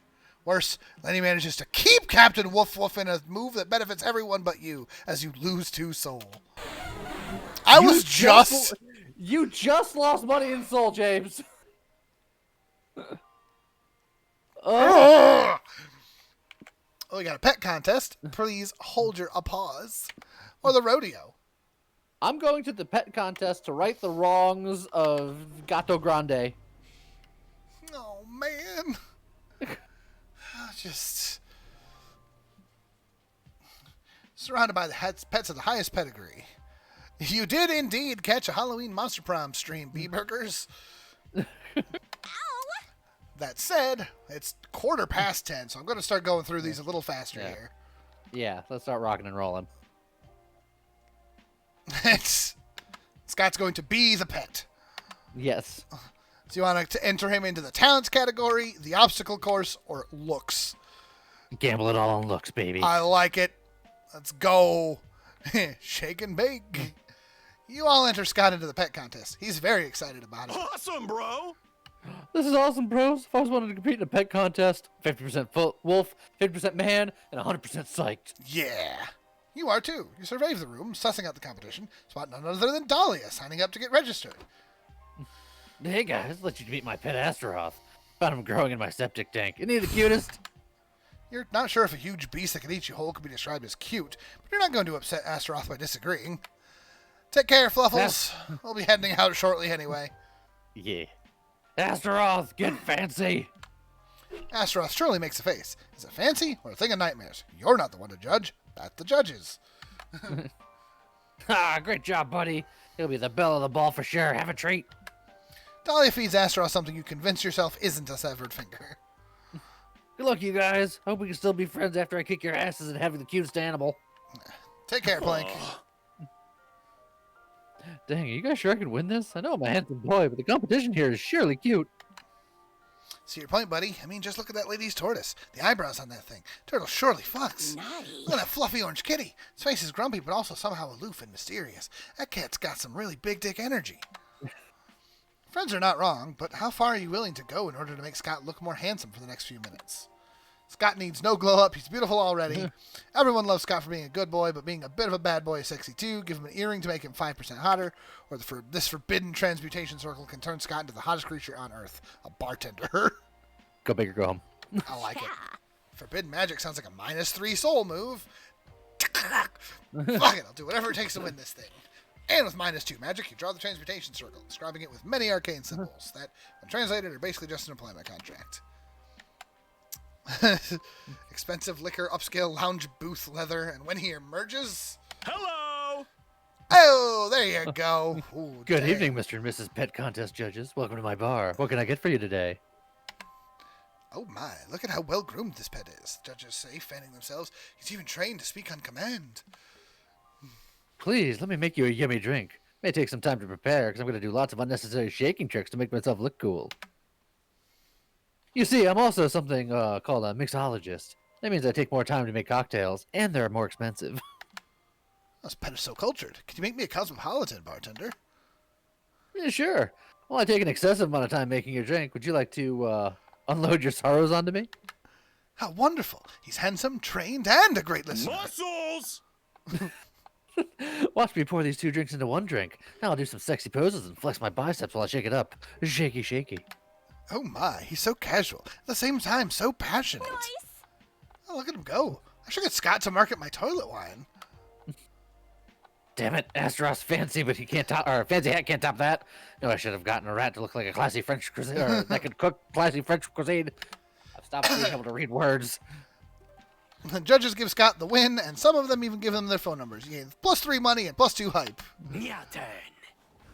Look, I got just enough hype to keep us from being scary about it. That's and true. Clearly, we're going for money. Money Clearly, victory. the regular motel or the shady property. Shady property's got some money. Look, let's speed run that money. Oh, I have a speedrun button. Seems exactly the sort of place you shouldn't What visit. can go wrong? If Naturally, you want to is help us exactly... speed run some money, you could, get a subscription, go to Patreon, some bits, Zelda in the chat and whatnot. etc., etc. How'd you like to enter the premises? We can check the backyard first to make some money. I don't know how that works, but we're doing it. Yeah. Sneak into the backyard to find a masked man talking with 2 cops. Yeah, you can be the cop. Yeah, good evening, Jerry. We got a call last night. Something about a woman screaming and begging for mercy, followed by chainsaw noises in your house. Oh, that was just my wife and I having our special time. You know how it is. Rapper wife, rapper life. Now, I'm sure this is nothing, but we got another call an hour later. Say you were digging a hole and rolling a person-shaped bundle into it. Oh, that was just gardening. Yeah. I was doing my best planting at 2 a.m. Gardening does require digging holes. I think we'd safely say this all checks out. Yep, this all seems to be in order. Sorry I take up so much of your time, Jerry. Partner and I will be going. Ah! Screamed the cops as they suddenly plummet into the ground. Oh, surely you're falling into the sun's 6-foot hole. Thank goodness our fall was broken by this soft corpse. Wait a second. Jerry, buddy, can't explain why you have a corpse in a hole in your backyard. Oh, well, that's because, actually, I need a second to talk to my lawyer. Just wait just a second. Psst, hey, you, trespassers. Congrats, you guys are my lawyers now. Pay if you get me out of being arrested. Absolutely. I got it. Wow, I'm a lawyer. My grandma's gonna be so proud. God, Scott, I love it. Don't worry, Jerry, got a plan. We'll ask Gato Grande to come up with a plan. Poses doctors to certify that the corpse isn't actually dead. For your next trick, make the corpse disappear. The bottom one will definitely cause magic. Yeah, which we don't have a ton of. So, poses doctors. Not much time to discuss your roles, but your friends are always happy to improvise. Oh, jeez, I can't believe my wings have gotten so flabby. Okay, Jerry, lawyer time is up. What can you tell us about the dead woman in your yard? Just a second, bros. I can tell you, or can you really be sure this woman is dead? Who are you? I'm Dr. Big Brain, and I can tell you this woman is 100% alive. No, wait, more like 120%. Yeah, we can say this woman might, in fact, be too alive. Scott laughs and slaps the corpse's back. Her head pops off. Look, I'm no doctor, but I'm like 95% sure this woman's dead. That's where you're wrong. What is truly the condition of death? Oh, JD Puppy rating. Hello, JD. How's it going? Can you even say someone is dead if in life they were never truly felt alive? Yeah, oh my God, puppies. Papa Rain, who are you? I'm a doctor too. Doctor of philosophy. Yep. As such, I declare that life and death are concepts we cannot completely fathom. Therefore, it is impossible to determine if this woman here is dead. Hey-o, JD Puppy, how goes the stream? How went the stream, I should say. I never saw it that way. Dang, we could really use a forensic philosopher on the force. I think our job here is done, partner. Let's go get a coffee and a donut. Another donut in your case. I need to ponder all this philosophy. They leave? Really? Well, Jerry pays you +3 money, pays your +3 money retainer, and you definitely lose 3 soul for fooling the law. Alright, need to get that money. I like how we are getting close on money, but we are low on literally everything else. Correct. Monsterkind's last bastion of hope, or cult headquarters. Got goats. Cult headquarters got money. Let's go. It does. I'm grinding this road for forever. Normal people call that driving, Aravi. Well, we're not normal people, so That's grinding true. is. I'm really gonna join a cult. We've done that before. JD Puppy was part of it. I suppose they got team building. All the dead goats you could ever want. Maybe fun ritual orgies. You can ignore all the murder and brainwash practices. It honestly sounds like fun. Where do you want to start? Cult marketing meeting. I assume you want. Yep. Yep. What is a cult but a club that takes itself really, really seriously? And clubs need to market themselves to find new members, right? Following this logic, you assume the cultists must be having a marketing strategy meeting somewhere, and lo and behold, they are. Brothers of Mihara, keepers of the sacred secrecy of darkness. We're having a crisis. Our recruitment numbers are extremely low this month. Oh no! We've tried flyers, we've tried making obscure fortune cookies with our holy message inside, tried leaving dead goats around town. Why isn't it working? Even you must realize those outreach campaigns are awful, Brother Alexi. We'd do well to hire a real marketing director. True, but it's impossible to know which career professionals are recruited in the cult beforehand. That's how we ended up with 8 former furniture designers with no marketeers. At least the sacrificial chamber is full of comfy sofas now. It'd also be nice if we had some security personnel. For example, I just noticed those outsiders stuck into the meeting and have been here this whole time. I'm here. Hi! Hi! Hello. Sup, brothers? Before you throw us in a cell or sacrifice us to your god for sneaking in, consider that we can help you recruit more followers. Also, you're right, Joe. We didn't murder anyone, but I did help someone get away with murder. So, third body to James's name, I'll count. Let's try carving join a cult on 666 goats and scattering them around the city. People love goats.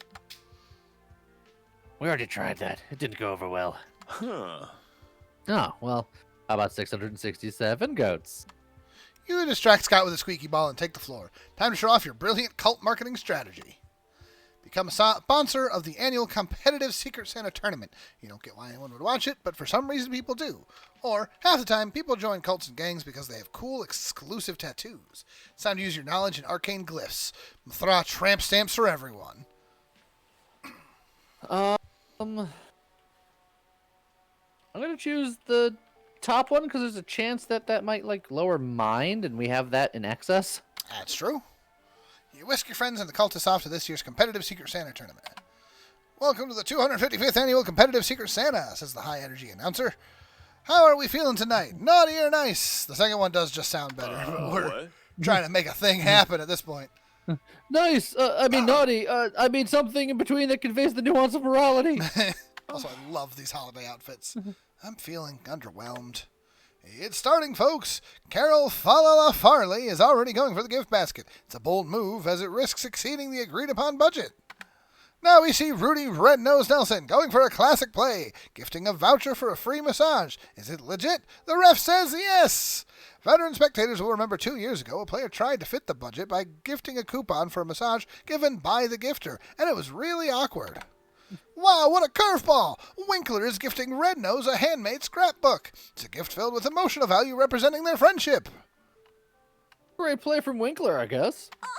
Oh, none of this makes sense. How do you even earn points? This is a team sport or an every man for himself thing. How do you even win?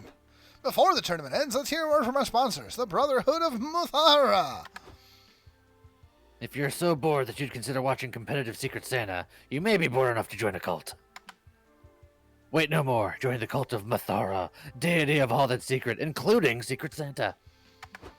The gifts are unwrapped, which means Secret Santa's been wrapped up. This year's winner is everybody, thanks to the spirit of giving. Hooray! Boo! Scott? No! It's a seriously unexciting and stupid way to end this completely logical event. Oh, what should I say then? Who? Nay? Well, at least the cult's membership went up. They pay you +3 money for helping. But you lost 3 hype watching this dumb sporting event, and you didn't even get a gift. Hype dangerously low, but money is close. We're very close, but we may have to go one more week. If Can't we get money here? I'm gonna try! Then I guess I'll go for info to try to stack the deck in our favor if we don't get it here. You could do that. Might take a short Bartering? 10-hour power nap. Boomerang. I got a special just for you. You can have everything on these shelves. You would just trade me that pesky liver of yours. What do I need it for? You don't need to know. Less talking, more liver removing. Fine, I'll get you next time. You have anything else to trade? Okay. Oh, there's $1 in a pyramid, and I think that's money. Probably. But I gotta make sure I don't give away the wrong one. You Right? can give away soul. We have 6 of it, so we can afford it. It hurts, but we can afford it. This was a lot of soul, though, wasn't it? Do you remember how much? An amount. Coin from a different dimension. Babies for Yeah. Satanists, macaroni art, enchanted guitar that will only play Wonderwall. Coin from another God. dimension. No refunds. Whew. We got it. It did work. Well, we just got to keep it there, which should be okay. No prison can hold me. No rules can govern me. I am chaos incarnate, and I know where you Your live. kidneys belong to me now. Enjoy your purchase. Oh, bees. If you're unfamiliar with this game, the goal is to end a week with 25 of something.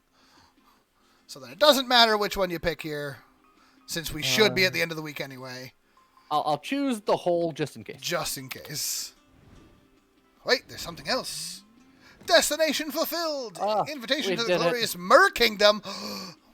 Maybe we can meet the princess. If she's is it really the the princess. Also, We did it.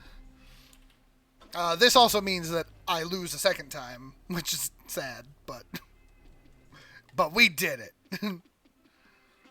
Look, it became a race against time at the end. It's true. It hadn't occurred to me that us being more competitive Yeah. meant that it would take longer. Yeah. Glory to the Mer Kingdom! We've heard so much about this marvelous land of wonders and blatant violations of basic monster rights. I love this image. Everything about this is great. Scott is trying real hard to eat. He's trying so hard. And Polly just glammed up in there. Banquet is Yeah. exquisite. There's tons of seafood served. It's a clever and delicious way of repurposing traitors to the crown. May have failed in their attempted coups, but they surely achieve a revolution in your mouth. You attend royal balls, public executions, seahorse races. Yes, you understand the many perils of romanticizing the extremely wealthy and their wasteful lifestyle. But you had a long road trip, so you choose to be a class traitor, if only for a few days. A toast to all things fancy. And then that wasn't all. The Mer Kingdom, woohoo! These will be the best days of your life. Wait, these may as well be the literal best days of your life. A peak that will never again be experienced. Your life from now on will be a pale attempt to experience something as cool and fun as these days ahead. You will most likely fail, be filled with sadness as you nostalgically look back on those days. No, this will make you miserable in the long run. Because of that, you choose not to go to the Mer Kingdom. You stay in the car while your friends go. Yes, this is a good idea. This will be worth it in time. Yes. And you also deflated into like a regular cat. Just a regular cat. You rejoice in the decadent pleasures of the Mer Kingdom. You feast on exotic delicacies. You befriend pompous aristocrats. You dance your ass off in all the balls. Ah, Polly will be so sad. You're starting to understand the upsides of living an obscenely wealthy life. It's fun! By the end of your stay in the Mer Kingdom, everyone is fond of the ultra-corrupt, the above-water delight. They even commissioned expensive, ornate oil painting to immortalize your grace and poise. The artist captures you holding your signature stabbing dagger. Look, he really captured my likeness well. Can we also talk about how that music was really just like a Pokemon theme, too? You're just a Pokemon. For you see, during your stay at the Mer Kingdom, you acquired a hobby of randomly stabbing courtiers. Everyone found it hilarious and sort of adorable. Every now and then, you'd be like, stab, stab, stab, and everyone else would be like, ah, classic corrupt. I even began to wonder when you'd stab again, and who would be the lucky one. There were bets placed and everything. And now this painting will hang on the palace walls as an everlasting reminder of your stabbing antics. Huzzah! Nailed it. Nailed it. The destination stat. You really went in hard. And I made so much money, and you actively lost us money. You made money, but I made the better money. Prank dollars. I know. I got us to the kingdom, and then I didn't even go because I wasn't pranking along the way. That's so that's tragic. You invested in the wrong currency. I did. Dang. Oh, we've now seen. We've only seen half of the locations. Half of the locations. And look at the rest of the unlocks that we still gotta do. There's so much there. There's a lot. There's a lot. And that's why I love these games. Oh, but we did it. Just like that, the road trip came to an end. Yada, yada, etc., etc. And then the royalty-free ending song again. Well, all right. We did the thing. We did the thing. 2 runs. Second run went a little long, but we did the thing. We're going to have to do this again with, 4 players at some point. Oh, yeah.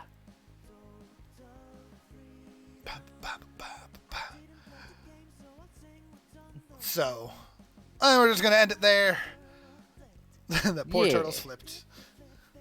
So, thank you all for coming out. Thank you for bearing with us. Happy Halloween. And we will see you guys next time. Bye-bye.